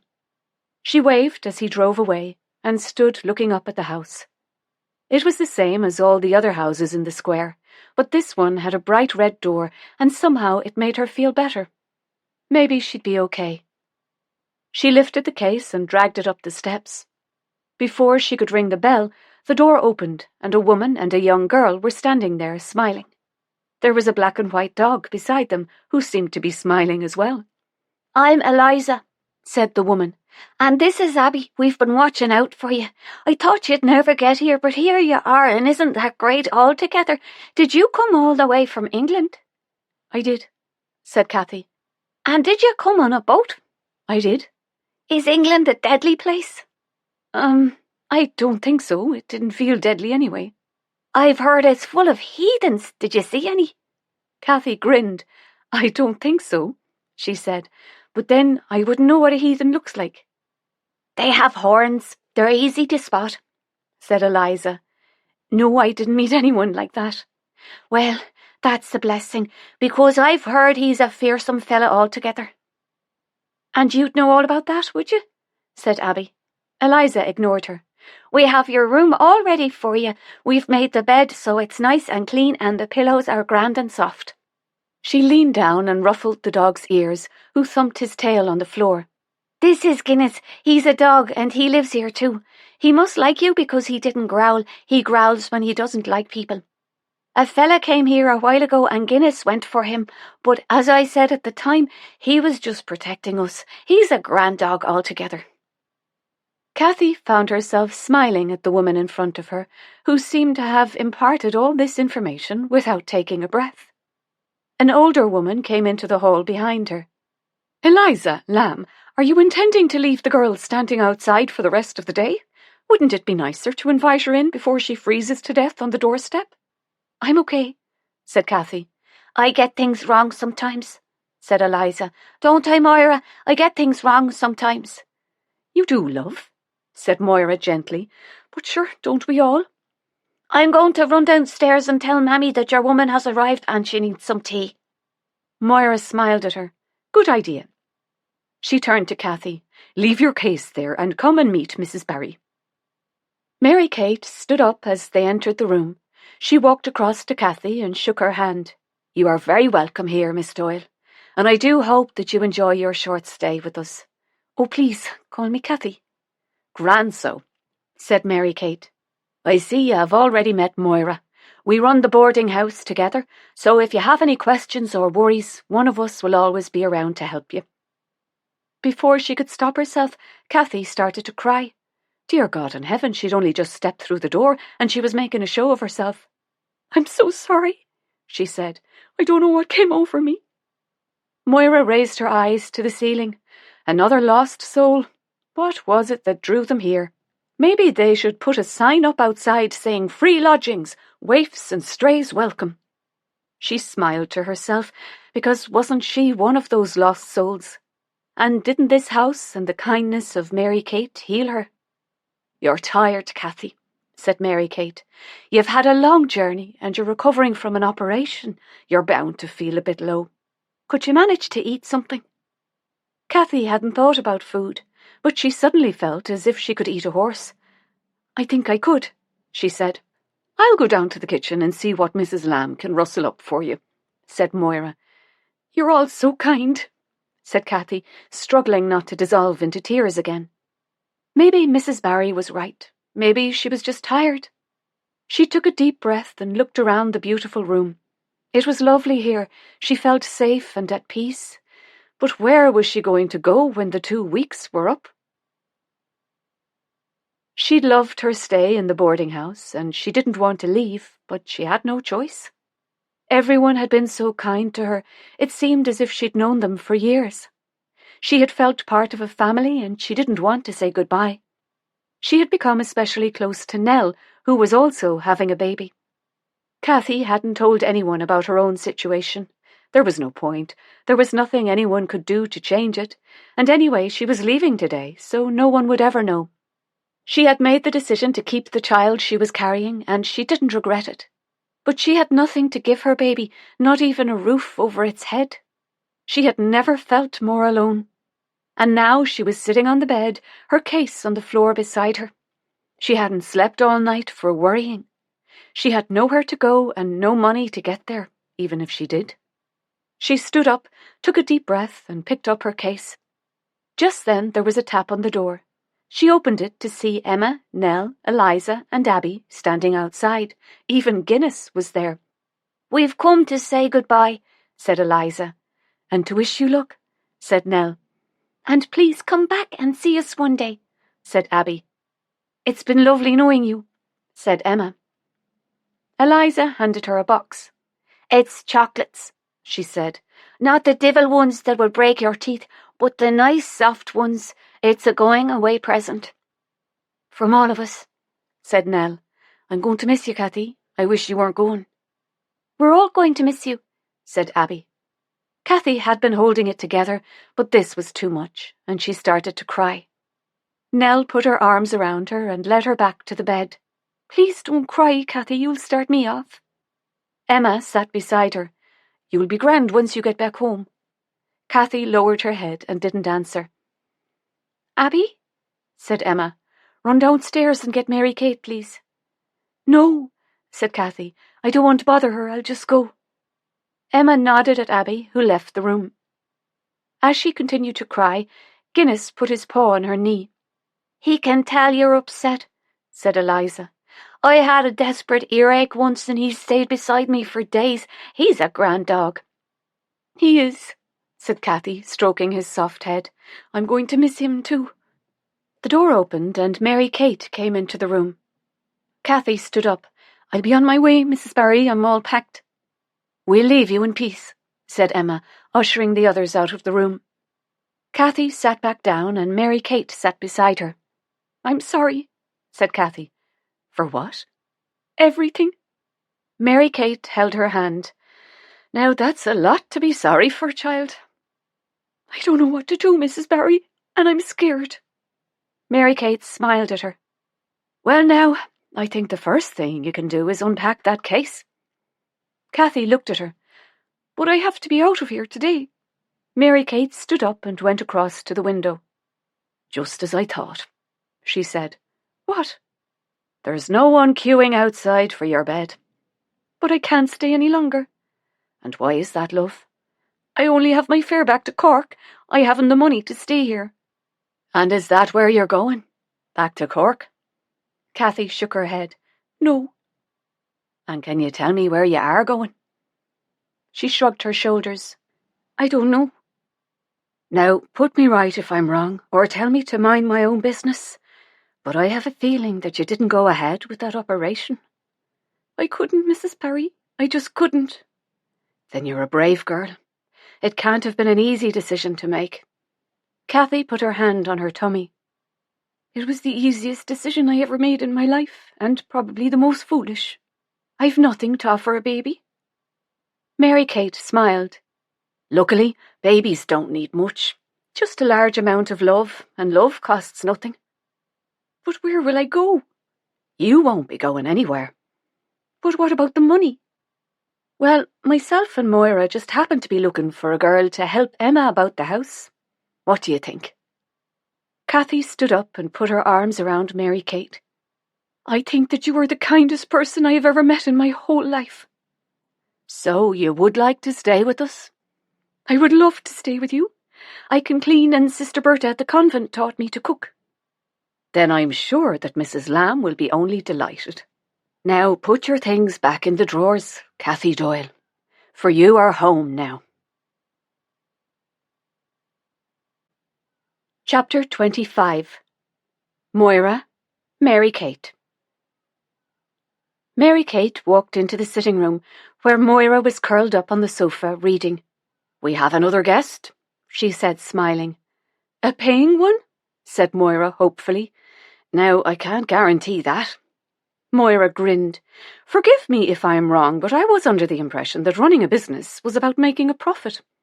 "Oh, it's much more than that," said Mary Kate. "And do I take it that we are also inheriting another baby?" "We are," said Mary Kate, smiling. "And aren't we lucky?" Moira shook her head. "Oh, Mary Kate," she said, grinning.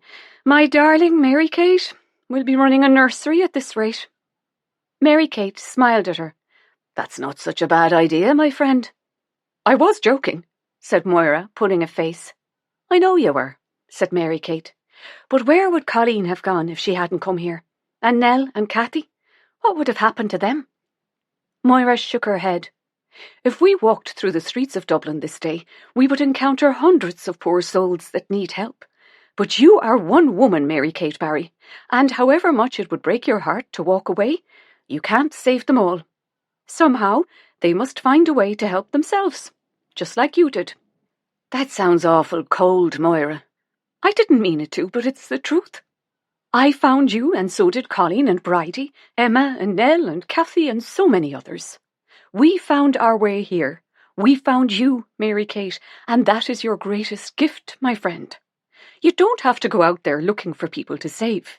Your job is to be here when they all arrive, hauling their baggage behind them. Your gift is just being yourself, and being yourself is enough. Mary Kate's eyes filled with tears.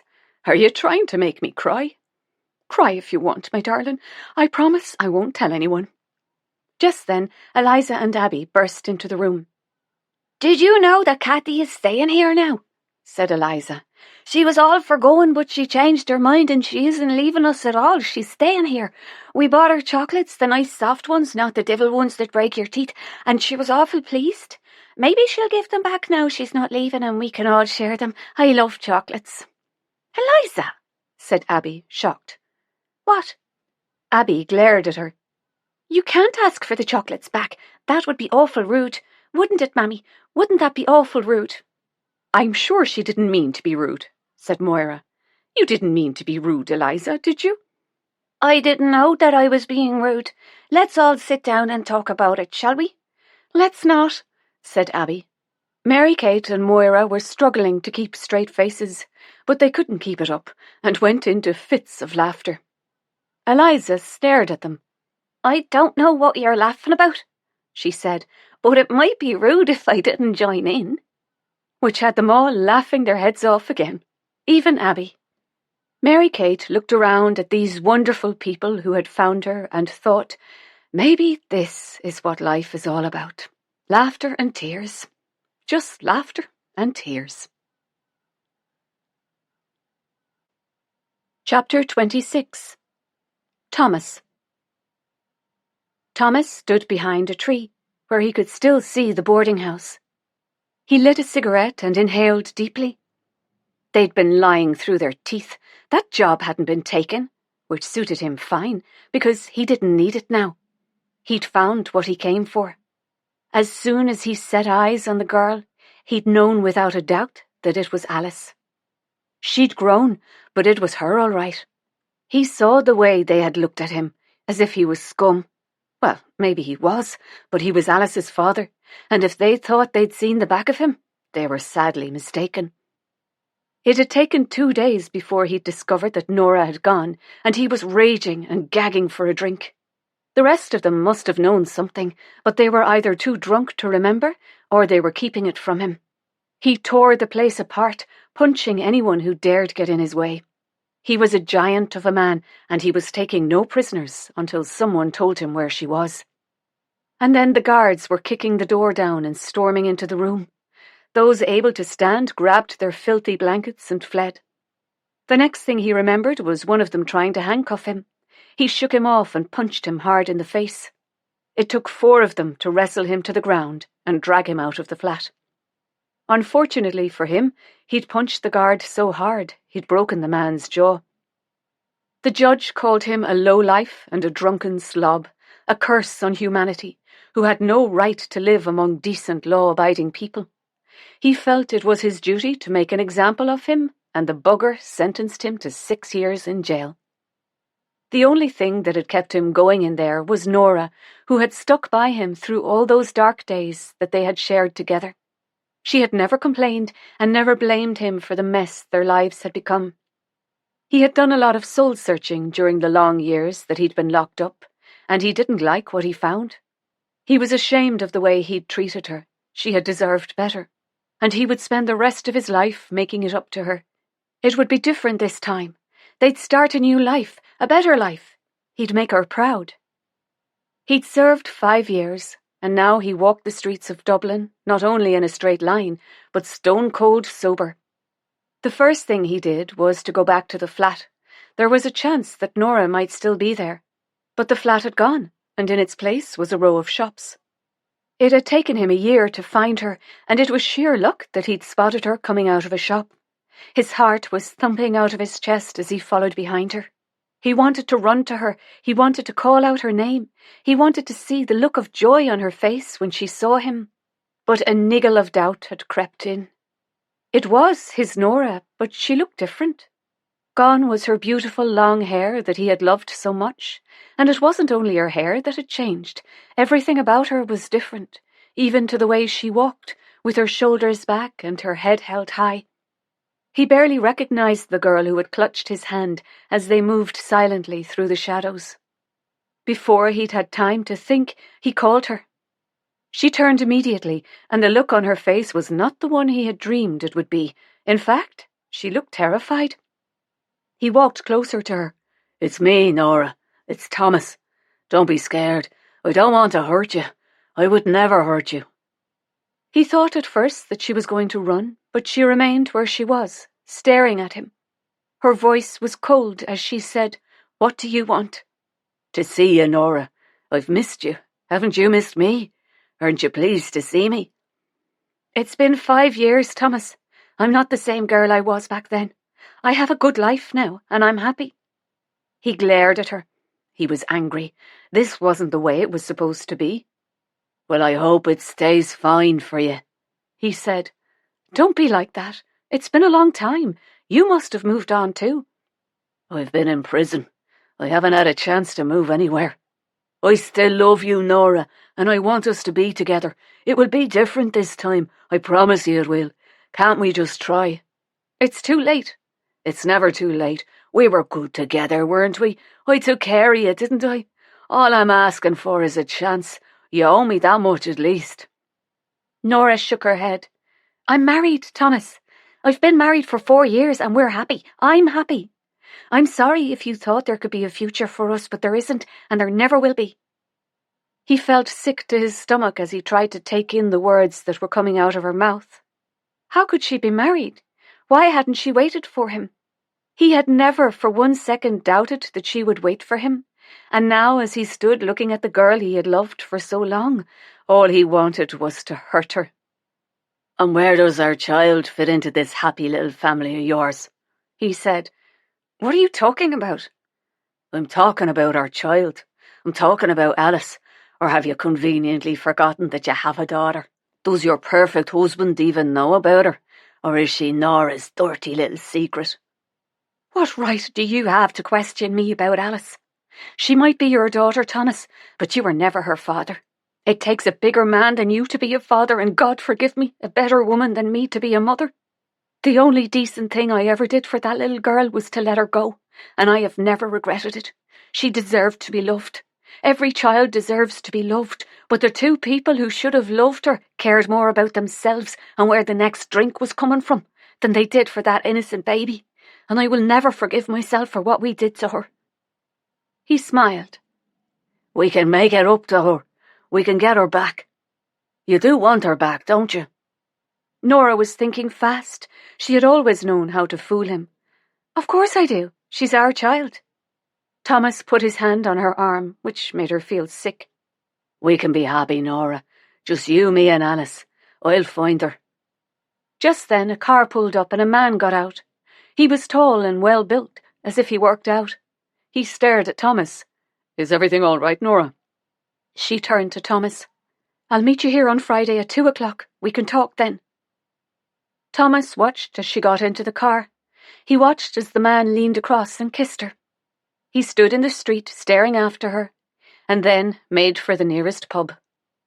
He didn't enjoy the first drink. It felt sour and burned his throat. But after the third, he began to feel calmer and suddenly began laughing out loud. An old guy who was propped at the bar started laughing too, and a couple of girls began giggling. What an idiot he'd been. What a stupid idiot. He'd believed her when she said she didn't want him anymore. What an idiot. Of course she still loved him. Of course she had to pretend. She hadn't been able to run into his arms because she knew her fella was picking her up. They had always joked with each other, but fair play to the girl. She'd really got him this time. He lit up a cigarette and leaned against the wall. She'd almost begged him to get Alice back. Not in so many words, but he knew her. He knew the very bones of her. He'd find the girl and bring her back where she belonged, with her family, with her own flesh and blood, and the three of them could go away together, leave Dublin and start a new life. He went back to the bar and ordered another drink, and suddenly the world was a better place. It hadn't taken him so long to find Alice. People talked when you bought them enough drinks. He met an old crone begging on the streets, and once he'd said that he'd stand her around, she quite happily followed him into the pub, and boy did she talk. She said she remembered the child that was left on the steps of the Abbey. It had been in all the papers. I remember it too, he'd said. Poor little mite, imagine doing that to a baby. I often wondered what became of her. I know what became of her, she said, staring into her empty glass. Thomas got her another drink and offered her a cigarette, then waited patiently for her to speak. She ended up in the convent with the nuns. I did a bit of cleaning there, that's how I know. She looked at him, and her eyes narrowed. Why are you so interested anyway? Why do you care what happened to her? Thomas felt like hitting her. Instead, he smiled. It was just such a sad story, he said. For some reason it stayed in my head for all these years. I'd like to think there was a happy ending for the poor thing. The woman stared at him. He didn't look like the sort of bloke who cared about an abandoned baby. She decided she didn't like his face. It was a gift she had inherited from her grandmother. May she rest in peace with the angels. She knew a bad 'un when she saw one, and this was a bad 'un, all right. Thomas was getting impatient. So, what happened to her after that? Did she stay at the convent? I don't know. You see, I'd left by then. All them bells and chanting and funny costumes done me head in. The old cow was lying. He kicked her hard under the table and she yelped. Shut up, he said. You tell me where that child is, or you'll find yourself dead in an alley one of these dark nights. She glared at him. She had no intention of losing her life over a kid who meant nothing to her. She's in a boarding house in Merrion Square. What number? I don't know, as God is me witness, I don't know. Really? He said. Well, it's the one with the red door, if that helps. He sneered at her. It does. Now feck off. You smell like a skunk's arse. Chapter 27. Nora. Since seeing Thomas, Nora had been terrified. Maybe she had always known this day would come, the day that Thomas would find her. But as the years had gone by, she began to feel safe. What a fool she had been. Liam had asked who the man was that she had been speaking to, and she'd told him the truth. She'd told him it was Thomas. What she hadn't told him was that she was meeting him on Friday. He would have stopped her going. Maybe we should think about moving away, he said. But you love your work. I love you more, and I don't like the sound of this guy. My priority is keeping you safe. Where I work is just geography. Liam was a wonderful husband, and she thanked God every day for him.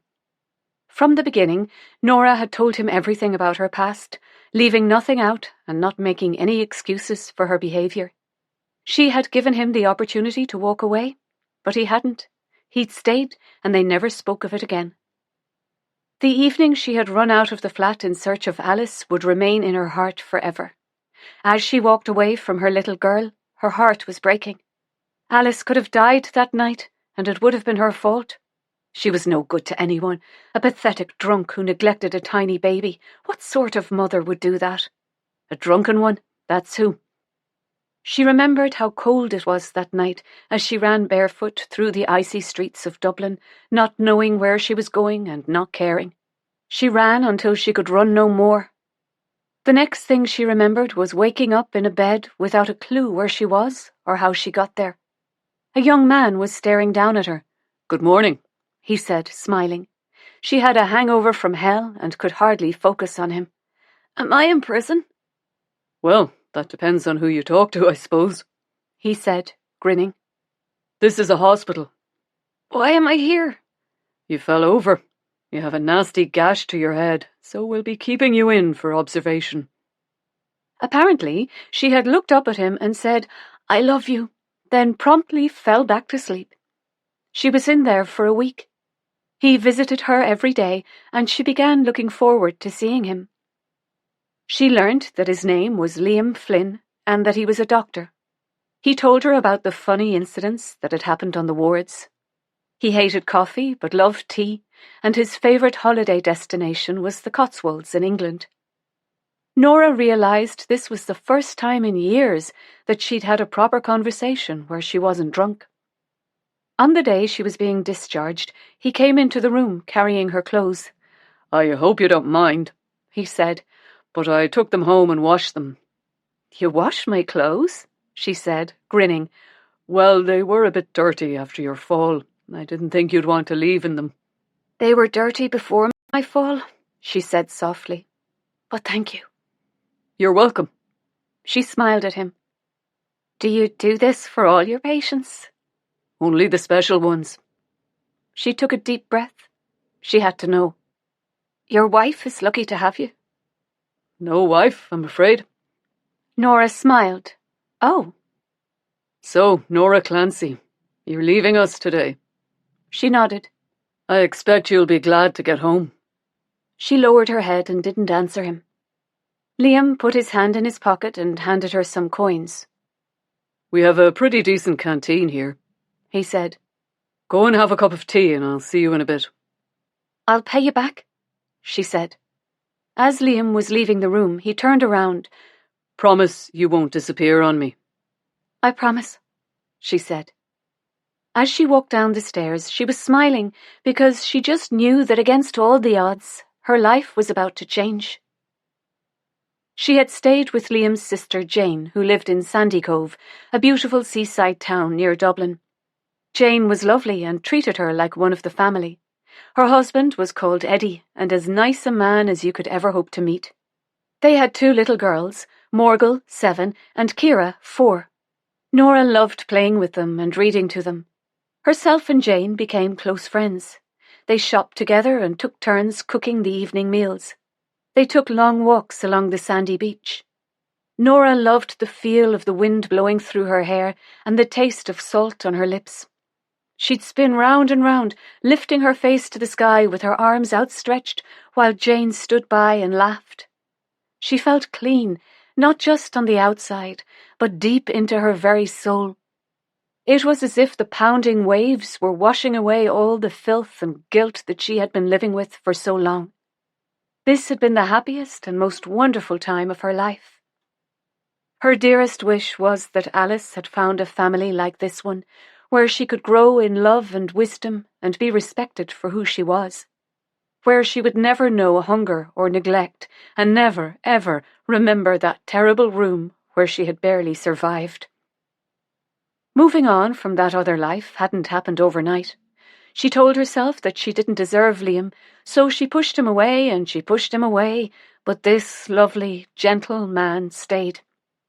On the day she'd told him he'd be better off without her, he'd taken her gently by the shoulders and looked into her eyes. "Is that what you want?" he'd said. Her eyes had filled with tears. "No." "Then what is all this about?"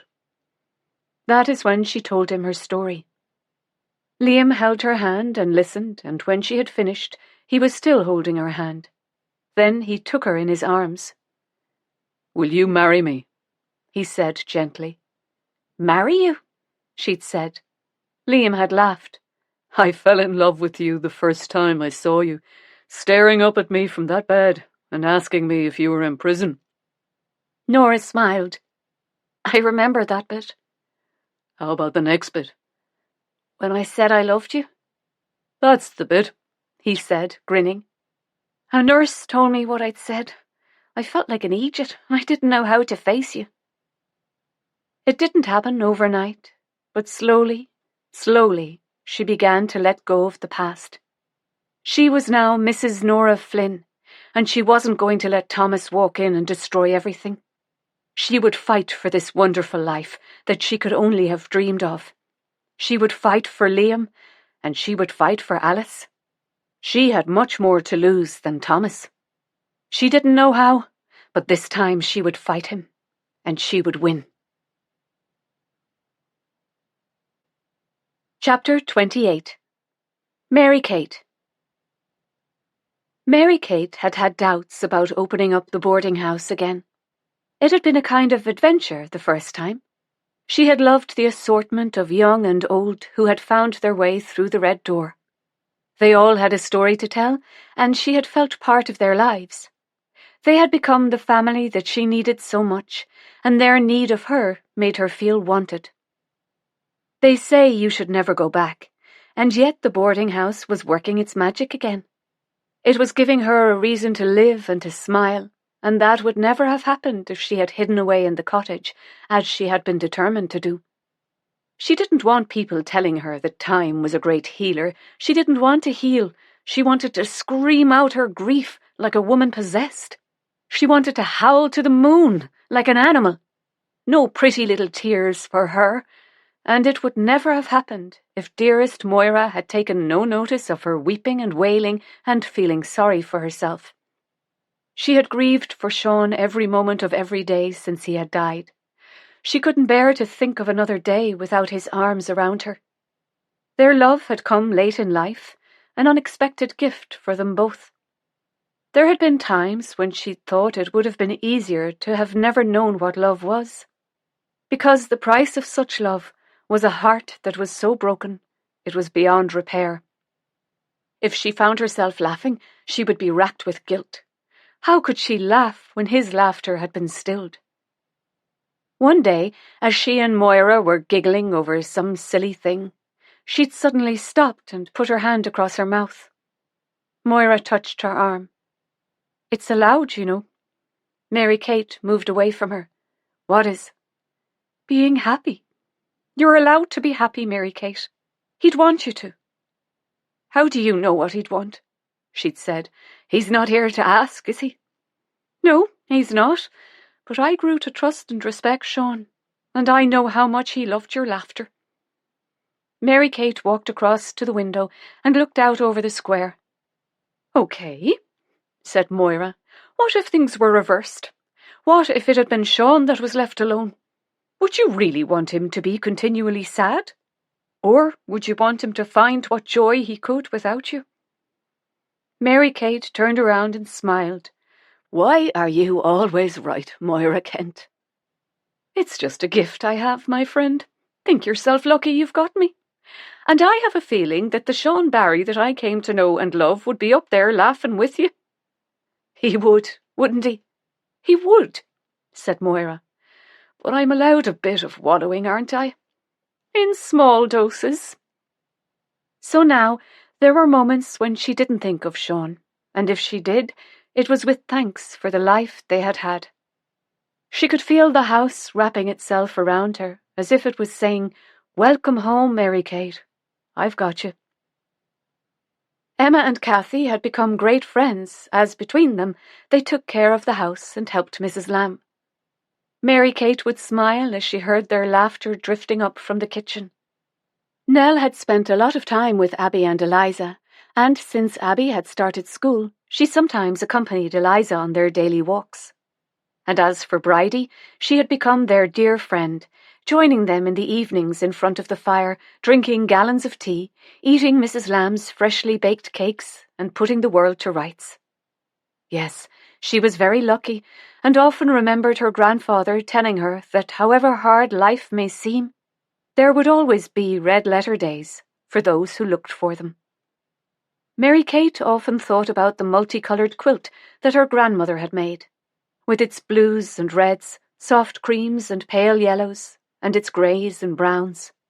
She had asked why she hadn't made it all in the lovely bright colours, and she had said that you needed the dark to fully appreciate the light. She had been a child at the time and hadn't understood. It wasn't until she was older that she realised her grandmother had been talking about life. Christmas was only 2 weeks away, and Eliza and Abby kept asking when they were going to get the tree. She knew that she had been putting it off, because it could never be the same as that first Christmas when she and Sean had driven out into the countryside and chosen the most perfect tree in the wood. He had held her in his arms to keep her warm, and as the snow drifted around them, she had fallen in love with no expectations that he could ever love her in return, but he had. So today, when Eliza picked Abby up from school, they were all going to choose a tree. Sean had said that there was a knack to picking the perfect one, and that he had the gift of spotting it a mile away. Well, today might be a bit different, because Abby and Eliza were doing the choosing, and she doubted that it would be quite as perfect as Sean's choice. But a wonky tree chosen through the eyes of love would be the best tree in Merrion Square. She looked at the clock that stood on the beautiful fireplace and realized that the girls were later than usual. Moira came into the room, looking worried. "They should be back by now," she said. "I was just thinking the same myself," said Mary Kate. Moira walked across to the window and looked out over the square. It was dark, and it had started to snow. Mary Kate came and stood beside her. "I'm sure they'll be back soon." Moira nodded, but she had a feeling in the pit of her stomach that something was wrong. Abby loved her new school, and Eliza loved taking her there and collecting her in the afternoons. Sometimes Moira could hear them laughing together as they crossed the square. She couldn't have loved Abby more if she had given birth to her. The day she had walked away from Clifton College, she had nowhere to go and no one to go to. She'd felt bitter as she walked down the long drive. She had failed as a teacher, and she had no friends. She never dreamed that she would find her way back home, the home where she had grown up, and if anyone had told her then that she would one day be a mother, she would have laughed in their face. But here she was, mother to the sweetest, kindest little girl in the whole of Ireland, and the most beautiful. She must have done something right along the way, but she couldn't for the life of her think what it could have been. "How late are they?" said Mary Kate. Moira looked at the clock. "They should have been home 20 minutes ago." She peered into the darkness, willing them to appear out of the gloom. "I wish Guinness was with them." Guinness wagged his tail as he heard his name. His leg was bandaged, and they were all spoiling him. Mary Kate looked across at her beloved dog. It was because of Sean that she had ended up with this gentle animal. Sean was overseeing the building work on the house, and Guinness was there every day. She assumed that the dog was his, but it turned out that it was an old stray. It was Sean who named him Guinness because of his white head and black body. Adopting Guinness had been one of the best decisions of her life. That, and falling in love with Sean Barry. They sat watching the minutes tick by. "I think we should call the guards," said Moira, standing up and going back to the window. "Let's give it a bit longer," said Mary Kate. Nell tapped on the door and came into the room. "Where are Eliza and Abby?" Mary Kate shook her head. "They're not back yet, Nell." Moira stared out at the snow. "This isn't right, Mary Kate. Something must have happened." That's when she heard the screaming and saw Eliza running towards the house. Moira and Mary Kate ran outside, and Eliza fell into their arms. There was blood streaming down her face. "Dear God, what has happened?" said Mary Kate. Eliza stared at her, her face so white against the blood. "I want my mammy," she said, sobbing. "Think, Eliza," said Moira. "Where's Abby? Where is she? What happened?" The others had heard the screaming and were running down the stairs. "Emma, get Mrs. Lamb," said Mary Kate. "And Bridie, phone the guards." Chapter 29. Moira. They were all frantic with worry, but Moira was in a state of collapse. She couldn't keep still. She was pacing the hallway, going to the window and standing outside, staring over the square. "I can't just stay here, Mary Kate," she said. "I have to go out and look for her." "We should wait for the guards. They might have news." "I'm going to talk to Eliza. She must remember something." "Not now, Moira. The poor girl is in a state of shock. Maybe the guards can get something from her, but right now she's in her mother's arms and that's the best place for her to be. I can't imagine what has gone on, and I want to know as much as you do. I want Abby to come home, but it's pitch black out there. What good would come of us tearing around Dublin trying to find her? We need more information. We need something to go on. We'll find her, my love. We'll find her. But even as Mary Kate said it, she wasn't certain that they would, and she feared for Moira's sanity if they didn't. The girls were sitting on the stairs, holding on to each other for comfort. "Emma," said Mary Kate, "I want you to phone James. Let him know what has happened and tell him to go and get Jessie and bring her back here. Can you do that?" "Of course," she said, getting up. Nell was hanging on to her. "Don't leave me, Emma." "I won't be long and Cathy will look after you." Cathy held Nell's hand. "Of course I will," she said. Mary Kate had to let Jessie know. She had been like a big sister to Abby. She had to be told what had happened. The front door was open and a guard stepped into the hallway. He was a skinny young lad who looked as if he'd just fallen out of bed. His uniform must have been a hand-me-down from a bigger fella because it was hanging off him like a sack. She felt a bit sorry for him. "Thank God you're here," said Moira. "You have to find Abby. You have to go now." "All we have been told is that a young child is missing," said the boy. "What else can you tell us?" "Abby is 11, said Mary Kate. "She hasn't come home from school and it's not like her." "Has she gone missing before?" "No," said Moira. "Of course she hasn't." "Has there been an upset in the house? Is she in trouble and scared to come home?" "No," said Moira. "She's been taken. Why are you standing there asking a load of stupid questions? Go and find her." "They have to ask questions," said Mary Kate gently. "I'm afraid we do," said the guard. "Was Abby alone?" "No," said Mary Kate. "She was with Eliza. We've tried talking to her, but she hasn't been able to tell us anything. Whoever took Abby hit Eliza in the face." "So you really do think that someone has taken her?" "What else could have happened?" snapped Moira. "Right," he said. "I will need to speak to Eliza." Before Mary Kate opened the door, she spoke to him. "Eliza isn't a child, but she acts like one. I don't quite know how to explain it." "I have a niece who is the same. I understand," he said. When they went into the front room, Eliza screamed. "It's all right," said Mrs. Lamb. "This is a good man and he's here to find Abby. Now you need to tell them everything that happened after you collected Abby from school." Eliza looked up at the guard. "Will you find Abby?" "That's what I'm here for. Now, I know you're very upset, but if there is anything that you can remember about today, however small, it could help us to find your friend.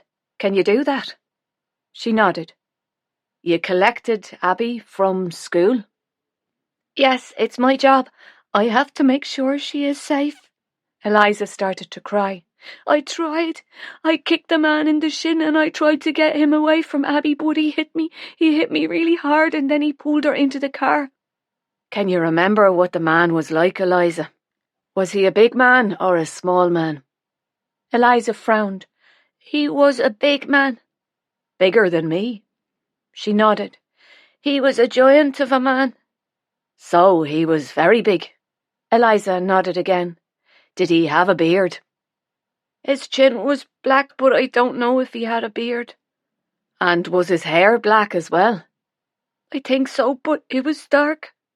The guard smiled at her. "You are being very brave, Eliza," he said. "Yes, I am, aren't I?" "Now, what about this car you saw? Can you remember what colour it was?" "It was red." "Are you sure about that?" "Oh yes, red is my favourite colour, isn't it, Mammy? Isn't red my favourite colour?" "It is, my love," said Mrs. Lamb. "That's why I remembered it," said Eliza. "I'm afraid I'm going to have to take Eliza down to the station so we can get all this down on paper." "Eliza is going nowhere, Sonny Jim," said Mrs. Lamb. "The child is traumatised and she needs to be here with her family." "But rules are rules, Mrs. Lamb. I am only doing my duty." Mrs. Lamb glared at him. "Well, you can go and do your duty somewhere else. Listen, Jimmy Coyne, I knew you when your arse was hanging out of your trousers, so don't be standing there telling me about rules. If you need to speak to Eliza again, you can speak to her here, and that's my last word on the subject. Got that?" Yes, Mrs. Lamb, he mumbled. Is there anything else you want to ask her before you go? The guard knelt down in front of Eliza. Now, is there anything else you can remember? Any small little thing that will help us find this man? I can't think of anything else, Mammy. I'm trying hard, but I can't think of anything else. That's all right, my love. You did really well, said Mrs. Lamb. well, if you think of anything at all, said the guard, let us know. We will, of course, said Mary Kate, but I think Eliza needs to rest now. As Emma let the guard out, a car was pulling up outside. Jessie jumped out and ran into the house. James Renson came behind her. Is there any news? said Jessie. Mary Kate shook her head. Not yet, darling. I've remembered something, said Eliza. What have you remembered? said Mary Kate. That man called Abby by the wrong name. What did he call her, Eliza? said Moira. He called her Alice. Mary Kate and Moira looked at each other. They knew who had taken her. The waiting was hard, but for now there was nothing they could do but wait. Emma brought up a tray of tea, but none of them wanted it. The minutes ticked away, but it felt like hours. There was a knock on the door, and the guard walked into the room. I'm glad you came back, said Mary Kate. Eliza has remembered something. The guard didn't say anything. He just stood there, staring at them all, his face as white as a sheet. Moira jumped up. Have they found her? I don't know how to tell you, and I'm awful sorry for your trouble. For God's sake, just say it, Jimmy, said Mrs. Lamb. A car was seen going over the cliffs at Howth. Was it red? said Mary Kate. The couple who witnessed it going over said it had been too dark to make out the colour. So it could have been any car, said Moira. I suppose it could, said Jimmy. It can't be the only car that's ever gone over those cliffs. The guard nodded. I'd say you could be right there, missus. A fair few have gone over, mostly suicides. You know, desperate souls wanting to end it all, God love 'em. Moira looked ready to punch the poor boy. Then why in all that's holy are you frightening the life out of us when it could be any old car? Jimmy looked ready to run. I was told to. We need to go there, said James. I know Howth very well. It's not far. We need to know. I'm coming with you, said Jessie. You'll need coats. There's a fierce wind up on those cliffs. Will you hold the fort, Bridie? And will you let Abby's school know what has happened? Said Mary Kate. I will, of course, and may God go with you. I'll get some hot food ready for when you come home, said Mrs. Lamb. I need something to do before I go mad altogether. As she was leaving the room, she turned around. And you, Jimmy Coyne, should seriously consider a change of career. Your bedside manner is shite. Chapter 30. Mary Kate. It was silent as they sat in the back of James's car, each of them praying that it was not a red car that had gone over the cliff, because anything else was unthinkable. It would be a cruel God indeed who had looked away and let harm come to such an innocent child. Darling, beautiful Abby, their golden girl who meant the world to all of them. This couldn't be true. It just couldn't. Mary Kate had heard that when a loved one died, you knew straight away. You felt them leaving their body.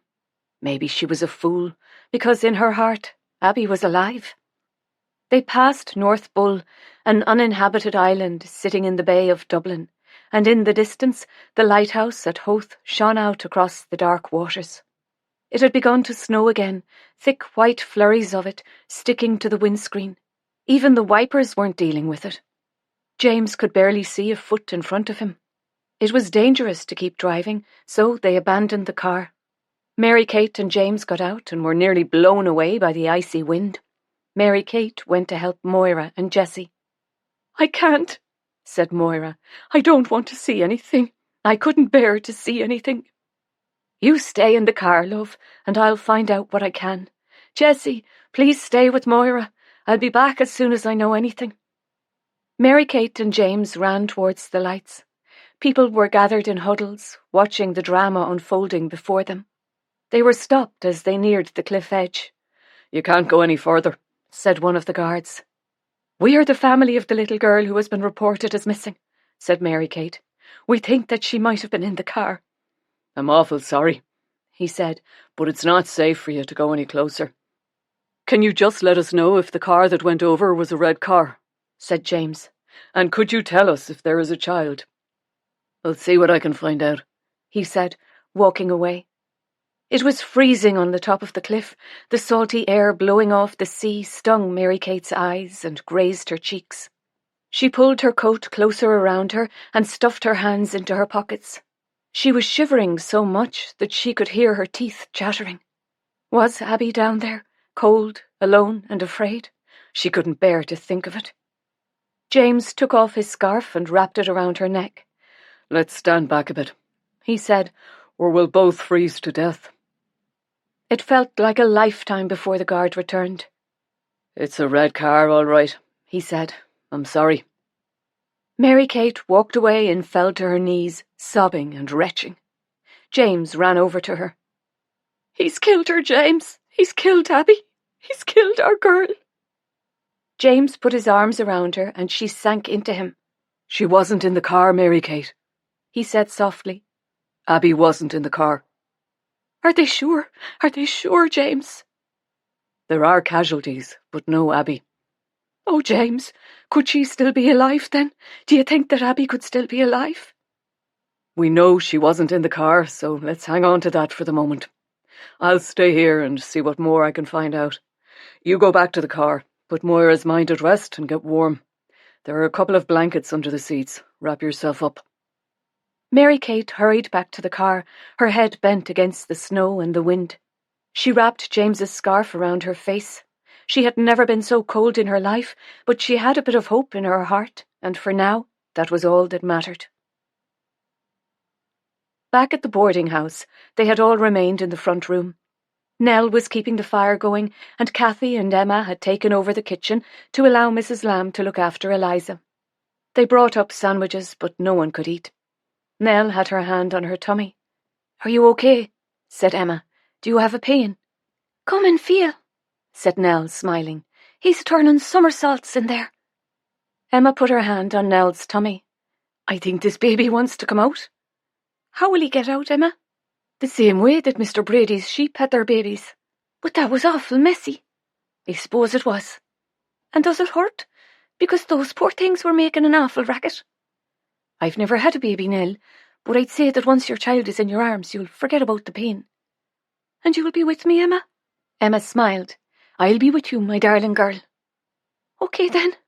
Well, I hope he's still moving when Abby comes home. She likes to feel him moving." "What makes you think it's a boy, Nell?" "Eliza said it was. She knows about these things. She's very clever, you know. Abby will come home, won't she?" "That's what we're all praying for, Nell." "You see, I want her to be with us when we stand on top of my hillside. I want Abby to be there when we show my baby the Blackwater River." "Let's keep that in our minds then until she's home." "Okay, Emma." Just then the phone rang. Bridie picked it up, not knowing what she was about to hear. There was silence in the room as the others stared at her. Her eyes filled with tears as she put the phone down. The others got up and went to her. Bridie took a deep breath. "She's safe," she said. "Abby is safe." They stood in the middle of the room with their arms around each other, crying and laughing and shouting with joy. "Where has she been?" said Emma. "All I know is that right now she's at the school. The headmaster is bringing her home. We'll know more then." "What about Mary Kate and Moira and Jessie?" "The guards have informed them, and they're on their way home." Mrs. Lamb came into the room and saw them all crying. "I heard the phone. It's bad news, isn't it?" Bridie walked across and held her in her arms. "She's safe, Mrs. Lamb. She's safe." Mrs. Lamb's eyes filled with tears. "Abby's safe?" Bridie nodded. "God is good," she said.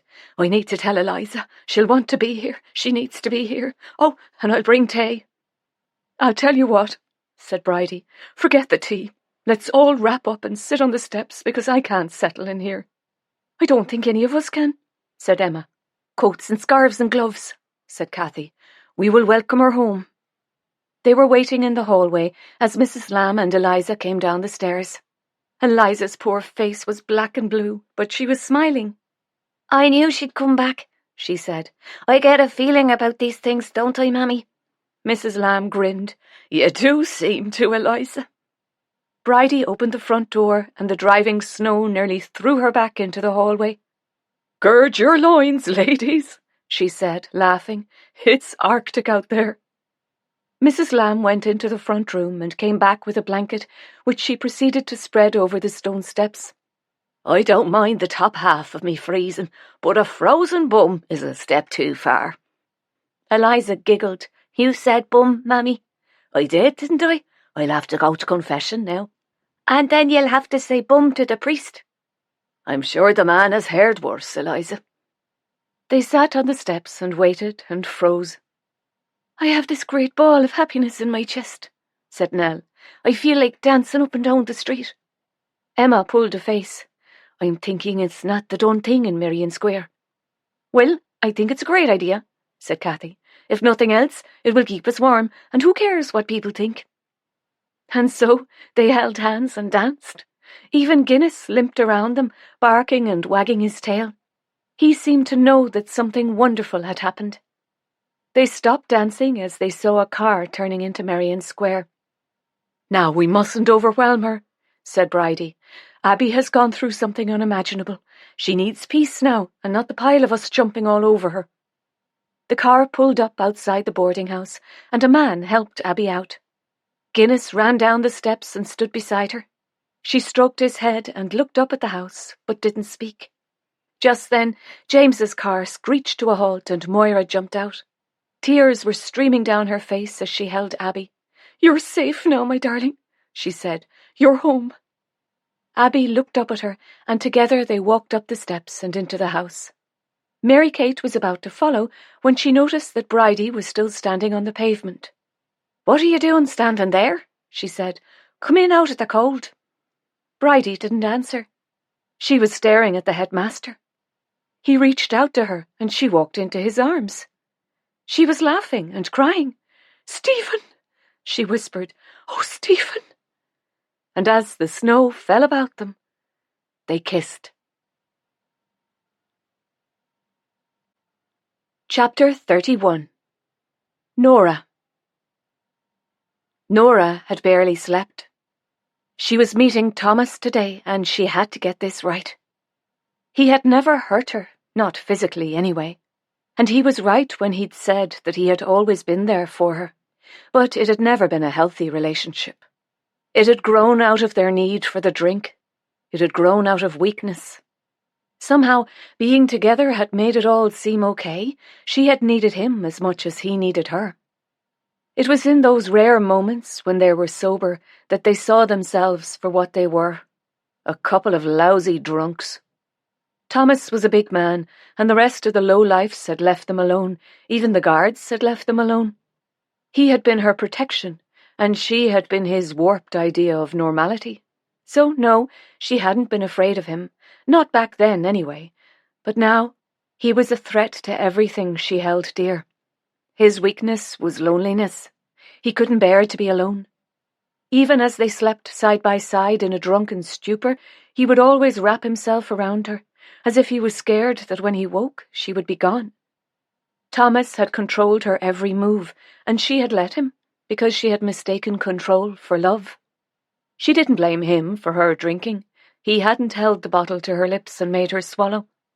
She just liked the taste of it, she always had. That feeling as it slid down her throat, the heat as it hit her stomach. But most of all, she liked the way it made her feel, the way it made everything feel. The world was a better place, a kinder place, and she was a better person. When she told him that she was married, she might just as well have said, I don't need you anymore. She had watched as his face changed from confusion to anger, as he realized that he had lost control of her. And for the first time, she was afraid of him. He would do anything to get her back, and it had nothing to do with love. He was determined to get her back, even if he had to use Alice to do it. The one advantage she had over him was that she had a brain in her head that was far superior to his, and today she was going to use it and outsmart him.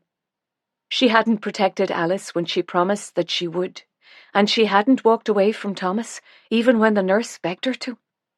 She had only thought of herself and her needs. This time it would be different. This time she would protect her child by whatever means she had to use, even if it was the last thing she did. Nora felt sick to her stomach as she drove towards the city. She had put 2 cases in the back seat of the car where Thomas could see them. She was early, which gave her time to go over the plan. If there was any chance of this working, she was going to have to give the performance of her life. He had to believe that this was what she wanted, a new start. She closed her eyes and prayed, "Dear God, I'm just letting you know that I am about to break the 6th commandment. Now, I know killing someone is a mortal sin, but I hope that you can make an exception in this case. You see, I have to save Alice, and the only way I can save her is to kill Thomas. I promise that I will never kill anyone again. I know it's a big ask, but I hope that you can see your way clear to forgiving me, as you forgave Mary Magdalene and the thief on the cross. Oh, and could you be beside me when I do it? Amen." The streets were busy with Christmas shoppers, loaded down with bags and parcels. Young couples walked along holding hands, and children stared into shop windows. There seemed to be a Father Christmas on every corner, and carols were ringing out from the stores. She spotted Thomas leaning against the wall, smoking. He looked out of place on this Christmas afternoon, as if he had no right to be there. They had never celebrated Christmas back then. They probably weren't aware that it was Christmas. No tree, no presents, just another alcohol-fueled day. She sat in the car and stared across the street at the man she had shared so much of her life with, a life lived in the shadows and the dark corners of the city. But still, a life. She had loved him once, just as she had loved the drink. Perhaps love and alcohol weren't so very different, for she had craved both, she had needed both. But she had left him in the darkness and walked towards the light, each step taking her closer to this moment in time. And perhaps as she'd travelled the roads that led to this other life, she had taken a part of him with her, without even knowing it. Maybe once you loved, a little piece of it remained, forever in your heart. Nora got out of the car and, taking a deep breath, she smiled and ran across the road and into his arms. They stood on the pavement like a couple of young lovers. People smiled as they walked past. Thomas held her away from him and touched her face. "Oh, Nora, I knew you didn't mean what you said. I knew you still loved me." She smiled up at him. "Of course I still love you, Thomas, but I had to pretend. You do see that, don't you?" "I eventually figured it out in the pub, but you had me going there for a minute." "Perhaps I should take up acting, as I'm so good at it." "Perhaps you should. You had me fooled." "I'm sorry I said those things. I'm sorry I hurt you." "We're together and that's all that matters. You know what we have to do now, don't you?" "Find Alice?" "I've already found her." "Where is she?" "Living in some boarding house with a load of tossers. She might need some reining in once she's back with us, but we'll have her towing the line in no time at all." "Well, I shall leave all that up to you. You're her father, and she will have to learn to respect you." Nora could see him changing before her eyes. He believed her, he trusted her, he thought he was back in control, and that was exactly what she wanted. "I've been watching her," he said. "She comes out of school at 4 o'clock and walks across the park. It will be getting dark by then, and that's when we'll grab her." Nora felt sick at the thought of what they were about to do. Alice would be terrified. But this was the only way to keep her safe and back with her new family, where she belonged. "We'd better get on with it then," she said. As they got into the car, Thomas noticed the 2 cases and grinned. "So, where are we going?" "I have a cousin in Howth. Her and her husband run a guest house there. I told her that we needed a fresh start, and she offered us work and a room until we got settled. It will give us a bit of breathing space until we decide what to do next." "That's great," he said. "I've brought some bottles of water, and one of them has sleeping pills in it. It will keep Alice calm until we get there." "You've thought of everything, haven't you?" "Oh yes, Thomas, I've thought of everything." "You clever girl." "Oh no, Thomas," she said, smiling. "You're the clever one." Nora had convinced him that this was what she wanted. That had been the easy bit. He'd let his guard down. He thought he was in control again. She stopped the car at the edge of the park and he got out. "Where are you going?" said Nora. He pointed across the green. "Over by those bushes. I'll stay out of sight until I see them. Then I'll grab her. Leave the back door open so we can get her in fast. Then put your foot down." Nora smiled at him. "Don't worry, I'll be ready. Good luck, darling." Thomas leaned across and kissed her on the cheek. "We are going to be so happy, my Nora." "Of course we are, Thomas," she said. She watched him walk away. Very soon she was going to see Alice, and whatever happened this day, she would look on the sweet face of her little girl one last time. She closed her eyes. "Dear God, it's me again, Nora. You might remember that I spoke to you this morning. I know that you were up to your eyes trying to look after the whole world, but right now we really need you. Me and Alice really need you. Look down on us, God, and hold us in your arms. And for what I am about to do, I'm truly sorry. Amen." The nights were drawing in, and there was a mist above the tall trees. In the distance she could just make out the silhouette of a slide and a row of swings. In the light of day, this would be a happy place, filled with the sound of children's laughter. But now there was something forbidding about it, a place where bad things happened under the cloak of darkness. Suddenly, there was movement at the far end of the park, and then a woman and a child emerged out of the gloom. They were holding hands as they made their way across the green. It could have been any child, but her heart told her that it was Alice. Then she saw Thomas running towards them. She wanted to cry out, she wanted to warn them, but she stayed silent. She got out of the car and opened the back door, just as he had told her to. She put her hands over her ears as the screaming started. Alice was kicking and yelling as Thomas dragged her across the grass and almost threw her into the back of the car. "Put your foot down, Nora. We have to get out of here." Alice was kicking the back of his seat. "You let me out," she shouted. "My mammy will be after you." "That's your mammy," he said, pointing at Nora. "No, it's not." "Well, it is, see, and I'm your daddy." "I haven't got a daddy." "Well, you have now, so shut up." Nora wanted to scoop Alice up in her arms and comfort her, but she kept driving. Not long now, and it would all be over. They hadn't gone far when Thomas told her to pull over. "I need a slash," he said. "There's a garage over there." "Would you pick up some food? I'm starving," Nora asked. "So am I," he said. Nora leaned over and whispered in his ear, "I'll give her the pills now, so take your time." As soon as she saw him go into the garage, she got out of the car and opened the back door. "I need you to run, Alice. I need you to run as fast as you can." "Are you saving me?" "Yes, darling, I'm saving you." "Are you really my mammy?" Nora kneeled down in front of her.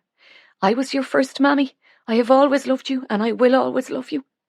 Abby leaned forward and kissed her cheek. "Thank you," she said. "Now run, darling, run and don't look back." Nora watched until Abby was out of sight, then opened the 2 cases and took out the pillows. She bunched them up on the back seat and threw a blanket over them. "No bloody food," said Thomas, getting into the car. "I hope your cousin's got some for us." "Shush," said Nora. "She's asleep." Thomas didn't even look behind him. "I need a drink," he said. Nora handed him the bottle of water that contained the tablets. She didn't care what happened now. Alice had kissed her. Her little girl had kissed her and said thank you. She started the car and headed towards Howth and the cliffs. Chapter 32. Mary Kate. The boarding house had seen happy times, worrying times, and sad ones, and the past week had seen them all. Who would have thought that Abby's headmaster was Bridie's Stephen? They were all so delighted for them both, and Bridie was so happy. They should have been celebrating, but, sadly, because of what had happened to Abby and Eliza, this wasn't the time. One night, when Abby was safely asleep, they all danced in the garden. Mary Kate had learned long ago that however bad things were, the sun would always rise, and the tide would always turn, and waiting around the next bend may just be your red-letter day. It seemed that happiness and sadness very often went hand in hand, and perhaps, like her grandmother's quilt, we need the darkness to appreciate the light. Abby had been home for a week and was still in shock. She was barely eating and couldn't sleep alone, so Moira had put an extra bed in her room and slept beside her. She hadn't uttered a word since her terrible ordeal. She hadn't even cried. She seemed to have reverted back to the little girl that Mary Kate had taken from the convent. A little girl who was so traumatized that she would only speak through Jessie. But Jessie didn't live here anymore. She had a life beyond the red door with Aisling, and she was happy in the little bookshop that they ran together.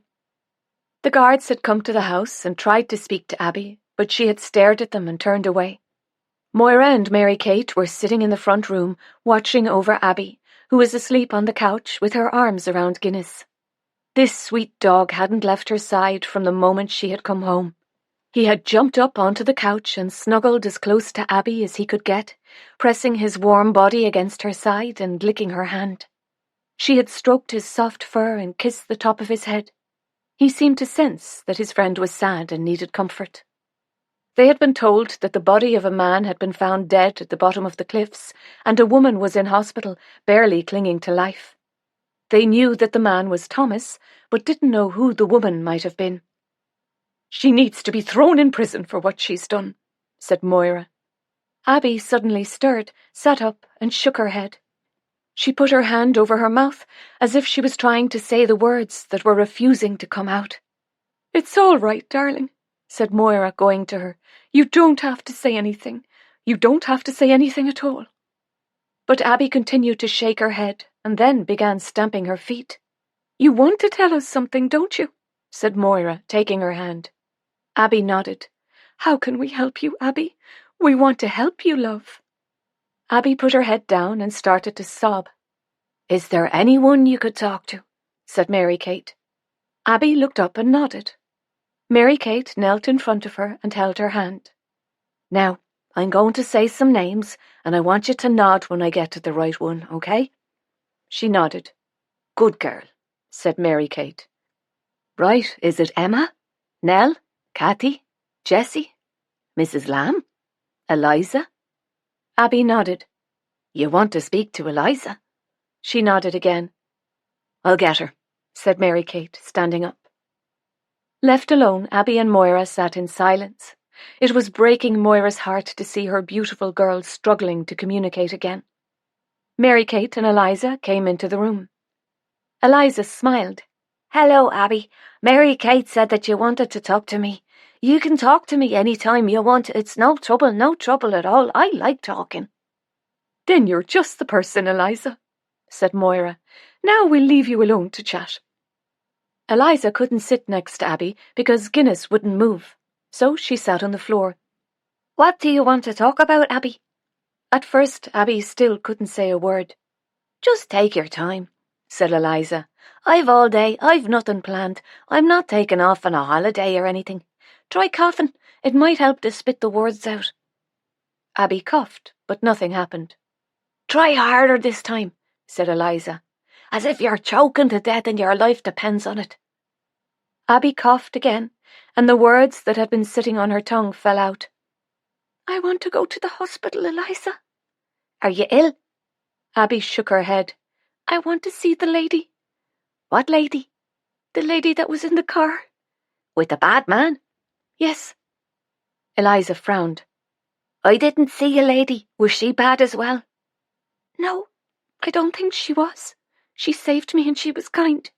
I want to visit her in the hospital so that I can thank her." "I'm sorry I couldn't save you, Abby. I did try." "I know you did, Eliza. You were very brave and I'm sorry he hurt you." "That's okay. It didn't hurt that much. It was a bit like in the cowboy films where they're always punching each other." "Well, thank you." "You'll need to bring a present." "What are you talking about?" "When you go to see your woman in the hospital, you have to bring a present. It's the law." "I haven't got anything to bring." "I'll ask Mammy for a couple of biscuits. That'll do nicely." "Now you must tell them what I said."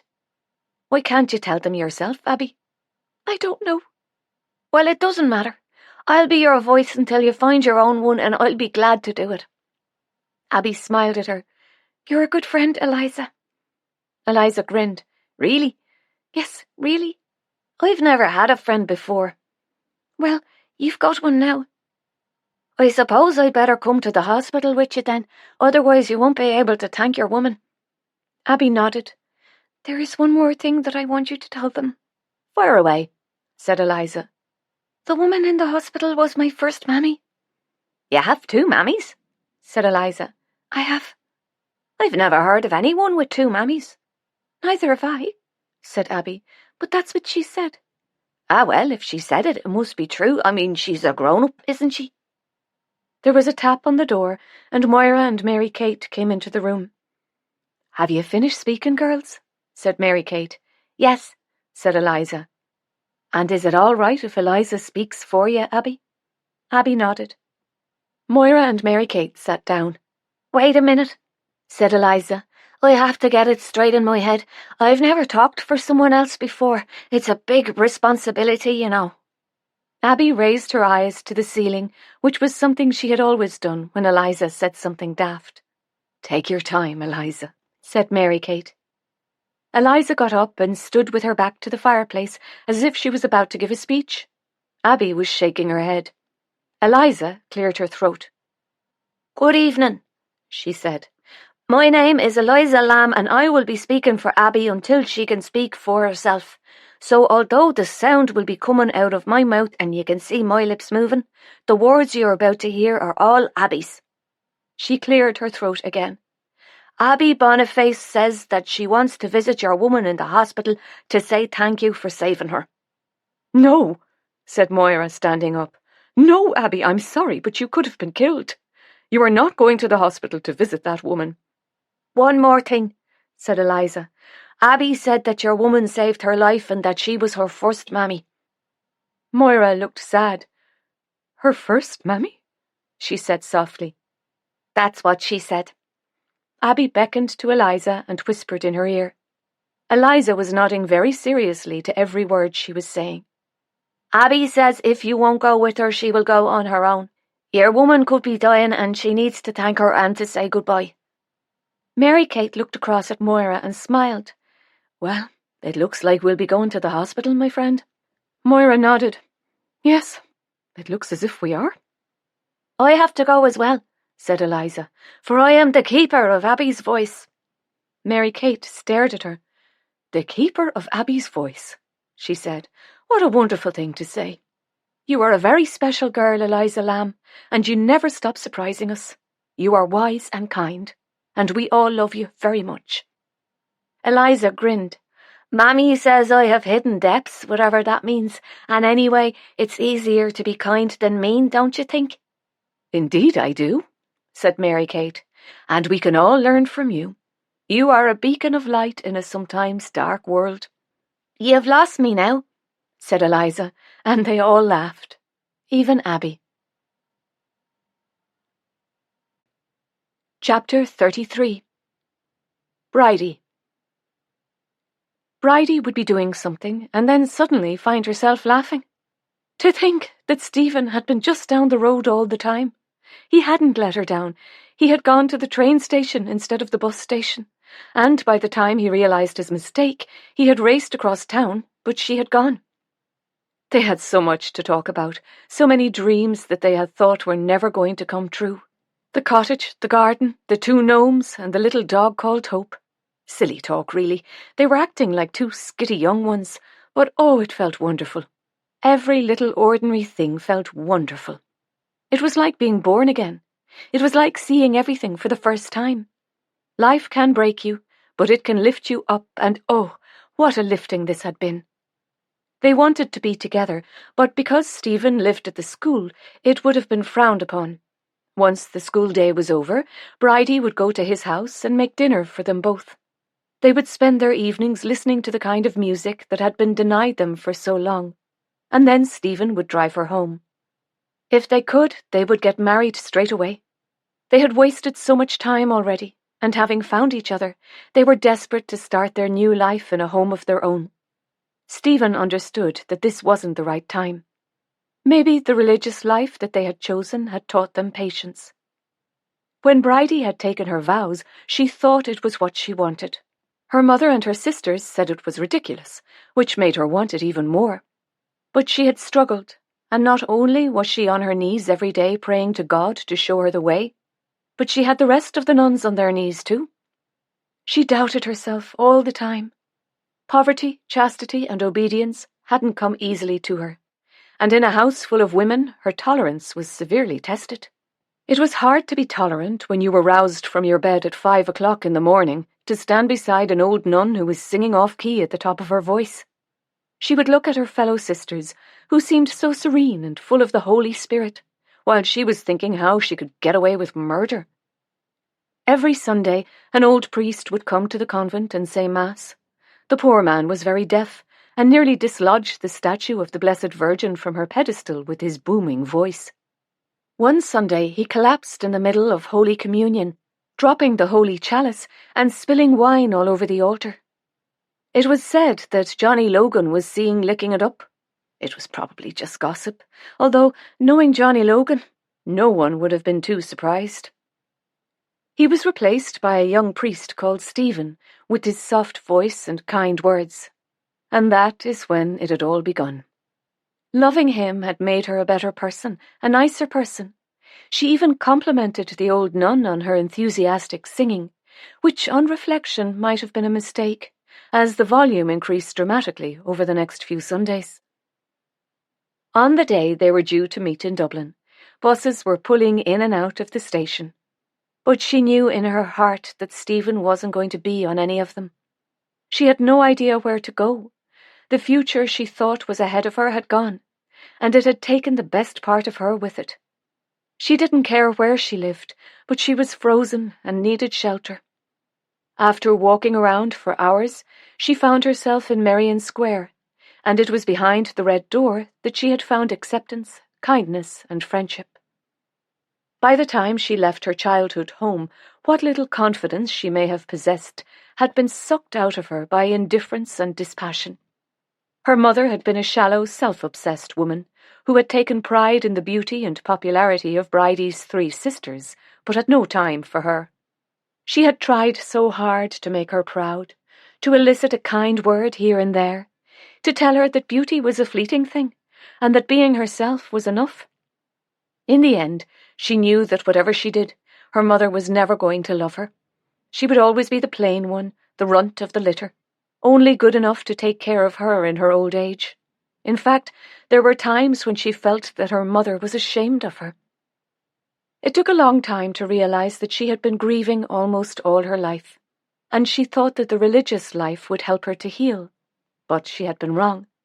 Grief isn't something you can run away from. Wherever you go, however far you travel, you will carry it with you.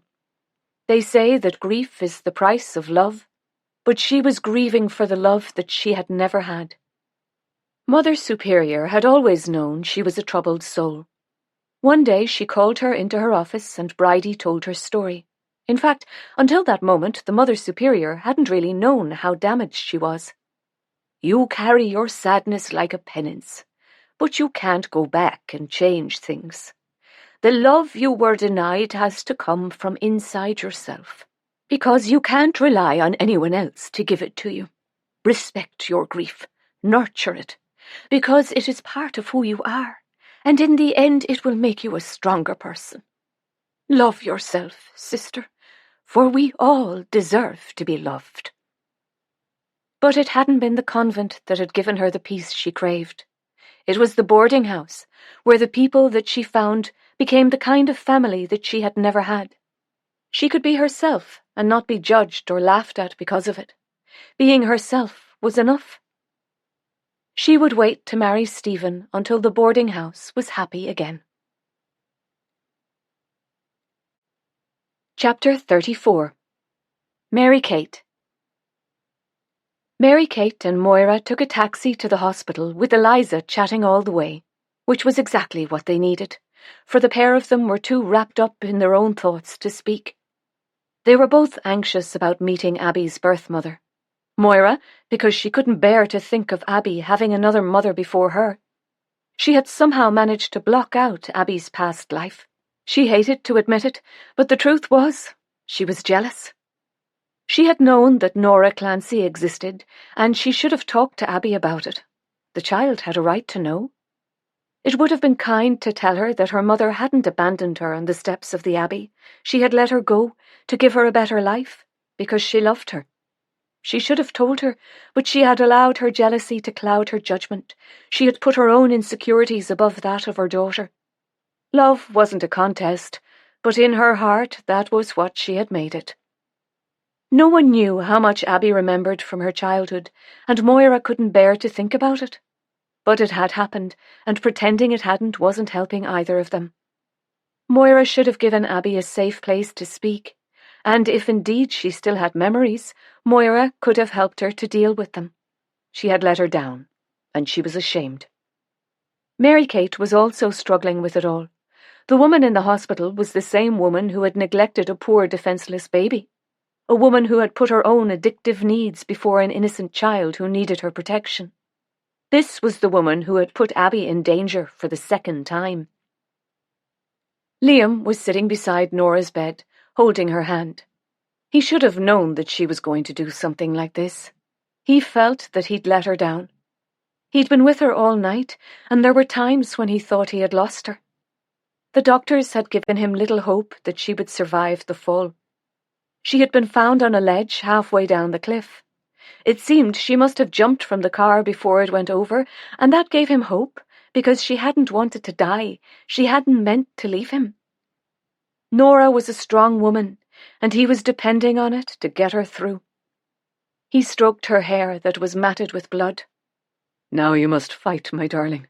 You must fight like you've never fought before. If you can't fight for yourself, then fight for us both and for our future. Please don't give up, because I love you, and I couldn't bear a life without you. You can do it, my darling, and know you can. The next morning he woke up and looked across at the bed. Nora's eyes were open. Not only that, but she was smiling at him. Tears were running down his face as he went to her.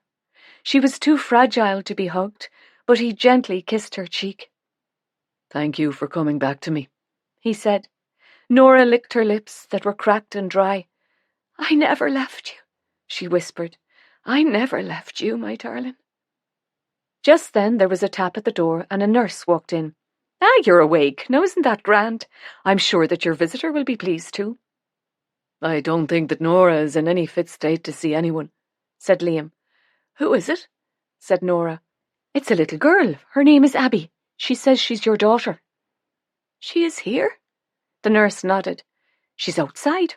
Shall I bring her in? Nora smiled. Yes, please. Are you sure? Said Liam.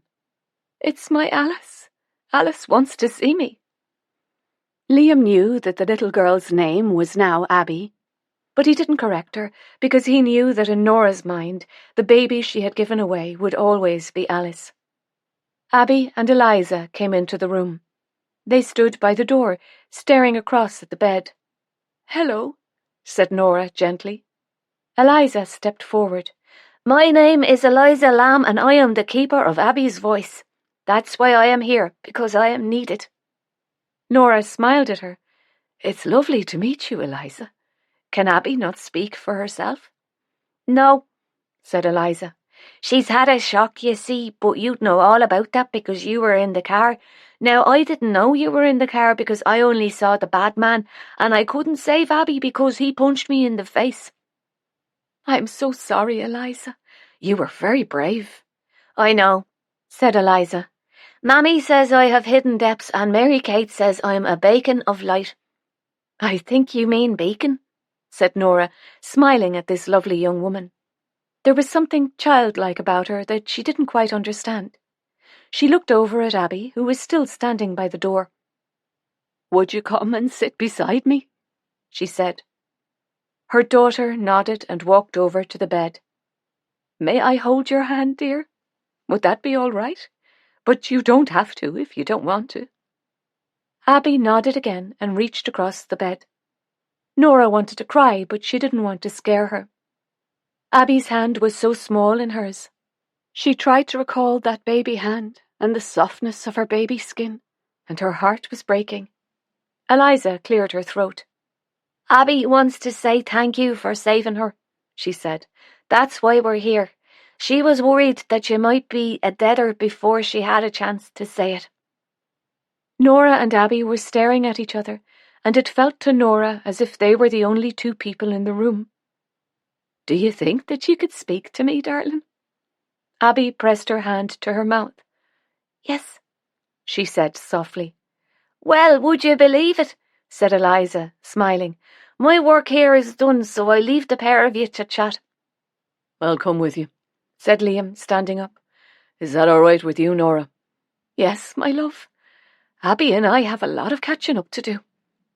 After they had left, Nora opened her arms, and Abby gently leaned into her.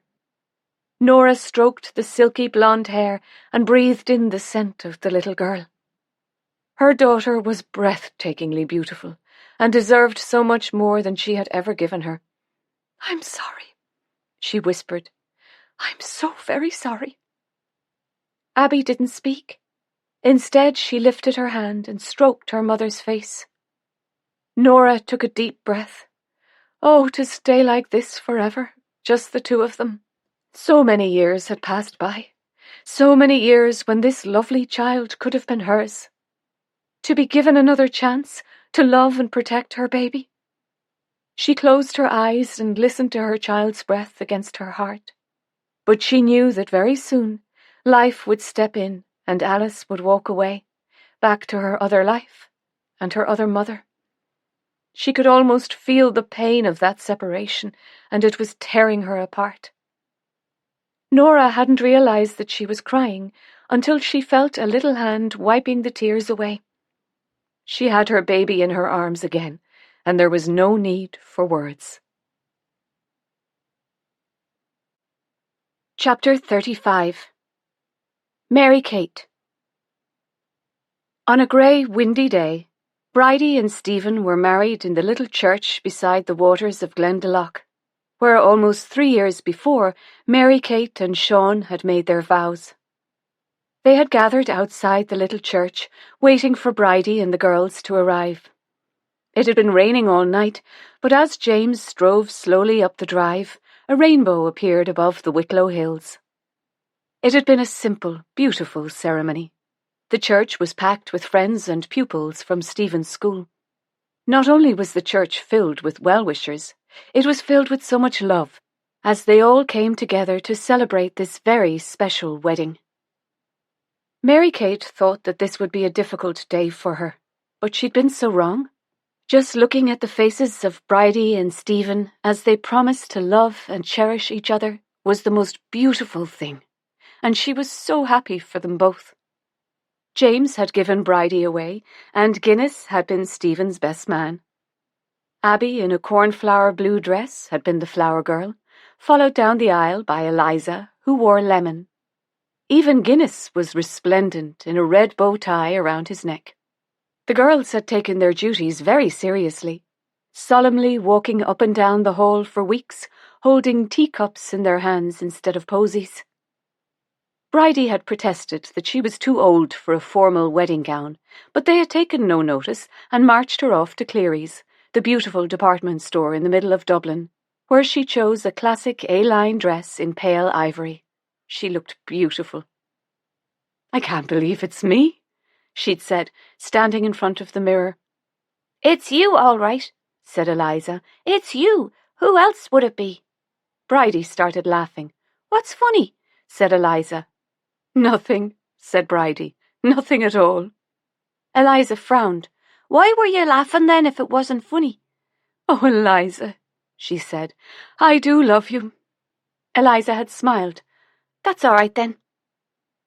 After the wedding, they returned to the boarding house for a party. The Christmas tree looked splendid, if a bit lopsided. Not the perfect tree that Sean would have picked, but oh, the fun they had choosing it. One evening, in front of a blazing fire, they had gathered in the front room and draped tinsel and baubles over the green branches. Even Mrs. Lamb had helped. Then Moira lifted Abby up so that she could put a fairy on the top. And now it sparkled in the corner, filling the house with the smell of pine, reminding Mary Kate of that wonderful day in the forest with Sean, when they had chosen their own tree, and he'd held her in his arms as the snow fell about them. It seemed that the happiest memories were the ones that hurt the most. The boarding house was full of music and laughter and wonderful food provided by Mrs. Lamb, Emma, and Cathy. In a quiet moment, Mary Kate looked around the room at all their friends. There was James's wife, Erin, and her sister, Jerry, who had helped decorate the house when Mary Kate had first bought it. There was Jessie and Aisling, Orla, Colleen, Asha, and little Rosa. Even Orla's sister, Polly, had travelled up from Cork to be with them. The staff at Cleary's, who had all been so kind to her, and Jenny, the sweet young girl, who had made her feel so at ease when she had first visited the solicitors. Back then, she had been a frightened little woman, visiting a lawyer for the first time in her life. Mrs. Finn and Duffy were chatting away on the sofa, and James was leaning against the marble fireplace, smoking a cigarette. Each one of them had played a part in this journey of hers, from poverty and loneliness to the boarding house with the red door. She had had no one to care whether she had lived or died, but here she was, surrounded by all these wonderful friends. There was just one beloved face missing, her beloved Sean. And oh, how he would have loved being here with them. Darling Guinness was stretched out in front of the fire, snoring. "He must be exhausted," said Eliza. "It can't be easy being a best man when you're a dog." "I'd say you're right about that, love," said Mrs. Lamb, smiling at her. Emma put a record on the radiogram, and Bridie and Stephen took to the floor. They gazed lovingly into each other's eyes as Frank Sinatra sang Young at Heart. What a wonderful day it had been. Bridie thought that it couldn't get any better, and then suddenly it did, as Nell clutched her tummy and started moaning. Mary Kate and Moira spent the rest of the night pacing up and down the hospital corridor as if they were the expectant parents, and as a pale orange sunrise filled the wintry sky, Nell's son was born. Eventually a nurse opened the door and beckoned them in. Nell was sitting up in bed and Emma was beside her. "Isn't he beautiful?" she said. "Would you like to hold him?"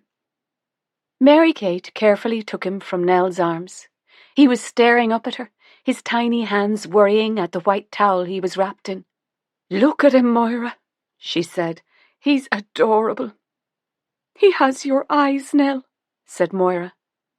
Emma held Nell's hand. "You were so brave, my darling, even though you were in such pain." "But wasn't it worth it?" she said, looking across at the baby in Mary Kate's arms. "For look what I've got." "Oh, Nell," said Mary Kate, kissing her cheek. "He's adorable." "And very smart," said Moira. "Have you thought of a name?" said Mary Kate. "I'm going to call him Bull Gavin," said Nell, smiling down at her little baby. "After Daddy." Emma, who had stayed by her side throughout the birth, smiled. "Daddy's real name was William, Nell. Don't you think that's a nicer name?" "No, Emma, I don't. His name will be Bull Gavin." "Welcome to the world, little one," said Moira. "And welcome to the Irish boarding house," said Mary Kate. Chapter 36. Mary Kate. It was Christmas Eve. Bull Gavin was asleep in his cot by the fire, with Guinness on the floor beside him. This special dog only left him when he absolutely had to, and then he was straight back to guarding the baby. Yes, Nell had insisted that her son be called not only Bull, but Bull Gavin, and no amount of persuading could make her change her mind. His name was Bull Gavin, and that was that. Emma had done her best. "You can't call him after an animal, Nell. It's not right." "What about Cat Forrest down in the village? She's named after an animal. And what about Shrimp Murphy?" "He wasn't baptised Shrimp," said Emma. "It's a nickname his parents gave him because he was on the short side." "Well, what about Robin Bolin and Birdie Coogan? They haven't got wings, have they?" Emma had grinned. "You win, my darling girl. Bull Gavin it is." "Besides," said Nell, "Bull is a grand strong name, and I think it would make Daddy proud." "Then let's hope that he grows up to be a kind, strong man like our Daddy." "Or a drunk," said Nell, grinning, which gave them both the giggles. The name had taken a bit of getting used to, but within a few weeks they couldn't imagine him being called anything else. Bull Gavin was loved by them all. He only had to make a squeak and someone would pick him up. That child will be ruined, said Mrs. Lamb, gently tucking a blanket around him. You don't say, said Mary Kate, smiling. Ah, but look at him, said Mrs. Lamb. Have you ever seen a finer boy? He's beautiful, all right, said Mary Kate, just like his mammy. Some babies come out a bit on the scrawny side, but Bull Gavin has a good bit of fat on him. Every time I pass the cot, I want to give him a squidge. We all do, said Mary Kate. There was no one in the house apart from herself and Mrs. Lamb. The others, at Mary Kate's insistence, had gone into town to see The Wizard of Oz. She was expecting a very special delivery today, and only Mrs. Lamb was in on the surprise. It's a lovely thing you're doing, Mary Kate, she said. Ah, sure, no. It will benefit us all, so there is a bit of selfishness in there as well. Mrs. Lamb smiled fondly at her. You don't have a selfish bone in your body, girl. It would do you no harm if you were a bit selfish at times. I have everything I need, said Mary Kate. In fact, I don't know why I hadn't thought of it before. It was dark now, and the snow was falling like feathers as they all came tumbling into the boarding house, full of the film. You should have come with us, Mary Kate, said Moira. It was wonderful. I like the scarecrow best, said Eliza. That wicked witch was an awful baggage. She tried to set fire to him, and him made of straw. Me heart was in me mouth. Abby still didn't talk much, and there were times when Eliza had to step in. Which bit did you like, Abby? Said Mary Kate. Abby didn't speak. You don't have to tell us, darling, said Moira. Abby put her hand over her mouth, which had become a habit when she wanted to say something. Take your time, love, said Moira. I liked the lion, because he wasn't very brave, but then the wizard gave him a medal for bravery, and he was as brave as Eliza. I don't mind being a lion, Abby, said Eliza. They were still all standing in the hallway. All we need now, said Cathy, is a good warm by the fire. Not yet, said Mary Kate. But we're frozen, said Nell. I want you all to go upstairs and put on your best clothes, said Mary Kate, smiling at them.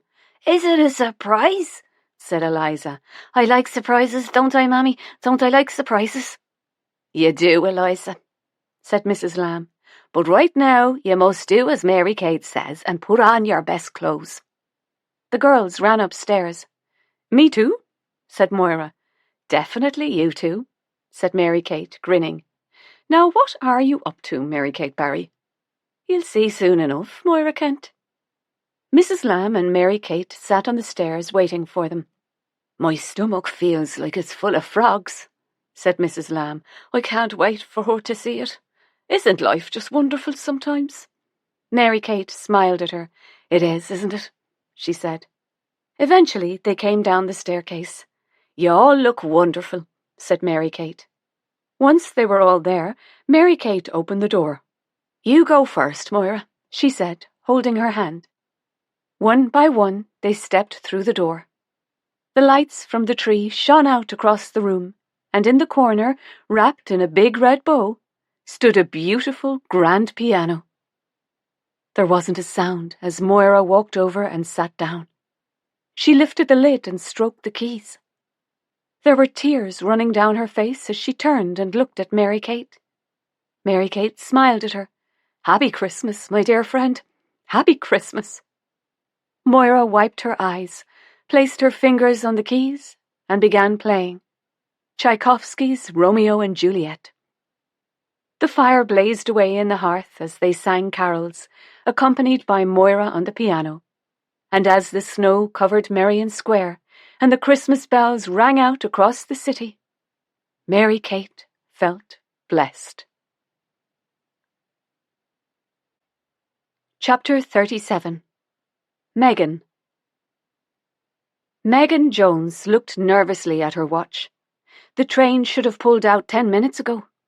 She held Charlotte closer. What if they were caught now, after all the planning?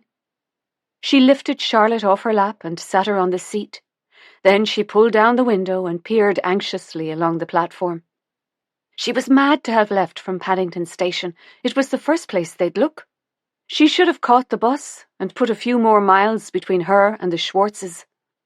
The station was teeming with people. She rubbed her glasses on the sleeve of her coat and strained to see if there were any police among them. Satisfied that there weren't, she shut the window firmly and lifted Charlotte back onto her lap. Charlotte immediately snuggled into her, and Megan's eyes filled with tears of pure love. She touched the honey-coloured hair, such an unusual colour, she'd thought the first time she'd seen it. Perhaps it would be best to dye it, just till the heat died down. Yes, she'd do that as soon as they were settled. Megan looked at the 2 cases on the rack in front of her, hers packed hurriedly and Charlotte's more slowly over the last 3 months.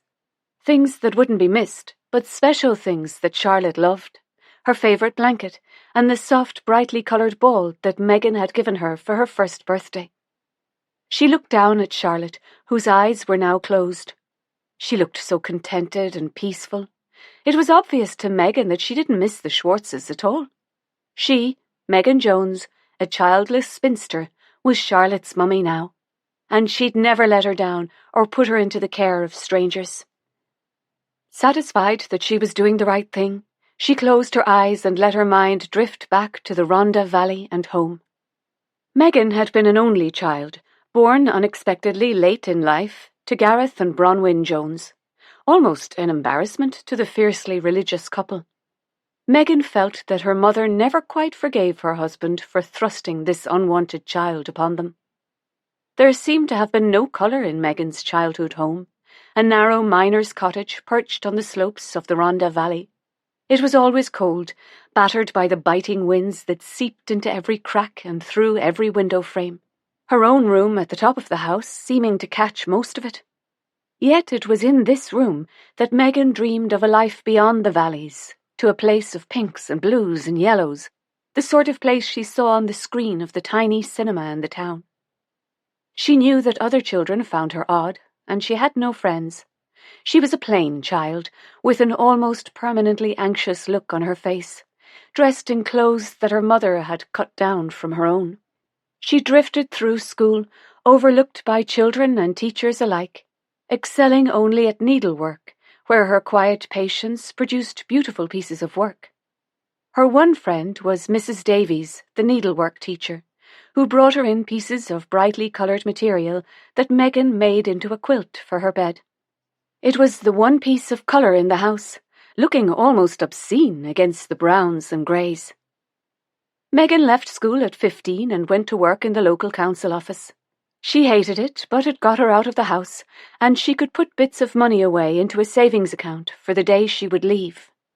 But the days turned into years, and she was still there. Her father died, and she had to care for her mother, who whined and nagged until she drew her last breath. When the last of the mourners had left the house, Megan sat alone in the kitchen. Then she picked up her case, which contained a few clothes and her beloved quilt. Without a backward glance, she left the Rhondda Valley as quietly as she'd entered it. She caught the train to Cardiff, and from there to London. She wasn't frightened. She had waited all her life for this moment, and she had left nothing behind that mattered to her. The first thing she did when she arrived was to buy a paper. Then she found a small cafe, and over a cup of steaming hot coffee, she scoured the pages of Situations Vacant, and there it was, between nightclub hostess and garage attendant. Home help wanted, live in, own room in beautiful house. Telephone Knightsbridge 721-487. The couple were called Mr. and Mrs. Schwartz, and they were American. They sounded to Megan like the heroes and heroines of the films she had watched in the little cinemas so many years before. Megan was just what the Schwartzes were looking for. Plain as a pikestaff, and no chance of any gentlemen callers. They hired her there and then. The Schwartzes also employed a cook, a couple of maids, and a chauffeur. Megan was informed that her job would be to take care of Charlotte, who was 8 months old and beautiful. It was love at first sight. She was well paid, and was at last able to dress better. Her employers began to wonder if Megan would suddenly become attractive to the opposite sex, but they had no need to worry. Megan only had eyes for Charlotte, and Charlotte only had eyes for Megan. The pair were inseparable, and Megan felt loved for the first time in her life. Then came the news that shattered Megan's happy existence. Mr. Schwartz was being called back to America to head a new advertising company, and Megan wasn't asked to go with them. Mrs. Schwartz didn't think that the plain little Welshwoman would fit into the sophisticated lifestyle of New York. She was given 3 months' notice and a large bonus in appreciation of her wonderful care of Charlotte. Megan was grief-stricken and unrealistically begged them not to go.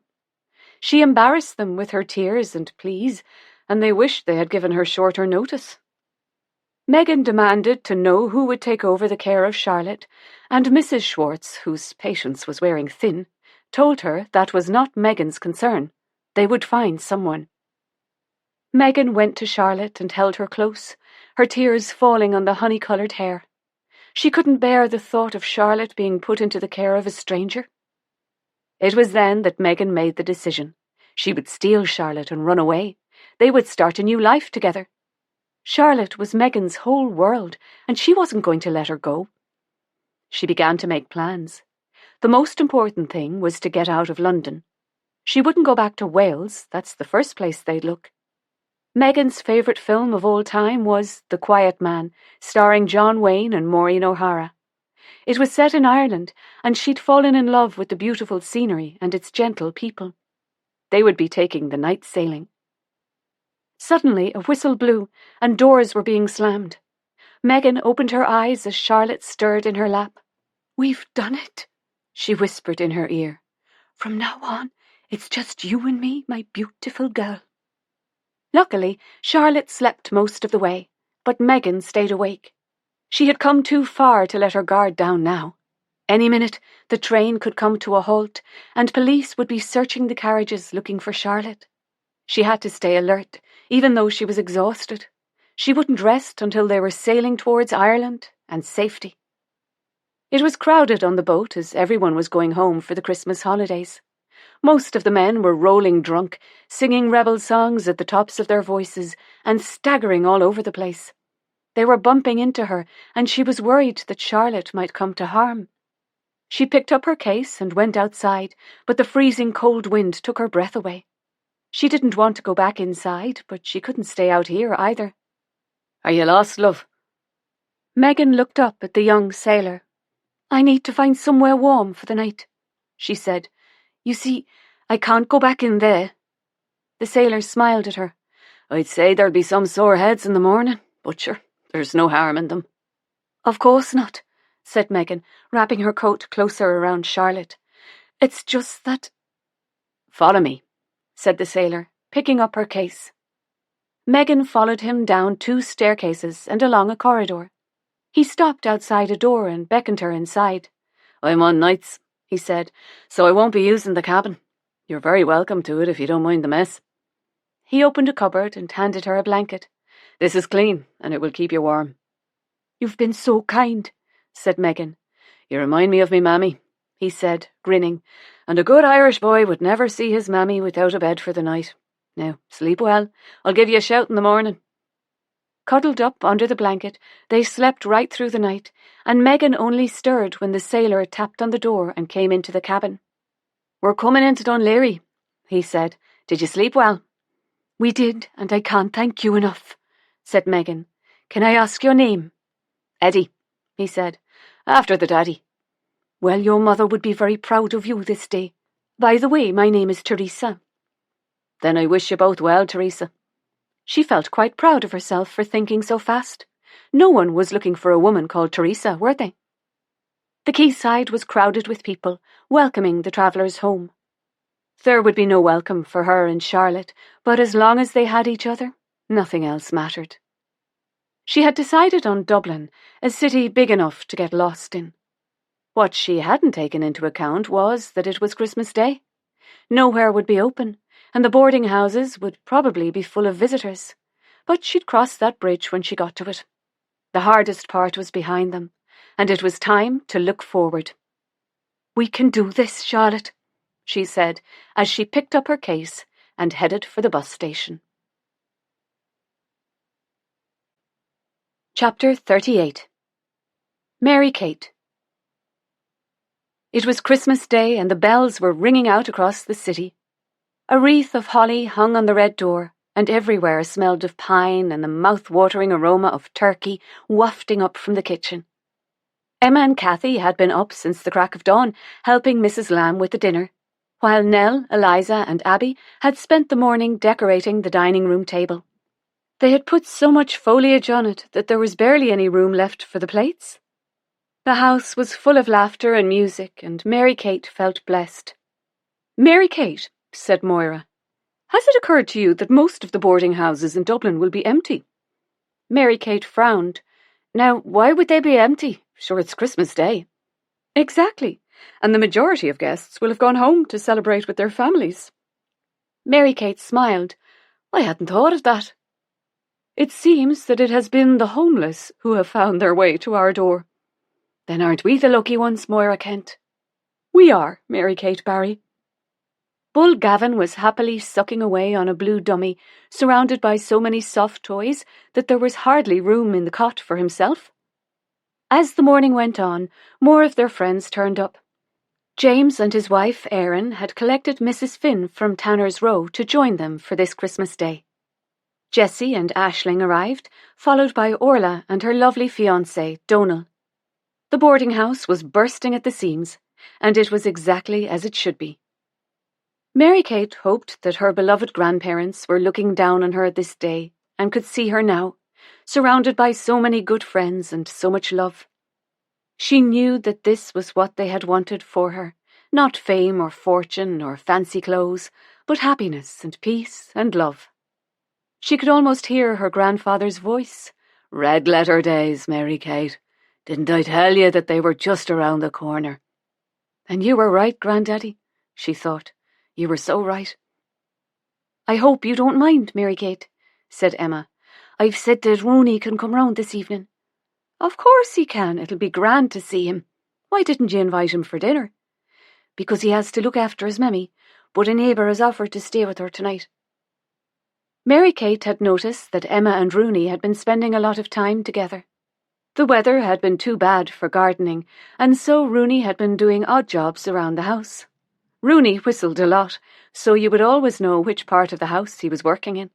He was a lovely fella, and it pleased Mary Kate to see Emma so happy.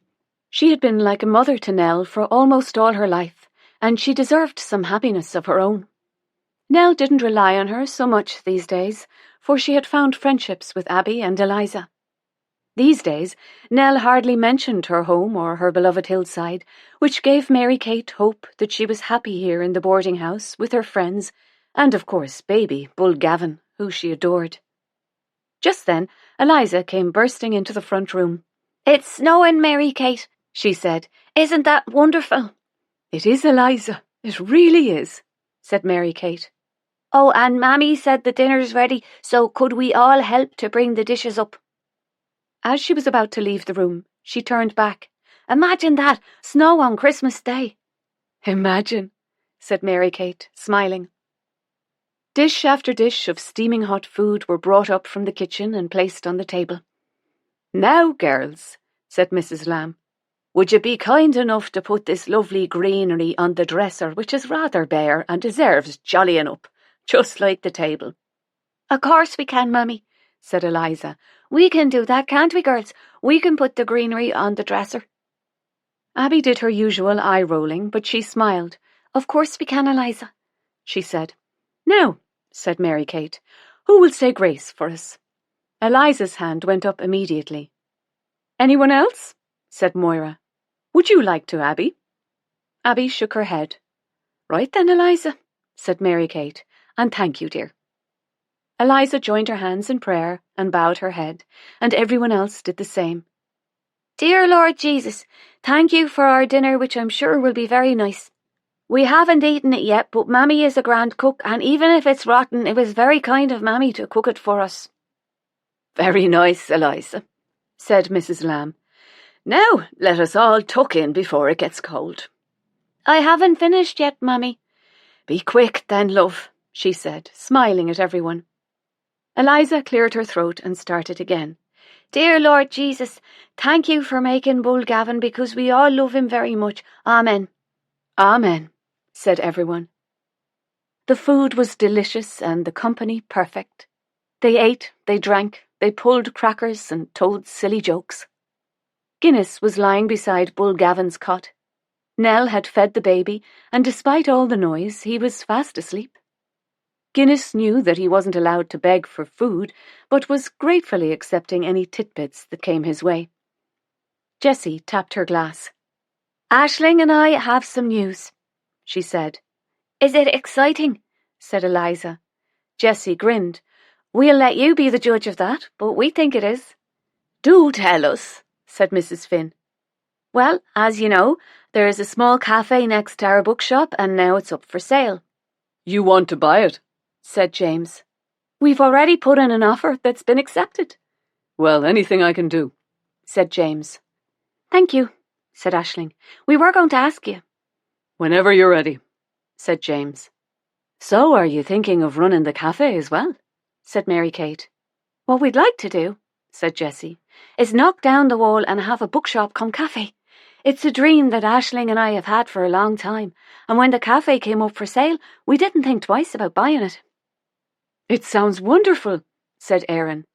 And not just that, said Aisling. We want to open up in the evenings and have live music and poetry readings. Books, buns, poetry and music, said Moira. The perfect combination. And I think you're on to a winner, said James. Do you think so? Said Aisling. Definitely. It's an exciting project. And you've kept all this to yourselves? Said Mary Kate. We had to make sure we got the cafe before telling you all. The only downside, said Jessie, grinning, is that neither of us can cook. I'm sure you'll have no trouble finding a cook, said Orla. Cathy can cook, said Mary Kate. Not only can she cook, but she worked in a library. What do you think, Cathy? Said Jessie. Cathy placed her hand on her tummy. I'm not sure I can. I mean, I'd love to, but I'll have a baby to look after. There's a flat over the top, Cathy, and we'd rather you were in it than strangers. There's enough of us to help out, said Mary Kate. I think it would be a wonderful opportunity for you. Do you think I could?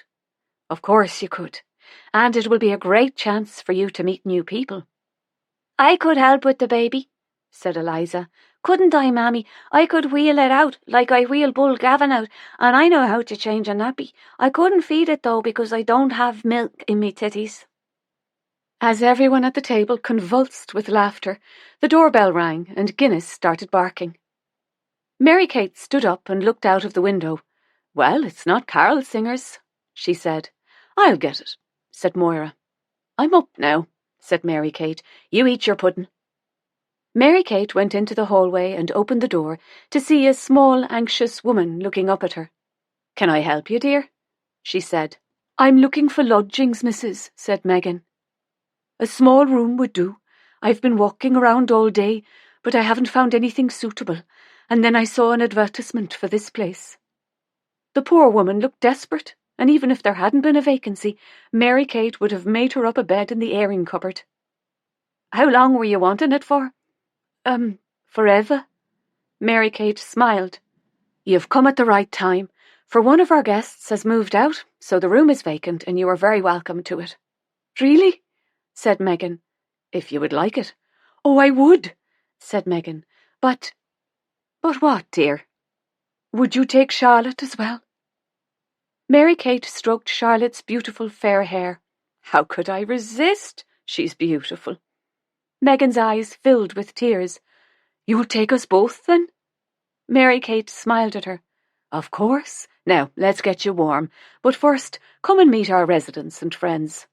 I don't want to be a bother, said Megan. It's no bother, said Mary Kate, taking her case. What is your name, dear? Megan, she said. Megan Jones. Mary Kate took Megan into the dining room.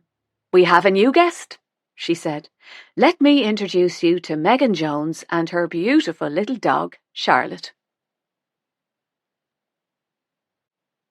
Chapter 39. Mary Kate. The bookshop and cafe were completed, and everyone from the boarding house had been there to watch Jessie and Aisling cut the ribbon. Kathy's baby was due in 2 months, and she wasn't able to work there yet. Mary Kate and Moira wanted her in the boarding house where they could take care of her.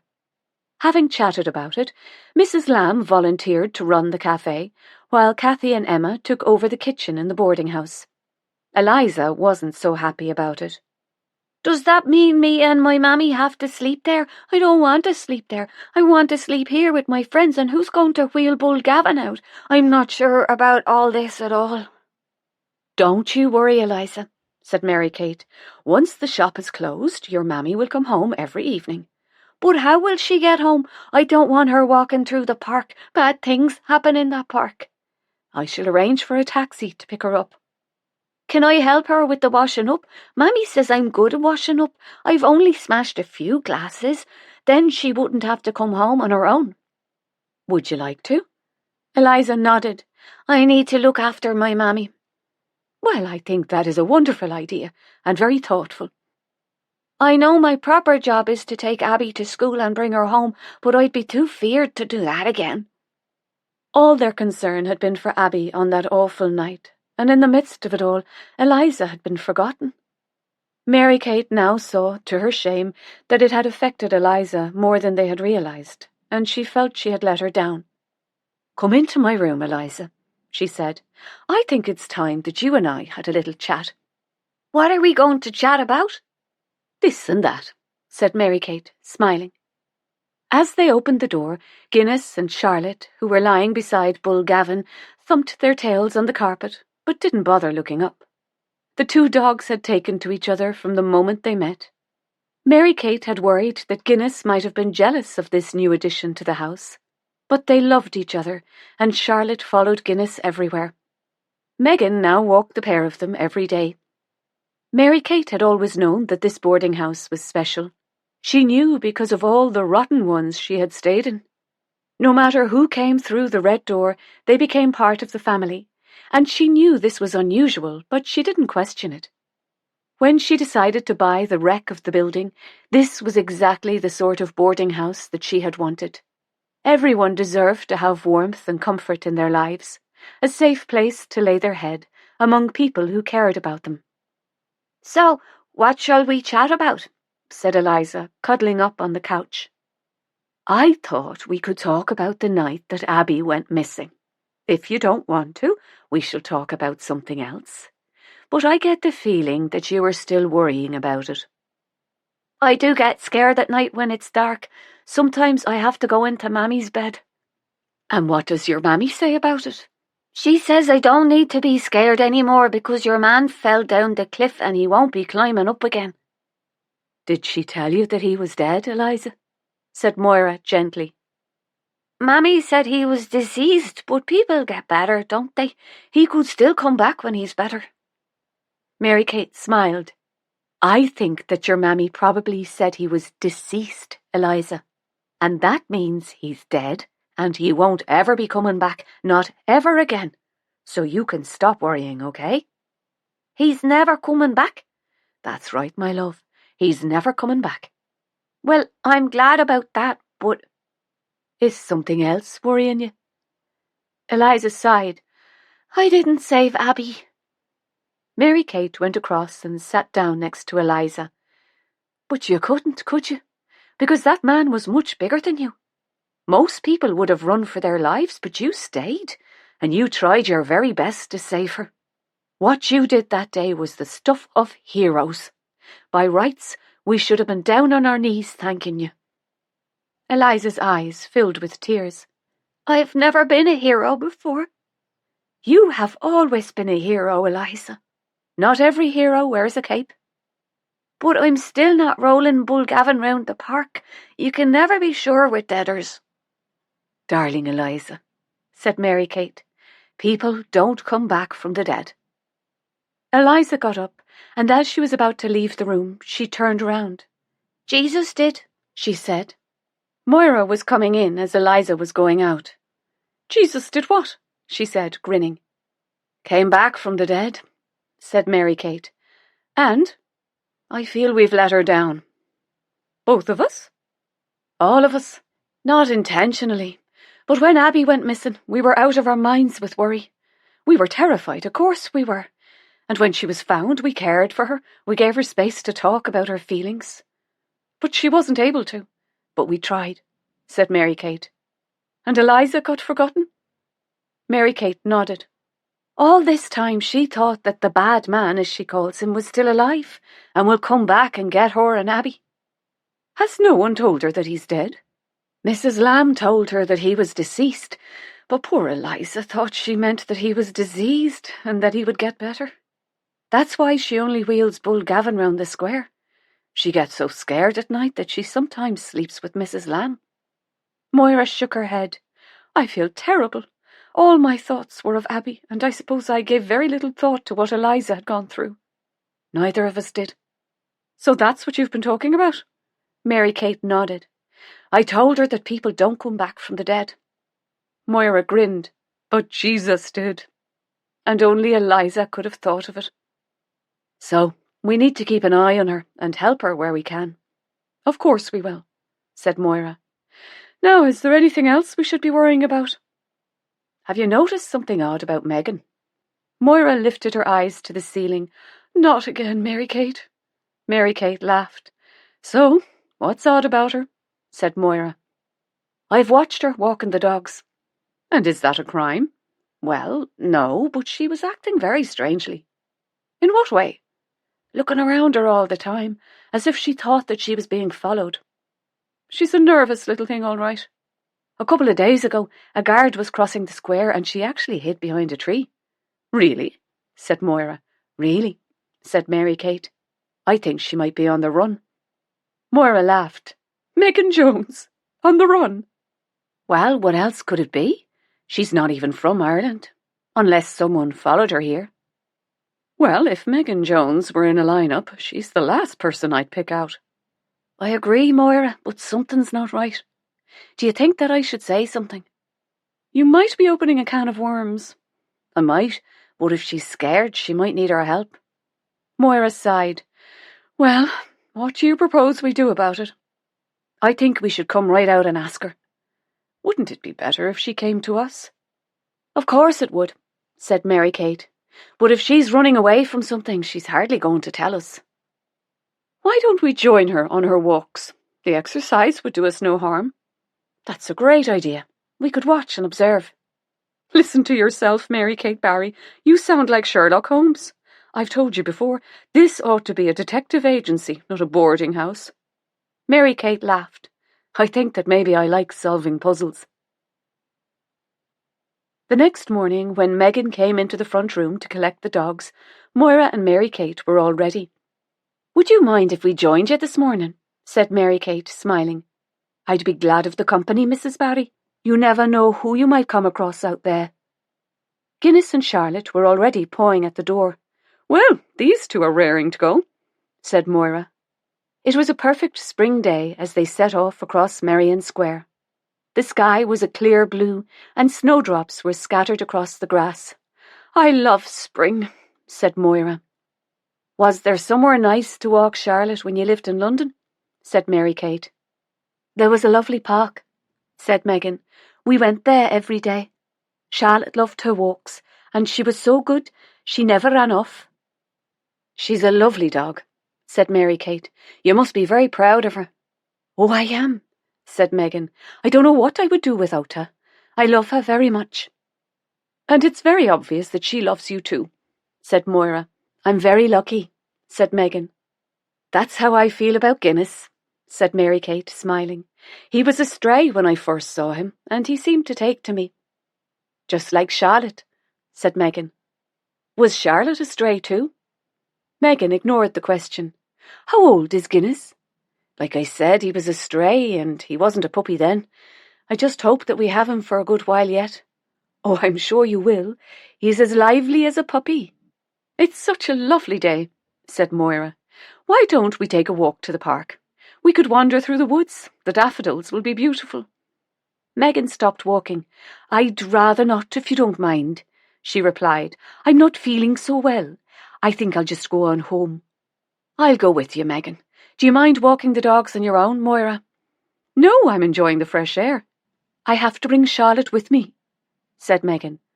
I'm sure that Moira will take very good care of her. She doesn't like to be parted from me.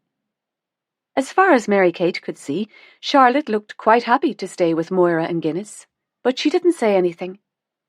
They didn't speak as they walked back to the boarding house. Charlotte kept stopping and looking back at Guinness, which made Mary Kate feel sad. They went into the front room and sat down. What can I do to help you, Megan? Why do you think I need help? The morning sunlight streamed through the long windows and across the room, showing up the dust on the surface of the piano. I think I need to get the polish out, said Mary Kate. No one can help me, said Megan suddenly. Perhaps if you could tell me what's wrong, dear. I've found that it helps to share things, even difficult things. Megan put her head in her hands and started crying. I'm a thief, Mrs. Barry. Mary Kate frowned. This was the last thing she had expected to hear. But I can see that you are sorry for whatever you have done. Megan looked up. I'm not sorry at all, and I'd do it again, I'd do it again. Mary Kate was very confused now. Was it money you took, dear, because you needed it? No, it wasn't money. I would never steal money, but I took something that wasn't mine to take. Are you able to tell me what it was? I don't know. Whatever you tell me will go no further than these four walls. And you won't call the police? No, Megan, I assure you that I won't call the police. It was a dog. A dog? Megan nodded. You stole Charlotte? I did. And if you want me to leave, I'll go. I don't want you to leave, Megan, but I would like to understand what made you do it. Just then, Guinness tumbled into the room, followed by Moira. You were right about the daffodils, Mary Kate. They are splendid. Moira sensed a tension in the room. Am I interrupting something? Shall I leave you alone? We're just having a little chat, but a cup of tea would be very welcome. That I can do. How would you feel about Moira listening to your story, Megan? Because we have a habit of sorting things out, and it would really help me. Megan nodded. I trust the both of you, so yes, that will be all right. Once Moira was back with the tea, she joined them on the sofa and listened as Megan told her story. By the end of it, they all had tears in their eyes. You see, said Megan, I was the only one who gave her any attention. I was the only one who loved her. No one else was interested. I couldn't understand why they even had a dog. I would have stolen her too, said Moira. They sound awful. But what I did was wrong, wasn't it? Yes, it was wrong, Megan, said Mary Kate. But sometimes people do the wrong things for the right reasons. So does that make it all right? Can I stop worrying? I'd say that it was morally right, dear, said Moira. But in the eyes of the law, I'm afraid it was illegal. So what am I to do? Please don't tell me to give her back. We need advice, and I know just the person to go to. His name is James Ranson, and not only is he a brilliant solicitor, he is also my very dear friend. And he won't turn me in? He definitely won't turn you in. I'll ring him now and see when he can see us. Chapter 40. Mary Kate. After James had listened to Megan explaining what she had done and why, he sat back in his chair and smiled at her. That is a very poignant story, Mrs. Jones, and thank you for sharing it with me. You have nothing to fear by telling me this. Everything within these four walls is sacrosanct. It will go no further unless you want it to, and I am not here to judge. Megan had been crying since the moment herself and Mary Kate had walked into the building. Jenny, who was sitting behind the reception desk, made them both a cup of tea. You have nothing to worry about, she said. Mr. Ranson isn't a bit scary, is he, Mary Kate? I remember the first time I came through these doors, said Mary Kate. I felt like an imposter. My clothes were all wrong, my shoes were scuffed, and my hair looked like a burst mattress. I thought that any minute someone was going to take me by the scruff of my neck and throw me back into the street where I belonged. but Jenny made me feel like a proper lady, and Mr. Renson couldn't have been kinder. He's a gentleman, Megan. You could have turned up here wearing an old sack, and you would still have been a lady, said Jenny. And now James was stroking his chin, which he had a habit of doing when he was thinking. From everything you've told me, Mrs. Jones, your bosses seemed to have had very little to do with the dog. They might even be relieved that they didn't have to take her to New York and go about finding someone to look after her. Now, if they had been devoted to her and were heartbroken at losing her, this would be a different story altogether, and I would be advising you to return her to her rightful owners. But I can't do that, Mr. Renson. I won't do that. I'm not suggesting that you do. I think that the little dog will have a much better life with you than she could ever have with Mr. and Mrs. Schwartz. Oh, thank you, Mr. Renson. But that doesn't change the fact that a crime has been committed here, albeit a crime of passion, for that's what it is, a crime motivated by love. So is there anything we can do, James?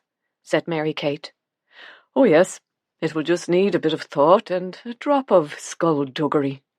Mary Kate grinned. Sounds interesting.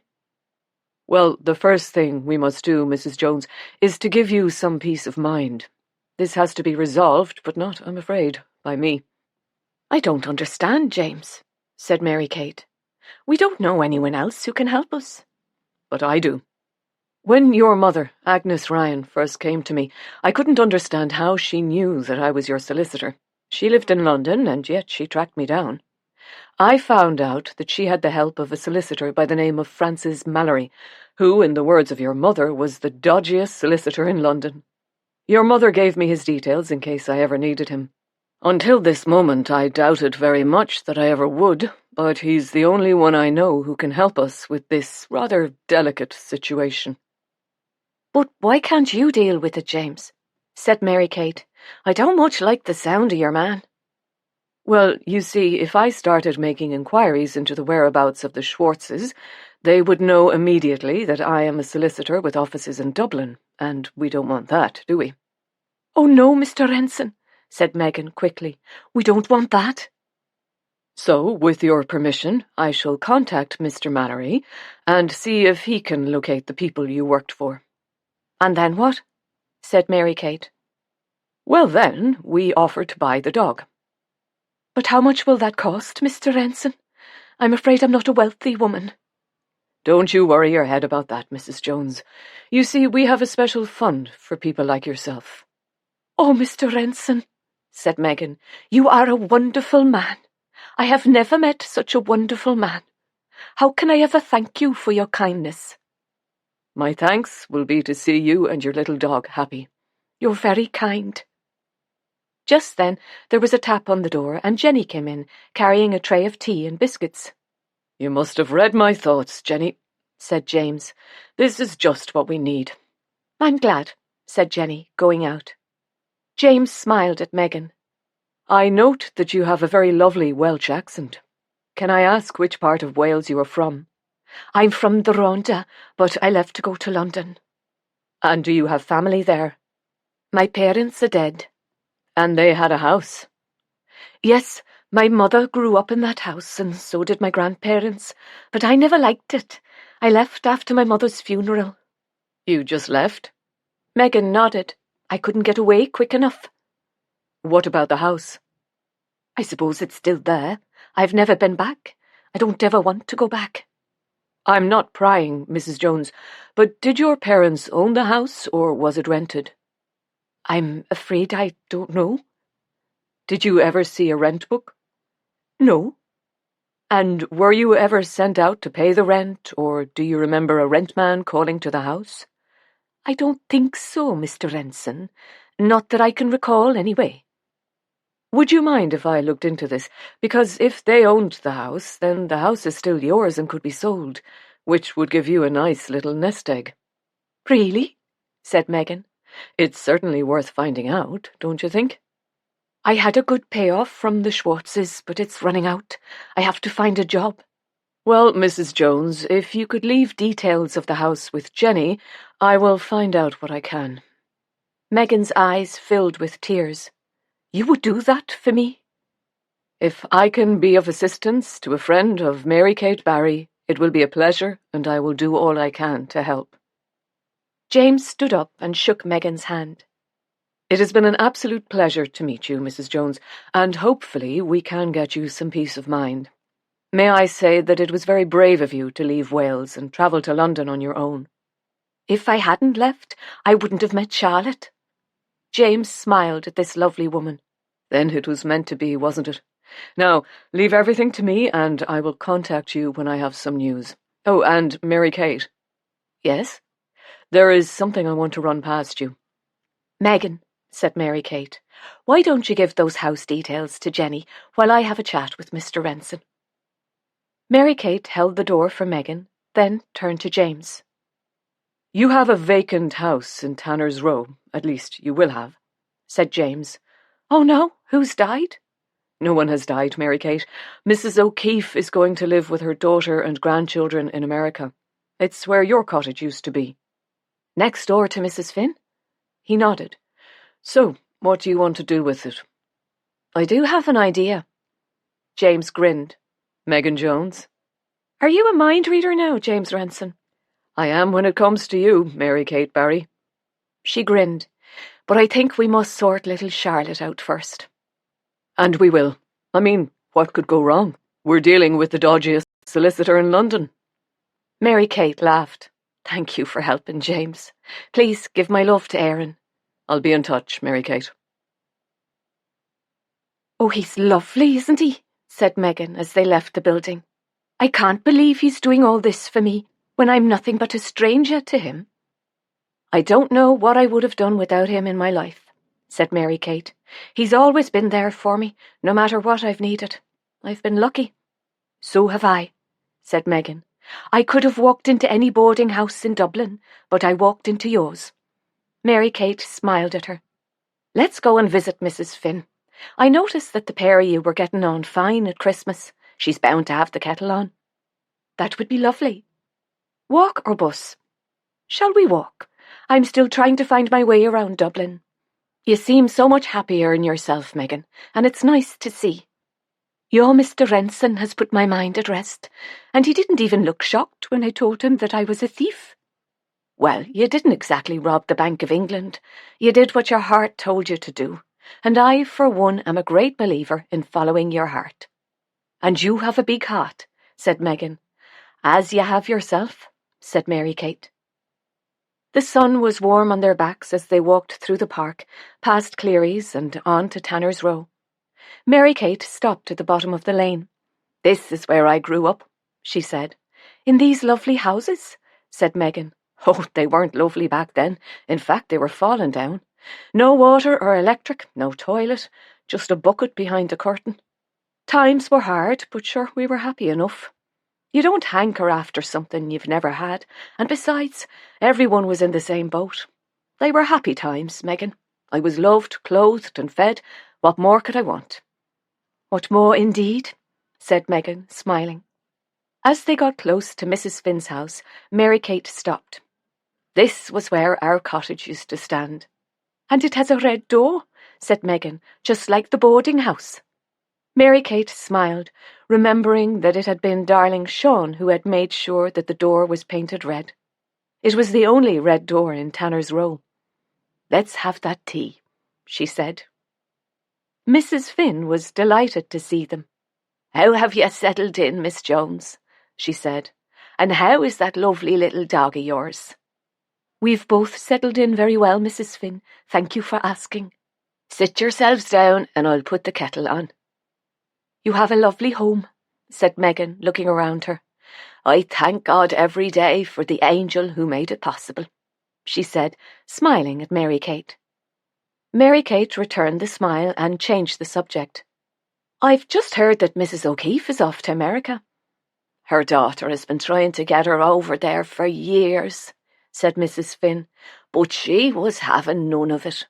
I will be buried under Irish soil in the land of my fathers, she used to say, till we were all sick of hearing it. What made her change her mind? Said Megan. The poor woman's legs went, Mrs. Jones. They were like a couple of tree trunks and full of water. In the end, she couldn't manage the stairs. It was a choice between the asylum up the hill and America. So she opted for America, and I don't blame her. I've heard the food up there is rotten. She used to sit in my garden with the 2 legs stretched out in front of her, and may God forgive me, it would put you off your lunch, especially when they started leaking. So when is she leaving? Said Mary Kate. The daughter and her husband are flying over next week and taking her back with them. That's if they let her on the plane with those legs. Poor woman, said Megan. It was a shame, all right, said Mrs. Finn. I promised her that I would do the Stations of the Cross every Easter in memory of her and her 2 legs, and she was delighted with that. You're a good woman, Mrs. Finn, said Megan. Sure, it's the least I can do, given the circumstances. None of us know how we're going to end up, do we? I don't suppose we do, said Megan. I'll miss her, said Mrs. Finn. She was a good neighbour, and we got on great. She has a lovely little dog called Ash, but once her legs blew up, she couldn't take him out for walks. So I've been taking him, and the exercise has done me a power of good. That's an unusual name for a dog, said Megan. Well, Mrs. O'Keefe is a great one for the fags. I don't think I've ever seen her without a fag hanging off her lip. Anyway, when he was a puppy, she'd have him in her arms and he'd end up covered in ash, so that's how he got his name. Is she taking him to America? Said Mary Kate. No, her daughter isn't a lover of dogs, so she's leaving him with me. Don't you mind? Said Megan. No, we got very close on those walks, and I'm happy to have him. How is your little dog, Miss Jones? She's settled in lovely, said Megan. She gets on very well with Guinness. They're never apart, said Mary Kate. And Bull Gavin, said Mrs. Finn. A happy baby, said Mary Kate. We're all mad about him. And Kathy, she can't have long to go. We're all keeping an eye on her, Mrs. Finn. She's lucky to have you, Mary Kate. It's been lovely to see you, Mrs. Finn, said Megan. You're welcome any time. You must visit again, Miss Jones. We could walk the dogs together. Megan smiled. I'd like that very much. As they passed Mrs. O'Keefe's house, Mary Kate knew that she would never get rid of the image of the poor woman's leaky legs. Chapter 41. Isabel. The 3 Granger girls had just arrived back from their mother's funeral and were now relaxing in the elegant lounge of the beautiful Georgian house where they had spent a very comfortable childhood. There were, in fact, 4 Granger girls. Caroline, who was expecting her 2nd baby any day, Vanessa, who taught in a private girls' school and had a liking for the drink, Beatrice, who was married to a dentist and had 4 children whose teeth were so dazzlingly white that it was like looking at 4 small lighthouses. And even though 2 of them were now married, they were still known as the Granger girls. Then there was Isabel, the youngest, who had not been asked to join them in the lounge or at their mother's burial, for fear that she would start rearranging the hymn books the way she rearranged everything else in the house. The 3 sisters were unanimous in their decision that it was best to leave Isabel at home, kinder somehow, for she would have been out of her depth at such an auspicious event, and you'd never know what she might get up to in the church. Any chance of solemnity would go straight out the window. I thought it was very dignified, said Vanessa, pouring herself a large glass of wine. It was, said Caroline. I think Mother would have approved. And the flowers were very understated, said Beatrice. Mother would never have wanted anything showy. I felt quite ill when old Mrs. Logan turned up carrying a bunch of chrysanthemums. The woman has no sense of occasion, said Caroline. She's no sense of style either, said Beatrice. The eulogy will be talked about for years, said Vanessa, pouring herself another glass of wine. And to think that it was the Mother Superior herself who gave it. A very proud moment indeed, said Caroline. It seemed that they had run out of things to say about the understated funeral and sat in a very uncomfortable silence. Caroline stood up. Oh, for heaven's sake, We all know why we're here, and we have to talk about it. What are we going to do about Isabel?" Vanessa had gone red in the face. "Well, don't look at me," she said. "You're the only one without children, Vanessa. You can't expect myself or Beatrice to take her in. She has to have a roof over her head." Vanessa glared at her sisters. "Just because I'm not popping out children like peas doesn't mean I don't have a life. She'll jolly well have to find another roof to put her head under, because it's not going to be under mine." The room had gone silent, and then Caroline spoke. "Okay," she said, "but she has to go somewhere. She can't stay here. This house is our inheritance." "Well, she certainly can't live here on her own. She can't even boil an egg," said Vanessa. "She couldn't stay here even if she could boil an egg," said Caroline. "The house will have to be sold, and the money split 4 ways, and the sooner the better. I don't know about you two, but I have commitments." "We all have commitments, Caroline," said Vanessa. Caroline smiled. "So, that's decided then. The house will be sold, and Isabel will just have to go into lodgings or something." "I'm not sure Mother would have approved of that," said Beatrice. "She was very close to Isabel." "She spoiled Isabel," said Caroline. Beatrice smoothed down her good skirt. "I know that Mother has passed on, but—" "Dear God, Beatrice," said Caroline, "our mother is dead. She hasn't passed anywhere." Beatrice sniffed. "I just thought that it was much more decorous to say passed on than dead." Caroline rolled her eyes. "Holy Mother of God, have you swallowed a dictionary?" Beatrice's eyes filled with tears. "I've just lost my mother, Caroline. How can you be so mean?" Caroline immediately softened. "I'm sorry, Bea. This Isabel business has my brain mashed." Beatrice smiled at her sister. "That's okay. I think it has all our brains mashed." "Right," said Caroline. "Let's all think. There must be somewhere she can go." The 3 girls sat quietly, hoping for a light bulb moment that would solve everything. "What about Aunt Maudie?" said Vanessa suddenly. "Do you think she might take her in?" "She just might," said Caroline. "She's always been very fond of her." "Well, they're both a little on the odd side," said Beatrice. "I think that maybe the pair of them would rub along fine. I shall write to her immediately." "Oh, well done, Vanessa," said Beatrice. "Jolly well done." Vanessa beamed and headed for the drinks cabinet. She deserved it. After all, it was her that had thought of Aunt Maudie. Isabel had been sitting on the stairs, listening to her sisters deciding what to do with her, as if she was a parcel that they needed to get rid of. She wiped away the tears that were running down her face. She had never felt more alone or more unwanted. Chapter 42. Maudie. Maudie Sullivan put on her good silk coat, shut the front door, and stepped into the waiting taxi.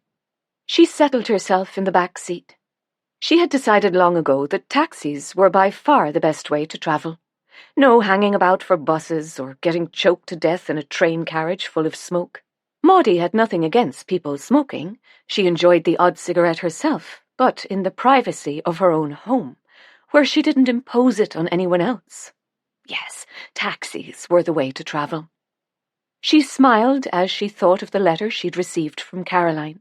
It didn't surprise her one bit that her nieces had decided to pass the problem of Isabel on to her, but she was delighted that they had, for she loved the bones of the girl. In fact, she couldn't abide the other 3. She had promised her darling sister that if anything happened, she would take care of Isabel. Had Caroline not written, she would have been on her way down to the house in a taxi to bring Isabel home. Maudie had lived on her own for the past 40 years, and she wouldn't have wanted it any other way. It wasn't that she didn't like men. She had enjoyed their company from time to time, but on her own terms. She had no intention of moving one into her house or into her heart. She had her books, she had a circle of interesting friends, and most importantly, she had her independence, which she cherished. Yes, she had known love, the kind of love where the sky had seemed bluer, where surely the flowers bloomed only for her. She found herself feeling sorry for people who would never have what she had. She had never felt more beautiful or more desirable, and she ate the face off anyone who took it upon themselves to point out that the said Romeo wasn't as perfect as she thought he was. Of course she ignored them all and put it down to jealousy. What a stupid, silly little girl she had been, because the man in question had turned out to be a philanderer and a charlatan who had spread his charms liberally across half the female population of Dublin. Her heart was broken. She wept and she wailed. She couldn't sleep and she couldn't eat, which turned out to be a bit of a blessing, as her mother had commented that she was beginning to look like the side of a house. She wrote romantic poetry badly and sent heartfelt love letters, begging him to come back to her. In giving her all to him, she had lost herself, and declared to anyone who had a mind to listen that her life was over. And what was the point in living? Her mother had lost patience with her. "I endured 36 hours of labour pushing you out," she said. "I was stitched up like a patchwork quilt. It was like passing a block of flats. The nurses had changed shifts 3 times before you decided to make an appearance, and in the end the doctor had to haul you out with a pair of tongs. You came out with a head like a triangle. You looked like something from outer space. I was only mortified. When I rolled you out in the pram, I had to keep you in a bonnet for fear of scaring the neighbours. They told me I'd had a natural birth. Well, believe me, girl, there was nothing natural about it. And now you're telling me you want to jump into the Liffey and end it all for some low-life gobshite who has his brains in his trousers." "Cop on to yourself, Maudie Sullivan, because you have us all demented with your goings-on. It's like living in a feckin' morgue. Even the cat has moved next door. Maudie ran upstairs, followed by her sister, Beth. She sat on the bed, and Beth sat next to her and put her arms around her shoulders. "Please don't be sad, Maudie. I hate to see you so sad." Maudie wiped the tears that were running down her face. "It's just that my heart is broken and no one cares. I care, and I wish I could help you, but I don't know much about broken hearts. Maybe I don't feel quite as strongly about love as you do." "Don't you want to fall in love, then?" "Not the kind of love you're talking about. It sounds exhausting. I just want to find a decent man who'll take care of me. I would like a house of my own, somewhere to grow flowers, and perhaps a little dog. But most of all, I want to be a mother. I sound terribly boring, don't I?" "If that's what you want, Beth, then it's what I want for you too. I have a feeling that you will have an easier life than me." "What do you want, Maudie?" Maudie lay down on the bed and stared up at the damp patch on the ceiling. "Everything," she whispered. Beth lay down beside her. "Be more specific." "I want to travel. I want to try new things, even dodgy things." "Oh, Maudie," said Beth, grinning. "I want music and dissolute nightclubs down dark alleys. I want to lay down with beggars and wake up with princes. I want to experience everything that life has to offer, even if I lose my way in the process. I want to climb mountains and dive into azure seas." "But you can't swim," said Beth, laughing. "I'll learn. I'll listen and I'll learn. I'll grab everything that life throws at me. I'll taste the sweet and spit out the sour. But most of all, I want to find out who I am without someone else deciding, and when I tire of it all, I shall come home and spoil your children." The sisters lay side by side, holding hands. "I love you, Beth," said Maudie. "And I love you too," said Beth, closing her eyes. That night, Maudie had slept like a log, and in the morning sat down to a grand fry-up. Her mother had been delighted. "Now, Maudie," she'd said, "when you've finished eating, you can run upstairs and bring down the sackcloth and ashes so that I can pop them in the wash." Dad had the pair of them laughing, and she knew that she was going to be okay. Not only okay, but she made a promise to herself never to let a man take control of her ever again. Over the years, she'd watched her friends marry and have children. She'd rolled the screaming babies around the park to give their poor mothers a bit of a break. Then go home to her beautiful, peaceful house and listen to Vivaldi or Bach. She was godmother to 4 of them. She took them to a pantomime every Christmas and always bought them a good book for their birthdays. As the taxi pulled into the bus station, she saw Isabel looking anxiously around her. Maudie asked the driver to wait while she walked over and took her niece into her arms. "Let's go home," she said. That evening they snuggled up on the cream velvet couch in front of a grand fire. "Auntie?" said Isabel. "Now that's a good place to start," said Maudie. "Start what, Auntie?" "Your education, Isabel." "I don't have to go to school, do I?" School is not the kind of education that I have in mind. What I have in mind is something much more valuable. I was taught algebra as a young one, and I've never had an overwhelming desire to use it since. We shall start tomorrow, and we shall begin by dropping the ante-bit. But why? Because, my darling girl, we shall be equals. We shall respect each other's views and opinions, and you will learn. What will I learn, Maudie? You will learn about life, Isabel. We shall go to the theatre and to concerts. We shall read the classics together, and we will follow the latest trends in fashion. I have you booked into my hairdresser's tomorrow. Maudie? Yes, dear? What will happen to me when you die? Where will I live? Oh, you'll be long gone before I give up the ghost. But aren't I going to live here forever? Heavens, no. That wouldn't suit either of us. Isabel's eyes were filling with tears. Wouldn't it? Oh, no. The last thing you will want is to live with an old goat like me. Once we have finished your education, my sweet girl, you will be ready to fly, and I shall be right behind you, and so will your mother. Think of it as an adventure, the best adventure of your life, and oh, Isabel, we shall have such fun, you and I. Chapter 43. Mary Kate. Mary Kate watched Emma and Rooney's friendship gradually turn into something deeper, and it touched her heart to see it. Emma had spent her life taking care of her little sister Nell, and it was wonderful to watch her maturing and finding a life of her own. Maybe, as Moira had said, she couldn't help everyone, but those who found their way to the Red Door became like a family, and, rightly or wrongly, she felt responsible for their happiness. Rooney was a gentle boy and a kind one. He was a boy who took care of his mother and was fond of Nell. Bull Gavin's little face would break into smiles whenever he saw him, holding up his arms for Rooney to pick him up and spin him around the room. Even Guinness adored him.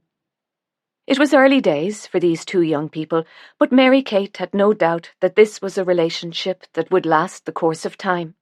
She knew that Emma would be safe with him, and she wished them both all the luck in the world. Mary Kate put on her coat and picked up the flowers as Emma came into the sitting room. Emma smiled at her. Going somewhere nice? I'm taking the bus to Glendalough to visit my husband's grave, said Mary Kate. Oh, I'm sorry. Please don't be sorry, Emma. I know he's not there, but it's where I feel closest to him. Nell never mentions her daddy, said Emma, and I don't speak of him. Even if he was closer, I still don't think Nell would want to go back, and until she asks to, I let it be. I am only ever as happy as Nell. You're her protector, Emma. I always have been, and I suppose I always will be. She's lucky to have you, dear. We're lucky to have each other. She does seem happier these days, and it's lovely to see, said Mary Kate. She has Bull Gavin, and who wouldn't be happy with that little fellow around? Mary Kate smiled, thinking of the little boy who they all doted on. Does it make you sad to visit his grave, Mary Kate? It's not just the grave, Emma. It's the place that I go back to. It was in the church at Glendalough where Sean and I were married. It's where we found our little cottage, and it's also where I buried my mother. You could call it a kind of pilgrimage that I feel the need to make now and again, and today is one of those days. Would you like some company? Said Emma. Say if you don't, I won't be offended. I'd like that very much, Emma. Very much indeed. That's grand then, said Emma. I'll get my coat. As the bus left the city and drove towards the countryside, Mary Kate felt that familiar feeling of going home. She didn't try to block the feeling out, for it was a huge part of her life, the loveliest part, and it wasn't easily forgotten. Grandad had said that you must leave the past behind and move on, but she realised now that he hadn't meant the memories. He had meant journeying from one part of your life to another. When she had left the little cottage where she had grown up and been so happy, it was only the walls and bricks that she was leaving. She carried her memories with her, and she didn't need a huge bag to carry them in. It was the same when she left the cottage she had shared with Sean. Bricks and mortar, Mary Kate, bricks and mortar. The bus dropped them off a short distance from the church. Emma stood still, looking up at the beautiful Wicklow hills. Oh, Mary Kate, she said, it's so beautiful. It is indeed. But doesn't it make you sad coming back? I'm at peace with it now. Well, maybe not entirely, but I'm getting there. It helps having you with me. I can always come with you if you want me to. Together they walked up the narrow track that led to the church, under the wooden lich gate and into the graveyard. There was a soft breeze that moved gently through the trees. The air was warm, and the hills, which were sometimes wreathed in mist, were clear and enchanting. Mary Kate separated the flowers into 2 bunches and laid half on Sean's grave. She usually had a chat with him, but not today, as Emma was beside her. Instead, she said a silent prayer to the man she had loved and still loved so much. They walked between the grey stones, and Mary Kate stopped at her mother's grave. "Agnes Ryan," she read, "beloved mother and friend." "Whose friend was she?" said Emma. "She was mine. I had never known her growing up, but we became friends, the best of friends, and that's still how I think of her. A friend who I grew to love and respect." Mary Kate laid the rest of the flowers down, and they went back to the bus stop. "Would you like to see my cottage, Emma?" "I'd love to, as long as it doesn't make you too sad. Like I said, it's easier with you beside me." The bus dropped them off, and they walked down the lane towards the cottage. Emma stood at the gate, looking at it. "Oh, Mary Kate," she said, "it's magical, like something out of a fairy tale." "It was love at first sight." Emma looked up at the Wicklow hills that rose above the cottage. "Nell would love it here." Mary Kate opened the gate and they walked into the garden. "Believe it or not, Sean and I had it looking lovely." "It could be again," said Emma. If I could find someone to do it. "Rooney and I would be glad to do it, we really would. We could bring Nell and Bull Gavin with us. They'd love it." Mary Kate looked around the garden. These young ones would bring it alive again. How wonderful would that be? Chapter 44. Isabel. Isabel was standing outside the hairdresser's with Maudie, peering through the window. She felt sick with nerves, for she had never been in such a place before. "Straighten those shoulders, Isabel," said Maudie. "You are every bit as good as the next person, better than most, and you are in for a treat." Maudie was greeted like a long-lost friend, and they stepped through the door. "Lovely to see you, Mrs. Sullivan," said the girl behind the desk. "And this must be the niece you spoke so highly of." Maudie nodded. "This is Isabel, and I want you to take very good care of her." "Oh, we will, Mrs. Sullivan. We most certainly will." The room smelled of spring flowers that reminded her of the meadows behind the house where she would walk with her mother. Her sisters must have been with them, but she could only remember the 2 of them. It seemed always to have been just the 2 of them. Her small hand enclosed in her mother's, and the smell of the wildflowers on the cool breeze. It was cold outside, but inside the salon it was lovely and warm, and filled with chatter and laughter, low lights and soft music. She felt less anxious and smiled at Maudie, who squeezed her hand. "I'll be waiting right here," she said, sitting down in a chair by the window and picking up a magazine. "Now go and enjoy yourself." A young girl came across and draped a cape around her shoulders before leading her towards a row of basins. "My name is Sophie," she said warmly. "I will be washing your hair today. We had some new shampoo in just this morning, and it smells only gorgeous. It's called Summer Meadows. Isn't that a lovely name? I'd get some myself, but it's desperate expensive. I'd have to find a rich man to afford it. You don't know any, do you?" "I don't think so," said Isabel.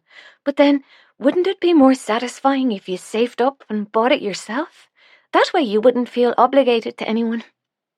She knew as soon as the words left her lips that she had said the wrong thing again.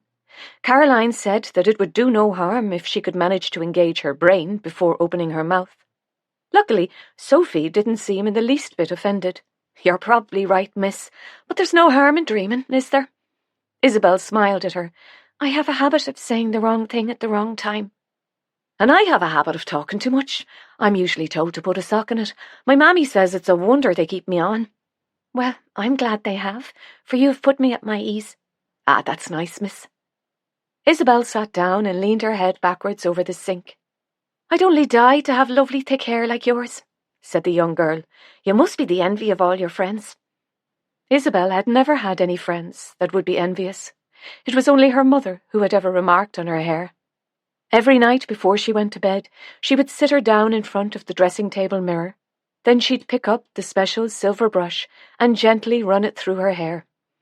"You take after me for the thickness of it," she would say. "Your sisters missed the boat on the hair front." Isabel had often wondered why her mother seemed to take more notice of her than of her sisters. Perhaps it had been because she was the youngest. Either that or she felt sorry for her. She closed her eyes as Sophie massaged the sweet-smelling shampoo into her hair. It was all perfectly lovely. She could have quite happily stayed there all day. She wondered what her sisters would say if they could see her now. After her hair had been washed, it was cut and styled. "A bit shorter, dear," said Maudie, who was standing behind her. "Isn't it short enough?" said Isabel, as she watched in horror as strand after strand fell around her shoulders and onto the floor. Maudie smiled. "You just wait and see, darling. Once it's been coloured, I promise you are going to love it." "Coloured?" Don't look so shocked. Did you really think that this was my natural hair? "Isn't it?" Maudie laughed. "Darling girl, I went grey years ago." Isabel stared at her. "Really?" Maudie put her finger to her lips. "But don't tell anyone." "Oh, I won't," said Isabel, smiling. "Good girl." Isabel looked at her reflection in the mirror. Soft golden waves fell about her shoulders and framed her face in a way that the long mousy locks never had. She moved her head and felt her hair swish against her cheeks. Was that lovely girl in the mirror really her? Maudie had tears in her eyes as she looked at her beloved niece. "You'll do, Isabel Granger," she said. "Oh, yes, you'll do." That was yesterday, and last night she had hardly slept, because today was the reading of her mother's will, and she didn't want to go.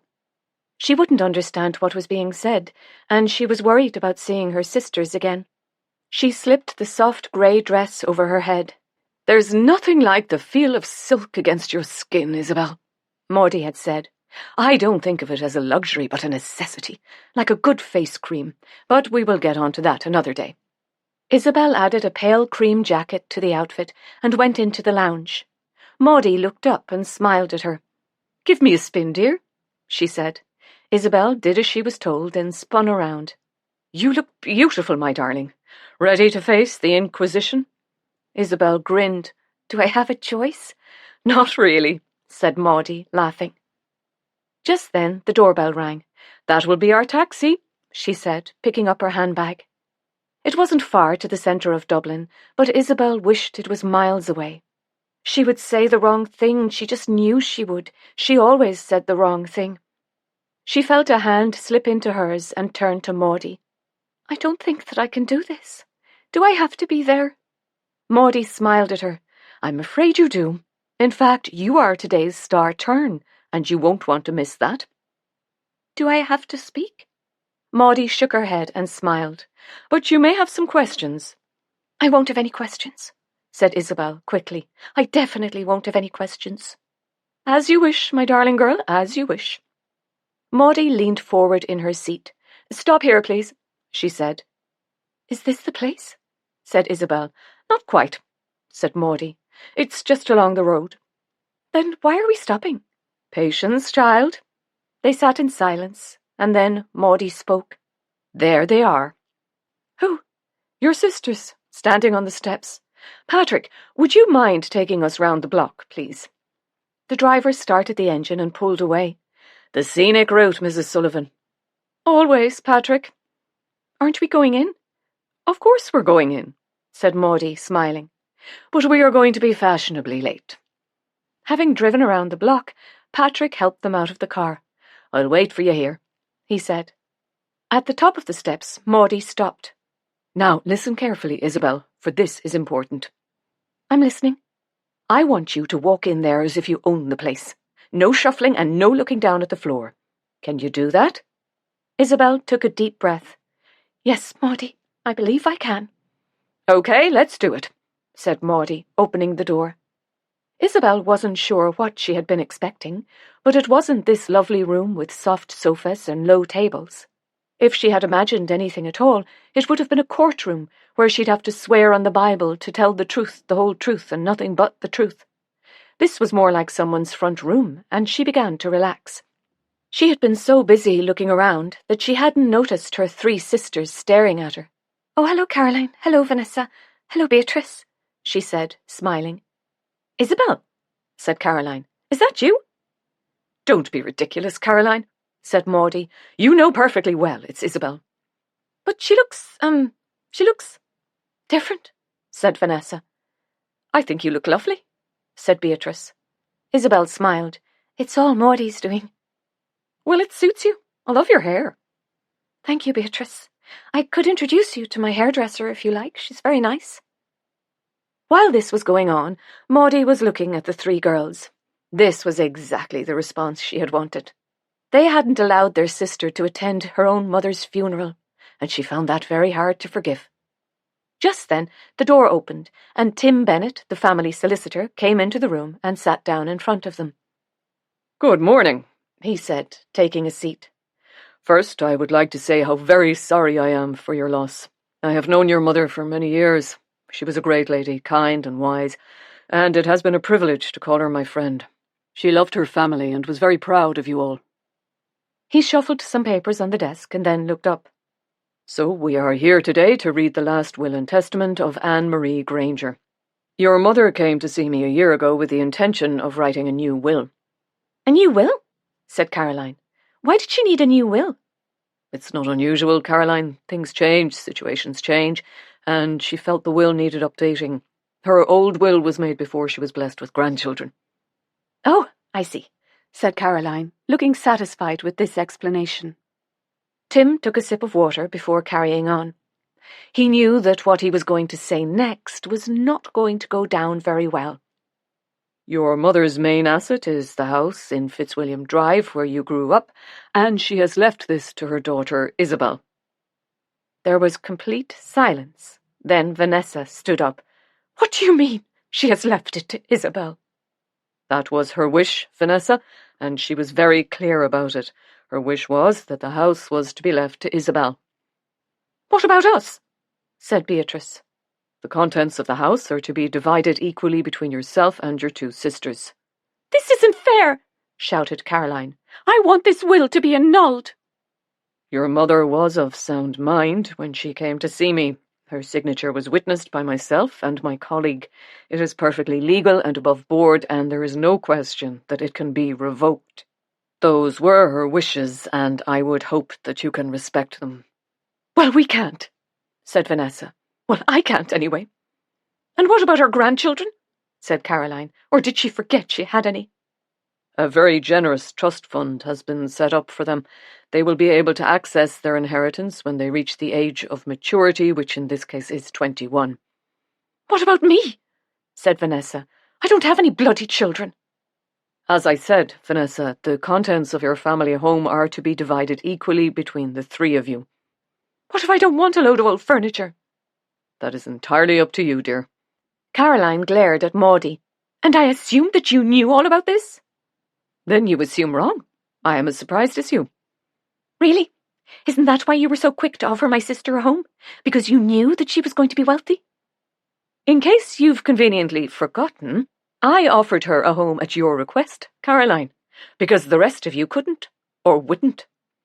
Caroline turned on Isabel. "And what about you, sitting there with your new hairstyle and fancy clothes? Don't you have anything to say?" "As a matter of fact, I do," said Isabel. "I also think that our mother's decision to leave the house to me is unfair on the rest of you. After all, you have as much right to the family home as I do. The reason I haven't spoken out is because I pretty much decided to split the house 4 ways. "Well, that's more like it," said Vanessa, looking delighted. "It's the right thing to do," said Caroline. Isabel looked at each of her sisters in turn. "But I've changed my mind. Our mother, for reasons of her own, wanted me to have the house, and I intend to honour her wishes. The 3 of you are rude and greedy. You have never shown me 1 moment's kindness in my whole life, and I owe you nothing." "That is not true," said Caroline. "Oh, but it is," said Isabel. Tim Bennett looked at the 3 sisters. "I would suggest that you make an appointment to view the house and decide which pieces you would like. I would also suggest that you make it sooner rather than later so that we can finalize things. Caroline glared at him. You expect us to make an appointment to visit our own house? It's not your house anymore, Caroline. As from now, the house belongs to Isabel. Well, I can assure you, Mr. Bennet, that you won't be hearing the last of this. Isabel has been an embarrassment to this family since the day she was born. Our mother indulged her when by rights she should have put her in an institution years ago. No judge in the land will uphold this will, and I shall make sure it's dismissed and the house returned to my sisters and myself. The solicitor smiled at her. As you wish, Caroline, but you will be wasting your money. What about her old will? Said Vanessa. Your mother always intended the house to go to Isabel. Then why did she change it? Said Beatrice, glaring at him. I have already explained why your mother updated her will. It was to include her grandchildren, and she has done that. And we're supposed to believe that, are we? Said Beatrice. Well, I, for one, want to see the original will. We all do, said Caroline. As you wish. I shall make sure that each of you receive a copy of both wills, and my hope is that you can then see for yourselves that this has always been your mother's wish. Isabel's eyes filled with tears as she listened to her sisters. They might not have had much time for her, but until now she hadn't realized how much of an embarrassment she had been to them. They were her sisters, and she had loved them and looked up to them, when all the time they wanted to shut her away in an institution. Between them, they had broken her heart. I think it's time to go, dear, don't you? Said Maudie softly. Isabel nodded and stood up. Thank you for everything, Mr. Bennet, she said. Tim Bennet smiled at her. It has been my pleasure, Isabel, and I wish you a very happy life, because that was all your mother wanted for you. Are you ready, Maudie? She said. Oh, yes, my darling, Maudie said, smiling. I've never been more ready. Chapter 45. Isabel. Isabel and Maudie were sitting at the kitchen table, eating French toast drizzled with maple syrup. This is delicious, Maudie. We never had this at home. Your darling mother wasn't very imaginative when it came to food, on account of her never setting foot outside of Dublin. The Irish have a tendency to be suspicious of anything they can't pronounce. I'd like to learn, said Isabel. And you will, dear. I shall arrange for you to attend a course on French cuisine. So that I could be a cook? Maudie visibly shuddered. No, Isabel. What you learn will be purely for entertainment purposes. No, dear, I have something else in mind for you. Let's go into the hallway. I want you to look in the mirror. Isabel followed Maudie and stood in front of the long mirror that took up most of the wall. What am I supposed to be looking at? She said. Maudie smiled. Yourself. Now, what do you see? I suppose I see me. Shall I tell you what I see? Isabel grinned. I think you were going to anyway. I see a beautiful young girl. But I'm plain, Maudie. Everyone says I'm the plain one. It's my sisters who are beautiful. Your sisters are pretty, not beautiful, and pretty doesn't last. There's no depth to it. What you possess, dear, will never fade. Look again. Isabel shrugged her shoulders. Just plain old me. Look at those cheekbones, girl. What I would have done for cheekbones like that when I was your age. And you have lovely eyes. Really? You have your mother's eyes, Isabel, and your father's height. But I'm lanky. My sisters used to call me the beanpole of the family. You are not lanky, dear. What you are is statuesque. Golly. Your sisters, bless them, came up short. Isabel grinned. You make me sound wonderful, and it's nice to hear, but I think you might possibly be humouring me. Balderdash, said Maudie. I have never felt the need to humour anyone in my whole life. So, what's having cheekbones and being statuesque going to do for me? I mean, they haven't helped much so far. You will be a model, Isabel.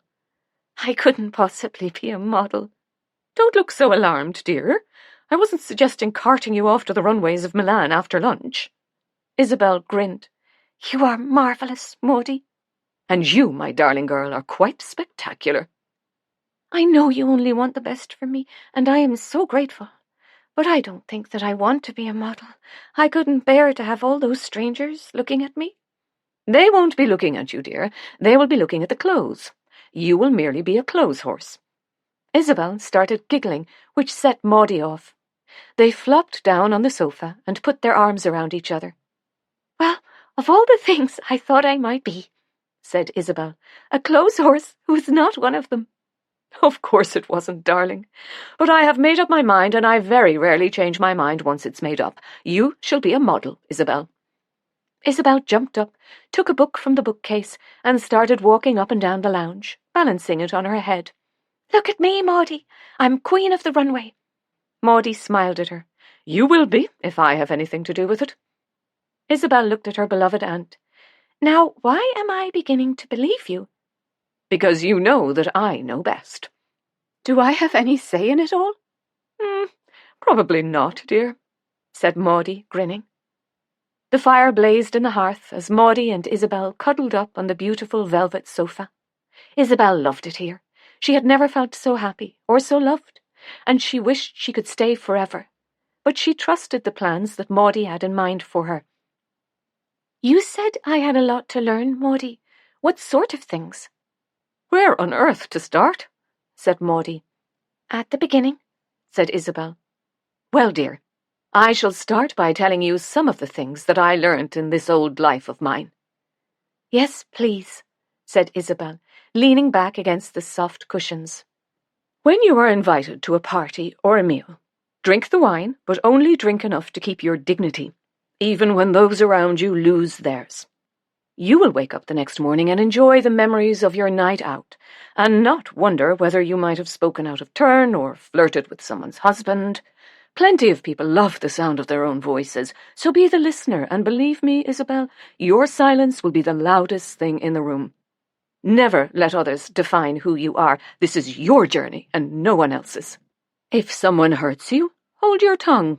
You don't know what journey they might have been on. If they continue to hurt you, walk away. Never meet anger with anger, for that will create chaos.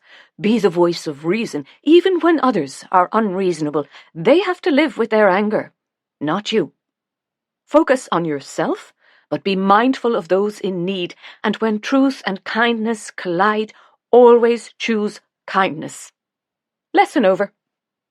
Isabel was hanging on to every word, taking in all Maudie's advice, wanting to be as wise and as kind as she was. How on earth did you learn it all? Maudie giggled. I learnt all that, my dear, from drinking too much wine, speaking out of turn, and flirting with other people's husbands. I loved the sound of my own voice, and listening was the furthest thing on my mind. If someone hurt me, I'd bear a grudge for years and never forgave them. I let others define who I was, because I wanted to fit in, and believe me, fitting in is not all it's cracked up to be. I met anger with anger and caused chaos, and I was never the voice of reason. I told the truth and forgot to be kind. What I bring to you now, Isabel, are my own mistakes. Then she winked, but oh, I did have a wonderful life. Isabel grinned. And there was me thinking that you were some kind of angel. I sincerely hope not, dear. I find all that sweetness and flapping of wings rather nauseating. Besides, Lucifer happened to be an angel, and he didn't exactly spread sweetness and light around the world, did he? Now, is there anything else you want to know? Well, there is something that has been on my mind. You can say anything to me, Isabel. Well, I know you said that I wouldn't be living with you forever. That's right, dear. The thing is, I don't want to live on my own in the house where I grew up. I wouldn't want to live there either. It's a barn of a place. I think that your mother would have preferred something a bit cosier. Really? I think so. She seemed happy enough. And I'm sure in her own way she was. So where am I to live? In a boarding house. A boarding house? Yes, it will of course be a respectable one. You will stay there in the week and come home to me at weekends until the time comes when you are far too busy to want to spend your weekends with me. I'll never be too busy for that. We'll see. Maudie? Yes, dear? Was my mother happy? Because there were times when she seemed to drift off into a world of her own. We were very different, my sister and I. She was a much nicer person than I was. We wanted different things, but we respected each other's differences. Your mother once told me that she didn't think she could ever love the way I did. She didn't think that she would ever find that kind of love. But what about us? Didn't she love us? All I can say, dear, is that she was very fond of her family and she was a wonderful mother. Isabel's eyes filled with tears. How terribly sad. And then she met the love of her life. Really? Maudie nodded. But who was it? You, my darling girl. It was you. Me? Yes, you. Now, off you go and get dolled up. I'm in the mood for a bit of shopping. As Isabel was about to leave the room, she turned around. Maudie? Yes, dear? My father wasn't tall. Maudie smiled at her. Actually, he was, dear, but that's another story for another day. Isabel's life with Maudie had been nothing like the life she had lived at home. Maudie had booked her on a 6-week course on deportment, run by a once famous old lady called Mrs. de Bouche, who lived in a basement flat in a dodgy part of Dublin. The walls were covered in colourful scarves, and she was covered in very heavy jewellery. Every finger had a clunky ring on it, which must have weighed a ton. Call me Blanche, she'd said, holding out a blue-veined hand that put Isabel in mind of the cheese that Maudie was partial to. Maudie ate a lot of cheese and very little else. Isabel got a book from the library and learned to cook, otherwise she might well have starved to death. Maudie was throwing so much information at her that Isabel feared she would never take it all in. She gave her books to read, starting with Brave New World by Aldous Huxley. Try as she might, Isabel could make no sense of it at all. Haven't you finished that book yet, Isabel? Said Maudie. I gave it to you weeks ago. It's awfully long, Maudie. For heaven's sake, girl, you don't have to read the entire book. I've never read a whole book in my life. Haven't you? No, dear, life's too short. All you need is a smattering of the classics, so that if you find yourself in a group of literary sorts, you can at least contribute to the conversation. But don't you want to know how the story ends? No, dear, I still don't know what became of poor little Jane Eyre. She married Mr. Rochester, said Isabel. Silly girl, said Maudie. I shall stop worrying about her then. Isabel laughed. You don't care what happened to her, do you? No, dear, I found the child rather feeble. They spent a week in London, staying in a guest house in Park Lane, whose glory days were long gone. It's the address that counts, Isabel, said Maudie. Better to stay in a hovel in Park Lane than a palace in Islington. They travelled by taxi to Oxford and sat under shady trees in front of the university, eating sandwiches supplied by the guest house. Back in the day, a group of poets, philosophers and writers studied here, said Maudie. They were known as the Bloomsbury Group, and generally thought of as a bunch of self-congratulatory snobs. Boring as hell, I should think. Why didn't I learn all this, Maudie? Your mother did her best, dear, but you were denied any culture. In fact, living with your sisters, it's a wonder you learned to tie your own shoelaces.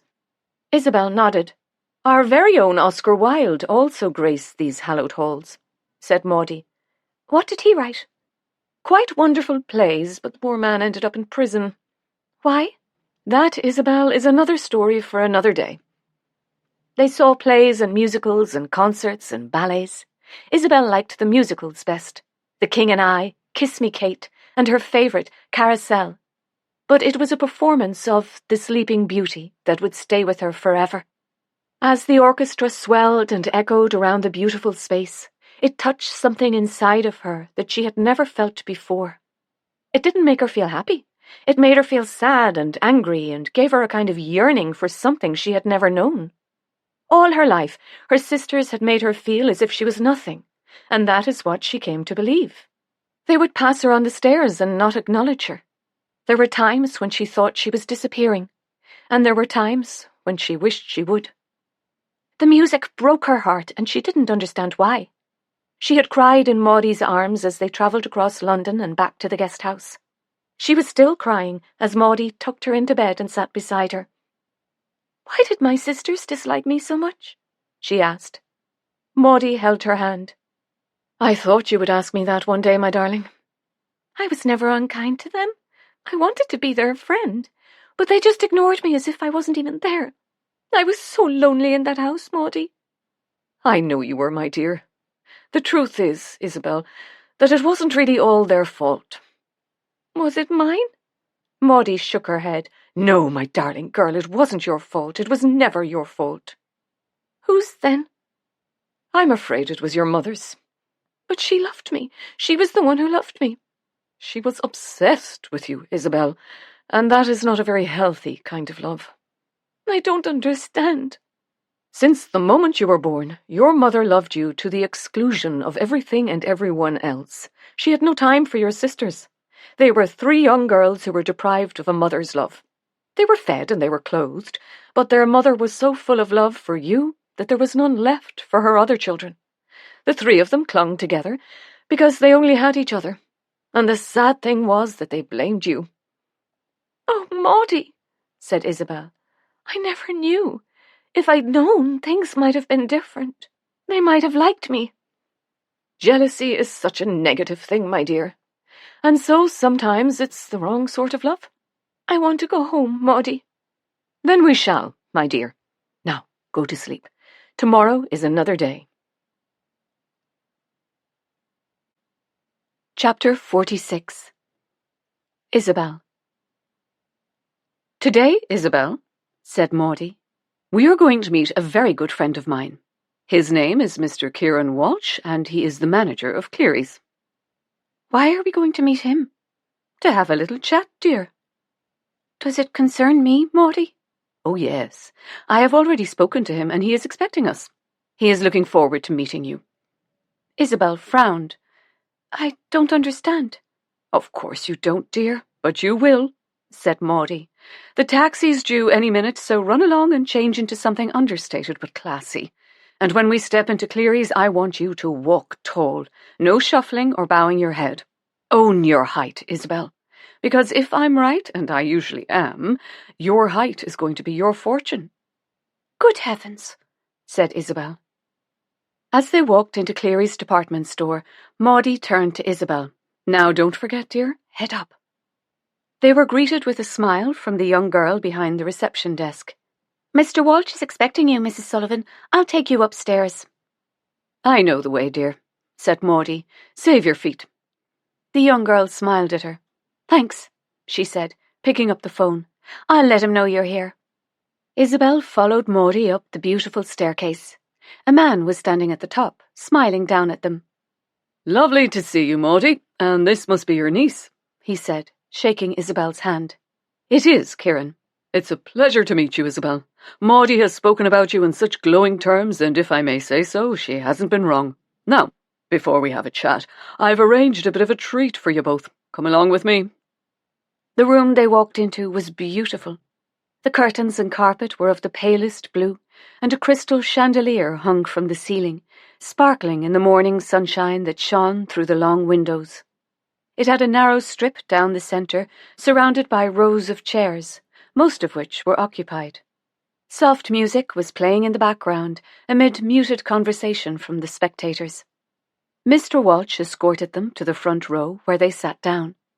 They didn't have long to wait before a woman walked onto the runway. "Welcome to Cleary's," she said, smiling. "My name is Anna, and if you have any questions, please see me afterwards, when I will be very happy to discuss them with you. So, sit back, ladies, relax, and enjoy today's showing of our beautiful spring collection. All our clothes come in different sizes and are made to order here in the store. Our lovely models today are Catherine and Emer." "Thank you." Isabel was mesmerized as one after the other, the girls seemed to glide down the catwalk in the centre of the room. They looked so elegant and confident, and Isabel knew this was why Maudie had brought her here. But Maudie had been wrong this time, because she could never look like them. She had been a clumsy child who turned into a clumsy young woman. She would trip over and end up on someone's lap. She just knew she would. It would take some persuading to change Maudie's mind, but she couldn't do this. She just couldn't. She wasn't statuesque. She was a plain, awkward beanpole, just like her sisters said she was. After the show was over, Mr. Walsh escorted them to Cleary's cafe, and over tea and scones they talked. "Now," said Mr. Walsh, smiling, "your Aunt Maudie mentioned that a modelling career might suit you very well, and I have to say that I agree with her. You have the perfect attributes for modelling. I couldn't do it, Isabel blurted out. Even if you think I can, I just couldn't. Couldn't do what? Said Mr. Walsh. I couldn't parade up and down like that with people watching me. I'm not like those girls. Of course you're not, said Mr. Walsh, smiling. You are your own special, unique self, as are we all. You don't have to look like someone else to be acceptable in this life. That would be a very unfortunate way to live, don't you think? Isabel nodded. I suppose so. There is no suppose about it, Isabel. It would be a very dull life indeed if we all looked the same. I'm sorry, Mr. Walsh. I'll tell you what, he said. Before you rule it out altogether, why not meet some of our models? You could come here, say, a couple of days a week, and they could show you the ropes. There would be no audiences. You might even find you enjoy it. No one would be watching me? No one. Then yes, said Isabel, smiling. I'll give it a go. I'm very pleased to hear it, and if you still find that it's not for you, well, nothing has been lost, has it? No, said Isabel. Mr. Walsh smiled at her. Why not have a chat with the girls now? Would you like that? All right, said Isabel, not looking very sure at all. Well, you stay here and I'll send them up. And I'll see you later, said Maudie. Kieran, she added, can you by any chance recommend a good boarding house for single ladies? You're not thinking of moving into a boarding house, surely? You have a beautiful home. Why would you want to live in a boarding house? I've known you long enough to know how much you value your own company. Don't be silly, Kieran, said Maudie. Of course it's not for me. I'd rather be boiled in oil than live in a boarding house. No, I'm not inquiring for myself. It's Isabel I'm thinking of. You see, what I want is for her to experience some sort of independence, and she won't get that living with me. It would just be weekly to start with, and she would come back to me at weekends, but it must be the right one, and I have no experience of these establishments. Well, Maudie, this just happens to be your lucky day, because I can, with no hesitation at all, recommend a fine boarding house in Merrion Square, run by two lovely ladies by the names of Mary Kate Barry and Moira Kent. It is by far the best little boarding house in Dublin. The only drawback is that when people go to live there, they never seem to leave. Well, I suppose that's a good sign, really, said Maudie. Kieran smiled at her. I suppose it is. Merrion Square, you said? Number 24. It's the house with the red door. Shall I give them a ring? Maudie shook her head. I rather like the element of surprise. You always have, my dear. It has been lovely to see you, Kieran. The pleasure has been all mine, and may I say, you are looking as beautiful as ever. Maudie laughed. You don't change, do you, Kieran? You bring out my romantic side, Maudie. You always have. We can't turn the clock back, my dear friend. Sadly, no. But we certainly lived back then, didn't we? We did, said Maudie, kissing his cheek. We did. Chapter 47. Cathy. Cathy was walking the dogs with Megan and Eliza when she suddenly stopped and clutched her tummy. They helped her to a bench and sat her down. Guinness put his paws on her lap and Charlotte jumped up beside her. Do you think it's a contraction? Said Megan. No, I've a couple of weeks to go yet. Anyway, I'm okay now, she said, standing up.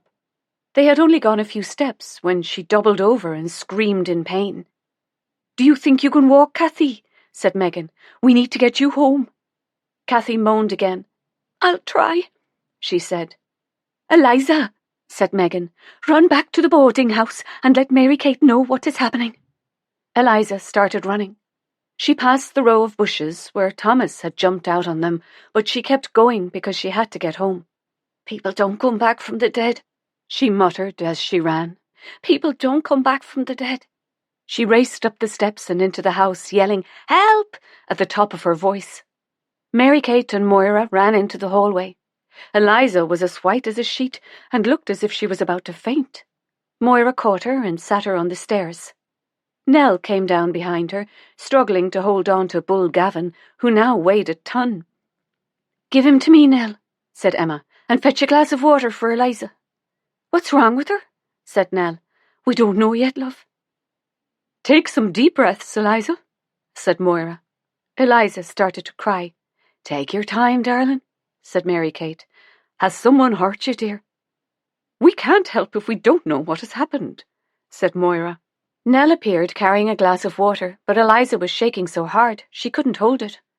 No one hurt me, said Eliza. It's Kathy. Moira frowned. Someone's hurt Kathy? No, she's having her baby in the park, she blurted out. Is she on her own? Said Mary Kate. Guinness and Charlotte are with her and Megan is helping her to walk home. I'll run across and meet them, said Emma. Take Rooney with you, said Moira. And I'll phone for an ambulance, said Mary Kate. Come with me, Eliza, and I'll get you comfy on the couch. At the same time as Rooney was carrying Kathy across the square, an ambulance was pulling up outside the house. Kathy was in a lot of pain. I'm scared, Mary Kate, she said. It hurts. It really hurts. I don't think I can do this. I don't think I can. Mary Kate held her hand. It will soon be over, my love, and you will have your baby in your arms.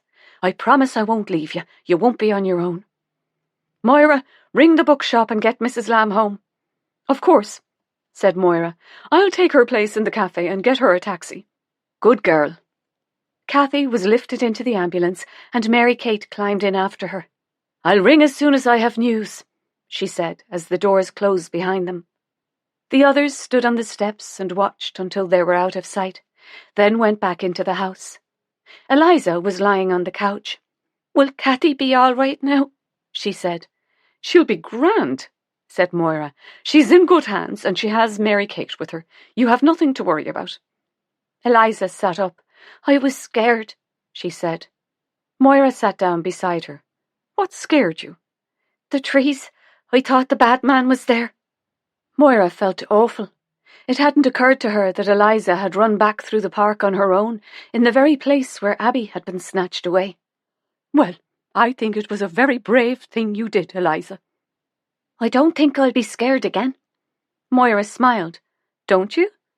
Eliza shook her head. Did you know that people don't come back from the dead? I had heard that, said Moira. Good job, isn't it? A very good job. Moira heard a car pulling up and walked across to the window. Your mammy's here, Eliza. Mrs. Lamb hurried up the steps and into the house. Moira met her in the hallway. Emma told me what has happened. Is Eliza all right? She's much better. She was very shaken by what happened. I have just learned that it wasn't Kathy being in pain that scared her. It was running through the park alone to get help. It brought it all back, and yet she kept running. You have a very special girl there, Mrs. Lamb. And I've always known it. Moira gave her a hug. She's resting on the couch, and the colour is back in her cheeks. Thank you for taking care of her, dear. Mrs. Lamb went into the room and sat beside her daughter. Now, what's all this? She said gently. Kathy is having a baby, Mammy. She went off in an ambulance. Mary Kate is going to let us know when it comes out. We don't know if it's going to be a boy or a girl because you can't choose. You just get what you're given, but I don't mind what it is. And I'm sure that Kathy doesn't either. Eliza nodded. I don't think she'll mind as long as she gets one. Were you just a little bit frightened, Eliza? I was a bit, Mammy, but I'm all right now. You see, people don't come back from the dead. That's right, my love. They don't. If they did, the world would be a terrible crowded place. Please, can I have some pancakes, Mammy? You can, of course. Why don't we make them together? No one can stir batter like you, Eliza. I wouldn't say no to one, said Moira, smiling. There you go, then. Let's make a pile of them. Kathy's little girl was born as the clock struck 12. Mary Kate cut the cord and was so overwhelmed that she started sobbing. She's beautiful, Kathy.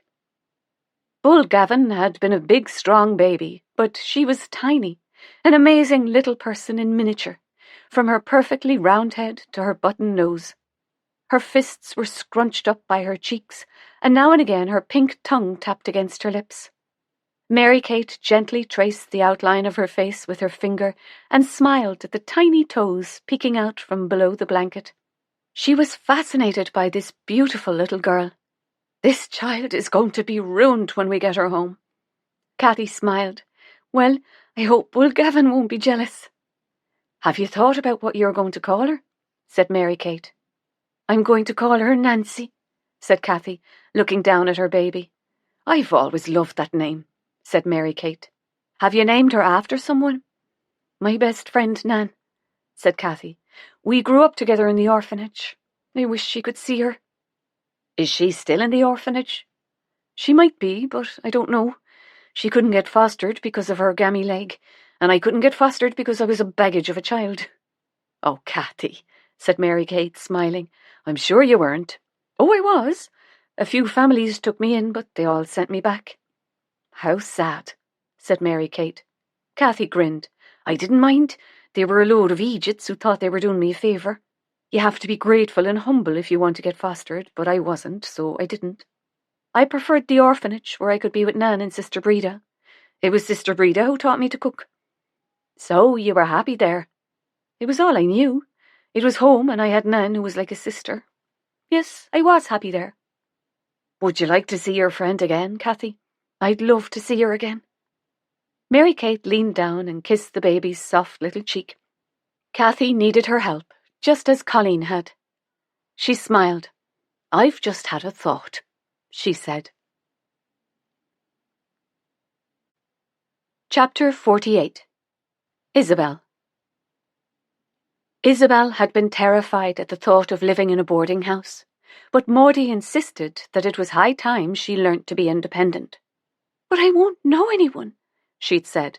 Don't whine, Isabel. Of course you won't know anyone. None of us know anyone until we meet them, do we? And you're not going to meet them living here with me.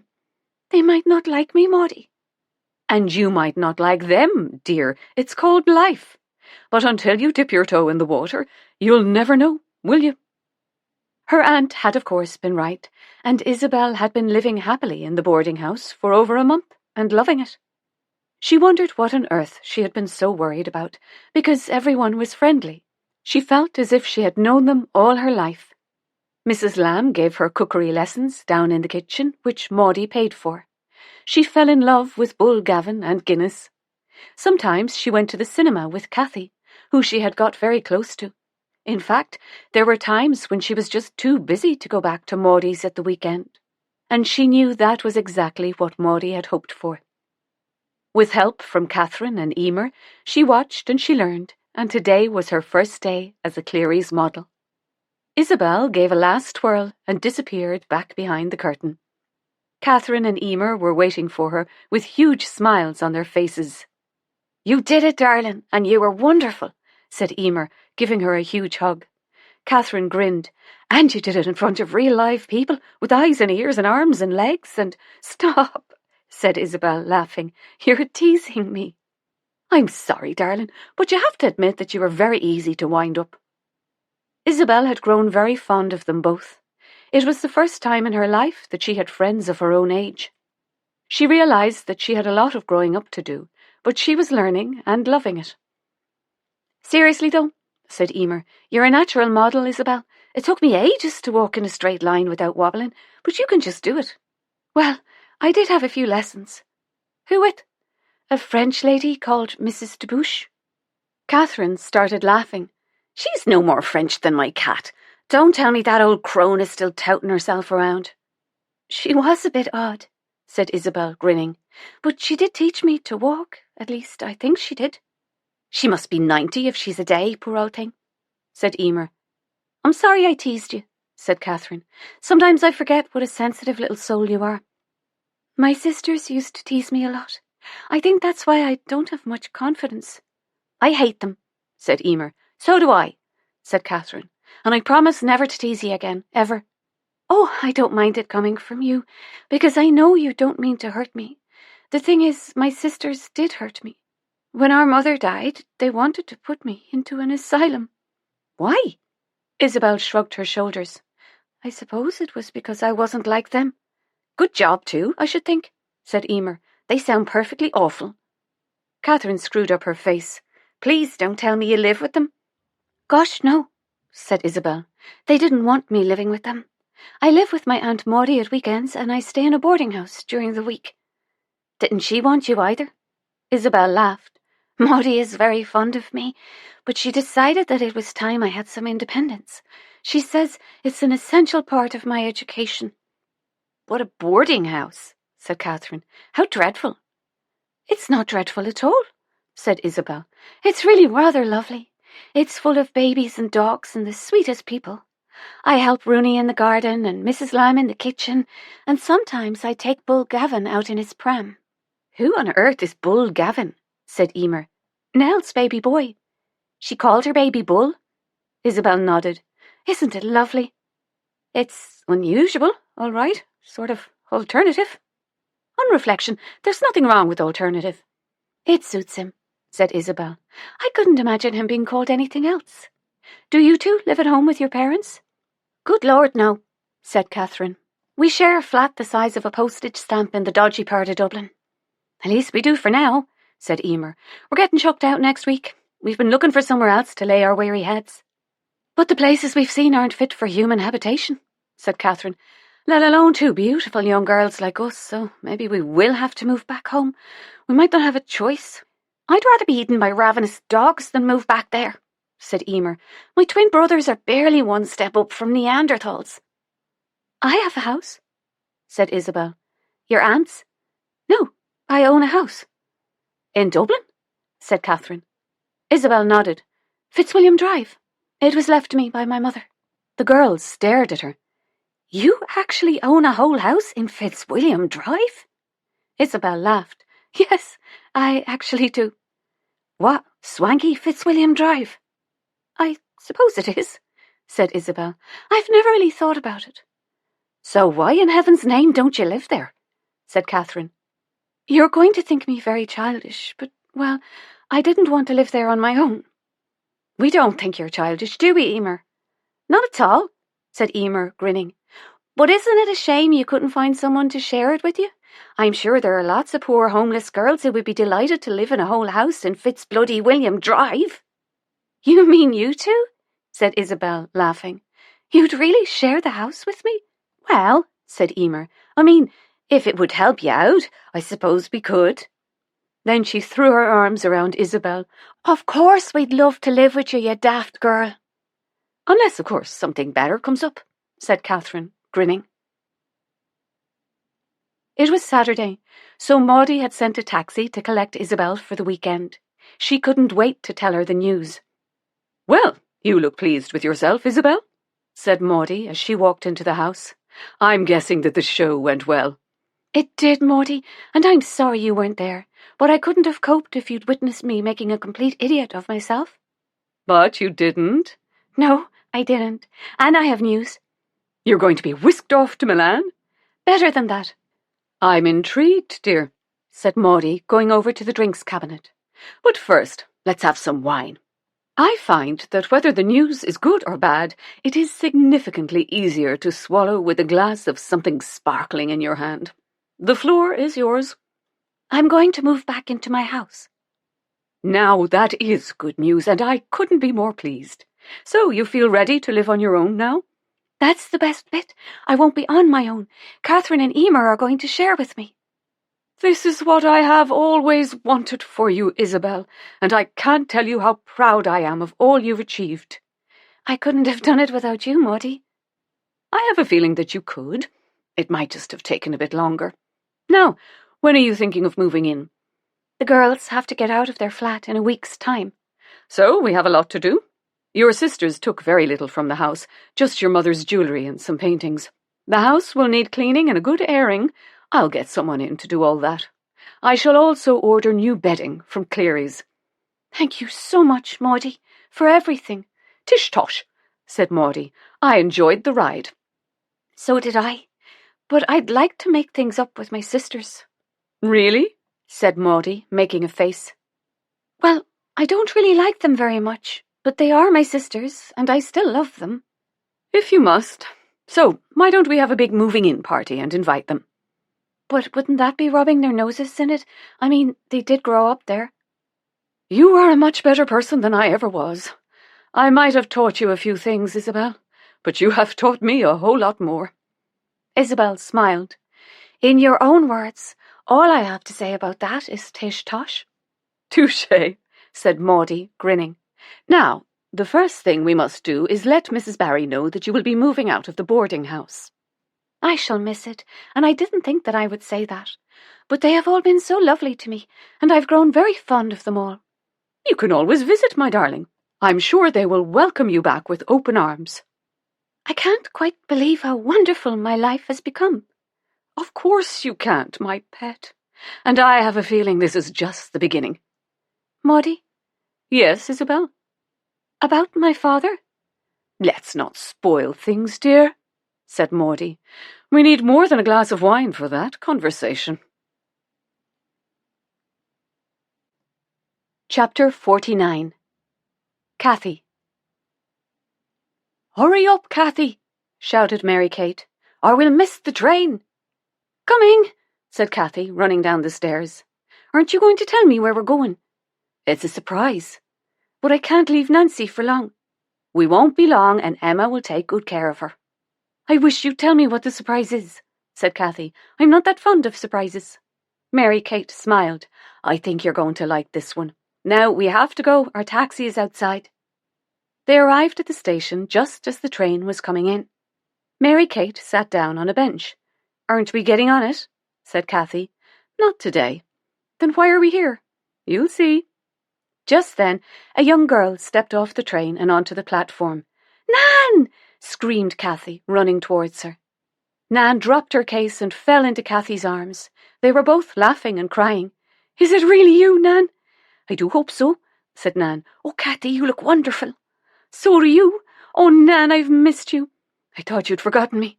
I never forget you, Nan, but life sort of got in the way. I'm sorry. It doesn't matter now because I'm here. How long can you stay? Mary Kate walked up to them, smiling. As long as she wants, she said. Cathy frowned. I don't understand. Let's go and have a cup of tea, and we can chat about it. Cathy picked up Nan's suitcase. Dear God, Nan, it weighs a ton. Nan laughed. Sister Berta sent a load of food. Oh, and a bag of new knickers and vests. She didn't, said Cathy. No, she didn't, said Nan, laughing. As they walked over to the cafe, Mary Kate noticed that Nan was limping, and then she remembered Cathy telling her about the young girl's leg. Cathy and Nan sat down while Mary Kate ordered tea and cakes for them all. Cathy grinned. I'd forgotten all about the knickers and vests. Oh, I'm so glad you're here, Nan. You're the only one in the world who really knows who I am. I'm sorry I haven't contacted you all this time. I'm guessing that Mary Kate wrote to you. Nan nodded. She asked if I would like to come here for a visit, and I said that I would like nothing more. What did she tell you about me? Only that you lived in her boarding house. Nothing else? Said Cathy. What else is there to know? I have a baby, Nan. A little girl. Nan's eyes filled with tears. You have a baby? You're a mother? Cathy nodded. I'm a mother. Why didn't you let me know? I would have been there for you. Sister Berta would have been there for you. Oh, Cathy, why didn't you come to us? I went to England, Nan, and I'd every intention of coming back after I'd sorted things out. But you didn't. She shook her head. I couldn't. Nan reached across the table and held her hand. Then you are a brave girl, Cathy Doyle, and me and your baby are very glad that you couldn't do it. Mary Kate came back and sat down. So, have you enjoyed catching up? It's been wonderful, said Nan. Cathy told me about the baby. I wish I had known. I would have helped. Well, you're here now, and that's exactly what I wanted to speak to you both about. How would you feel about staying here, Nan? In your boarding house? Not exactly, dear. Are you talking about the cafe, Mary Kate? Said Cathy. I am. What do you think? Nan, would you like to share a flat with me and Nancy? Let me explain, said Mary Kate. Jessie and Aisling are very special friends of mine, Nan. They run a lovely little bookshop in Dublin. They have recently extended into the cafe next door, and they need help. It has a flat over the top. What do you think? Tears started to roll down Nan's cheeks. What's wrong, Nan? Said Cathy gently. I've been desperate to leave the orphanage, Cathy, but I had nowhere to go. I'm the oldest one there now, and I've no life. Then please say yes, Nan. Oh, please say yes, said Cathy. Yes, Mrs. Barry, said Nan. Yes, please. That's what I was hoping you'd say, said Mary Kate, smiling. Now, let's tuck into these buns. Kathy? Said Nan. Who's Nancy? My little girl. You named your baby after me? Now, who else would I be naming her after? Said Kathy. Chapter 50. Mary Kate. The doorbell rang and Mary Kate answered it. There was a young man standing outside. I don't think we've met, he said, holding out his hand. My name is Liam Flynn. I'm Nora's husband. Of course, said Mary Kate, smiling at him. Do come in. They went into the lounge. Please sit down. Now, how can I help you? You know that Nora was badly hurt in the fall? I do, said Mary Kate. She has been in the hospital and was beginning to get better. The doctors were quietly optimistic that in time she would fully recover and be able to come home. Liam's eyes filled with tears, and Mary Kate waited until he was able to carry on. They were wrong. She will never be coming home. Nora is dying, Mrs. Barry. Oh, Liam, I'm so terribly sorry, said Mary Kate. It's very sad, said Liam. I don't think that I've fully taken it in. I'm going to be lost without her. Your wife is a good person and a very brave one, too. We will never forget what she did for Abby that night. She's a strong woman, all right, said Liam sadly. I hadn't realised just how strong until now. Is there anything at all that I can do? There's nothing anybody can do. She knows she's dying and is at peace with it. But she wants to see Abby? She hasn't asked. She doesn't think she has any right to. But I know that it would mean so much if she could see the little girl one last time. I will, of course, understand if you are against it, but I thought that I would try. I'm not against it, said Mary Kate, but the decision lies with Moira and not with me. Would you mind waiting while I get her? Of course. Mary Kate called Moira's name, but there was no answer. Then she heard laughter coming from the kitchen and ran down the stairs. Moira smiled at her. You must have a slice of this cake, Mary Kate. The girls made it and it's delicious. It looks lovely, said Mary Kate.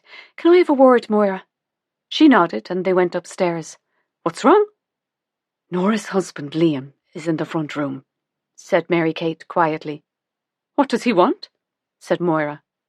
Nora is dying, and Liam is asking if she could see Abby. He says he understands if you're against it. She's dying? Mary Kate nodded. Moira didn't know how to feel. She had been scared of Abby's first mother, jealous even.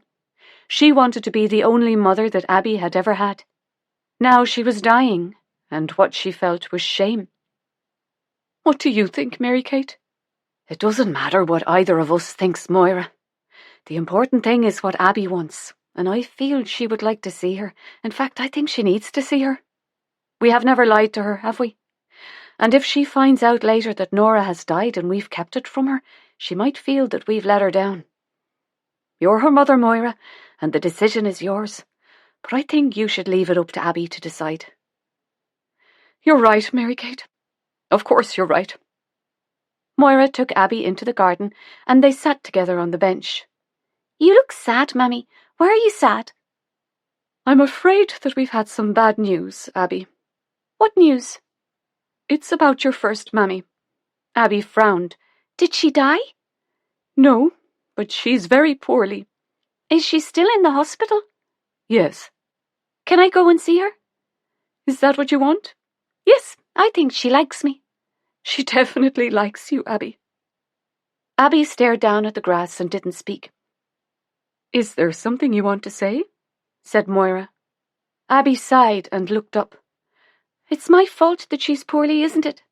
Oh, my darling child, is that what you think? Abby started to cry and Moira held her. What happened was not your fault, Abby. It was never your fault, my love. But if I'd never been born, she wouldn't be sick, would she? So it is my fault. Moira didn't know what to say. She felt so terribly sad. Abby was only a child, too young to be carrying all that guilt around inside her. Oh, Abby, what can I do? Abby shrugged her shoulders. Do you think it would help if you shared those thoughts with her? I don't know. Maybe I could. Maybe I could say that I was sorry. Is that what you want to do? Yes. Shall we go and see her then? Abby nodded. But what can I bring? What do you mean, darling? Eliza said that when you visit someone in the hospital, you have to bring a present. She says it's the law. I brought 2 biscuits last time. Moira couldn't help but smile. Let's go and see what Mrs. Lamb can rustle up for you. They were silent as Liam drove towards the hospital. Abby cuddled into Moira, and Moira stroked her hair. You'll be all right, my love, she said. They walked down the corridor towards Nora's room. Moira sat down on a chair, while Liam and Abby went inside. I've brought a little visitor to see you, Nora, said Liam. Nora opened her eyes. You've brought Alice? She's right here, my darling. Please, help me to sit up. Nora put her arms around Liam's neck as he gently moved her further up the bed. Then he plumped up the pillows, and she lay back against them. That's better, she said, smiling. I'll leave you ladies to chat, said Liam. Will you be all right? Oh, yes, my love. And Liam? Yes? Thank you. After Liam had left the room, Abby and Nora stared at each other. I'm so glad you came, said Nora. I've brought sausage rolls, said Abby, handing Nora a paper bag. Mrs. Lamb made them this morning. I hope you like sausage rolls. Mrs. Lamb says most people like them. They're my favourite, thank you. Are you feeling a bit better? I am now you're here, Alice. Do you mind me calling you Alice? No, said Abby. I think it's a nice name. Like Alice in Wonderland. I've read that book. So have I, said Nora. Do you like reading? I love reading. And I do. Is that why you named me Alice, after the book? Nora smiled at her. I named you after my mother. Your grandmother, Alice. I have a grandmother? Not now, darling. She died when she was very old. But I think you would have liked her. I know she would have liked you. You have her eyes. Do I? Nora nodded. My eyes are grey, but hers were blue, just like yours. Did I have a granddaddy too? Nora made a face. Miserable old sod he was. Abby started giggling. I shall tell Eliza you said that. Eliza likes bad words. She gets them from her mammy. It will make her laugh. Her mammy sounds like fun. Abby grinned. She is. There's a bag on the floor, said Nora. Can you pick it up for me? Abby nodded and handed it to her. It's yours, said Nora. Mine? Yes. I've been looking after it for a very long time. I always hoped that I could give it to you one day. Abby looked inside the bag and took out a doll. Did you buy this for me? No, darling. A very lovely lady called Bertha gave it to you. Abby frowned. Bertha? Do you remember that name? Said Nora. Abby didn't answer, but stared down at the doll. She took care of you, Alice. She took care of you when I couldn't. She was kind, said Abby. Nora smiled. Very kind, and she loved you. Did I love her? I think that maybe you did. Where is she now? It was a long time ago when she was very old. Is she dead? I think she might be. I shall call my doll Bertha. I think that would make her very happy. Nora leaned over and held Abby's hand. We won't see each other again, darling. You do know that, don't you? Abby nodded. Yes, and it makes me sad. It makes me sad too. But let's not be sad today, because today we're together. There'll be time for sadness, but not today. Okay, said Abby. Is there anything you want to say to me, Alice? I'm not sure. You can say anything, you know. There is something, said Abby quietly, but it's too hard to say. Sometimes it helps to talk about it. Abby took a deep breath. I wanted to say that I'm sorry. What for? For making you poorly. I'm sorry for making you poorly. Nora shook her head. It's not your fault that I'm poorly, Alice.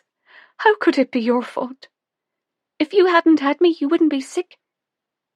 Nora's eyes filled with tears. The day you were born was the happiest day of my life. You were the best thing that ever happened to me. I loved you so much, Alice. But I couldn't be a proper mammy to you. A mammy's job is to protect her child, to keep her baby safe and warm. And I did none of those things. There is only one person in this room who needs to say sorry, and it's not you, Alice. It was never you. Abby climbed onto the bed and into Nora's arms. They didn't speak. There was nothing else to say. The time for talking and regrets was gone. And they were both at peace. Epilogue. Winter, 1965. Mary Kate was sitting in the lounge, writing in her diary. It was cold and rainy outside, but warm and cosy in the house. When her beloved grandfather was dying, he had made her promise that at the beginning of every year she would buy a diary. "Why would I have the need of a diary, Grandad?" she'd asked, because she knew that she would never have anything worth writing down in a book. "To keep account of your life, Mary Kate. To mark your red-letter days. To gain wisdom from your failures and take pride in your successes. Never throw them away, but read them now and again, for they will remind you of how far you've come." And so she had kept her promise, and for 15 years she had bought a diary, and for 15 years they sat unopened on a filthy floor in whatever filthy boarding house she was living in. Her grandfather had been wise beyond his years. He had come from poverty and had never learnt to read. But he hadn't needed to open a book or to write anything down, for it was all there, stored inside him. Mary Kate became the keeper of all his wisdom and all the memories she had learned from being a child at his knee. Both her grandmother and grandfather encouraged her to learn all she could, and in the dark evenings, by the light of a candle, they would listen to her reading from the penny books she brought home from school. When her life began to change, she started to fill the pages with every wonderful thing that had come her way. She wrote everything down, from her first meeting with James, who had become her dearest friend, to Jenny, who had taken her to Cleary's and helped her to choose beautiful outfits, and who gave her the handkerchief with the letter J embroidered in the corner. She now had everything she could ever have wanted, but she remained the same. She couldn't change who she was, and wouldn't have wanted to. She knew where she came from, and that remained the core of her. Every soul who had made their way through the red door also made their way into the pages of her books. Strangers who had become her dearest friends, each with their own stories to tell. They were all there, every single one of them. She put down her pen and rubbed her eyes. Perhaps it was time to purchase a pair of glasses. She tired easily these days, and only left the house when she absolutely had to. She stood at the window and watched Moira walking Biscuit around the square.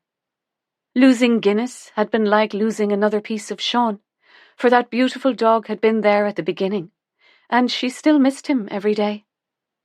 She had never known his age, so she never knew how long she would have him, but she was grateful for the years they had spent together and for the love he had brought into the house. This loyal, gentle dog had been loved by everyone who had known him, and the house was never quite the same again. James's wife, Erin, had drawn a picture of him. It stood in a silver frame in the fireplace, which had been his favourite spot. Biscuit lay there now, but there were still times when it was only Guinness that she saw. The house that had once been filled with noise and laughter was now silent. Darling Abby was studying English literature at Cambridge University and loving it. Emma and Rooney were married and living in the cottage in Glendalough. Emma had kept her promise and taken Nell back to her beloved hillside. They had stood on the top and shown Bull Gavin the river Blackwater. Emma had worried that Nell would want to stay, but it had all been too much for her. They had visited their daddy's grave and said goodbye to their old life. Nell and Bull Gavin were now living with Emma and Rooney beneath the beautiful Wicklow Hills, and she had found another hillside. Kathy, Nan, and little Nancy were living their best lives in the little flat over the cafe, which had turned out to be a huge success, just as James had predicted. and Megan and Charlotte had moved next door to Mrs. Finn in Tanner's Row. James had travelled to the Rhondda Valley to sort out the sale of her house. Megan would never need to work again. The dodgy solicitor had tracked down the Schwartzes. They were cross that Megan had stolen their dog, but realised that no one was going to love Charlotte the way the little Welsh woman had. Megan was relieved to hear that she was no longer a wanted person and that Charlotte was officially hers. They returned in their droves, and then the house became alive again. Those were her red-letter days. So many lives, so many memories, and so much love. How blessed she had been. Moira opened the door, and Biscuit headed for the fire, where she flopped down. "You look tired, Mary Kate." "I can hardly keep my eyes open." "Why don't you have an early night? You can have breakfast in bed for a treat. I'll bring it up." Mary Kate smiled. "You're spoiling me, Moira."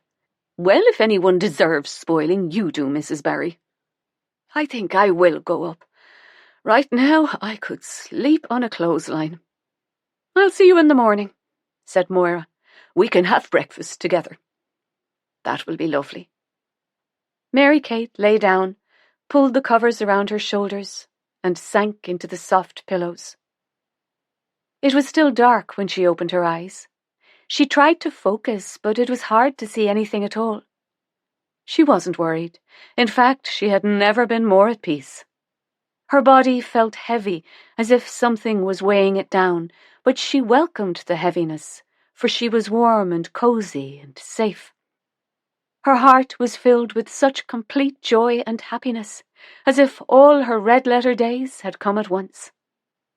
It was Christmas morning, and she was sitting in church beside her grandparents. Her granddaddy gave her a penny to light a candle. The glow from the yellow flame flickered around the bedroom and shone through the darkness. And then they came. They all came. They filled the room, every face that she had ever loved. Her grandparents stood together, holding hands and smiling down at her. She closed her eyes, and when she opened them, they had all gone. Only one face remained, and it was the face she had waited for. Sean opened his arms, and she walked towards him. The next morning, Moira came into the room, carrying the breakfast. She was surprised to see Eliza sitting beside the bed. "Is Mary Kate still asleep?" she said, placing the tray on the dressing table. "I don't think so," said Eliza. "What do you mean?" "I don't think she's asleep." Moira went across to the bed. "Well, of course she—" then stopped. She put her arms around Mary Kate and sobbed. "My darling friend, what will I do without you? What will any of us do without you?" She looked over at Eliza. "She's dead, Eliza. Mary Kate is dead. Do you understand?" Eliza nodded. "And she died alone. No one should die alone." "I don't think she did," said Eliza. "What do you mean?" "I mean, I don't think she was on her own." "Did she have visitors this morning?" "I don't know exactly when they came, but I think there were people here. I think there were lots of people here. I get these feelings, you see." Moira looked down at her beloved friend, the best friend she had ever had, and her heart was breaking. She touched her cheek that was still warm. She looked so peaceful. There was almost the hint of a smile on her lips. She looked across at Eliza. "I think you're right, my love. I don't think she was alone at all." This recording of Return to the Irish Boarding House was presented by Dreamscape Media LLC. Narrated by Aoife McMahon. Produced by Eric Black. Text copyright 2024 by Sandy Taylor. Sound recording copyright 2024 by Dreamscape Media LLC. Thank you for listening. Please check dreamscapepublishing.com for Dreamscape's latest releases.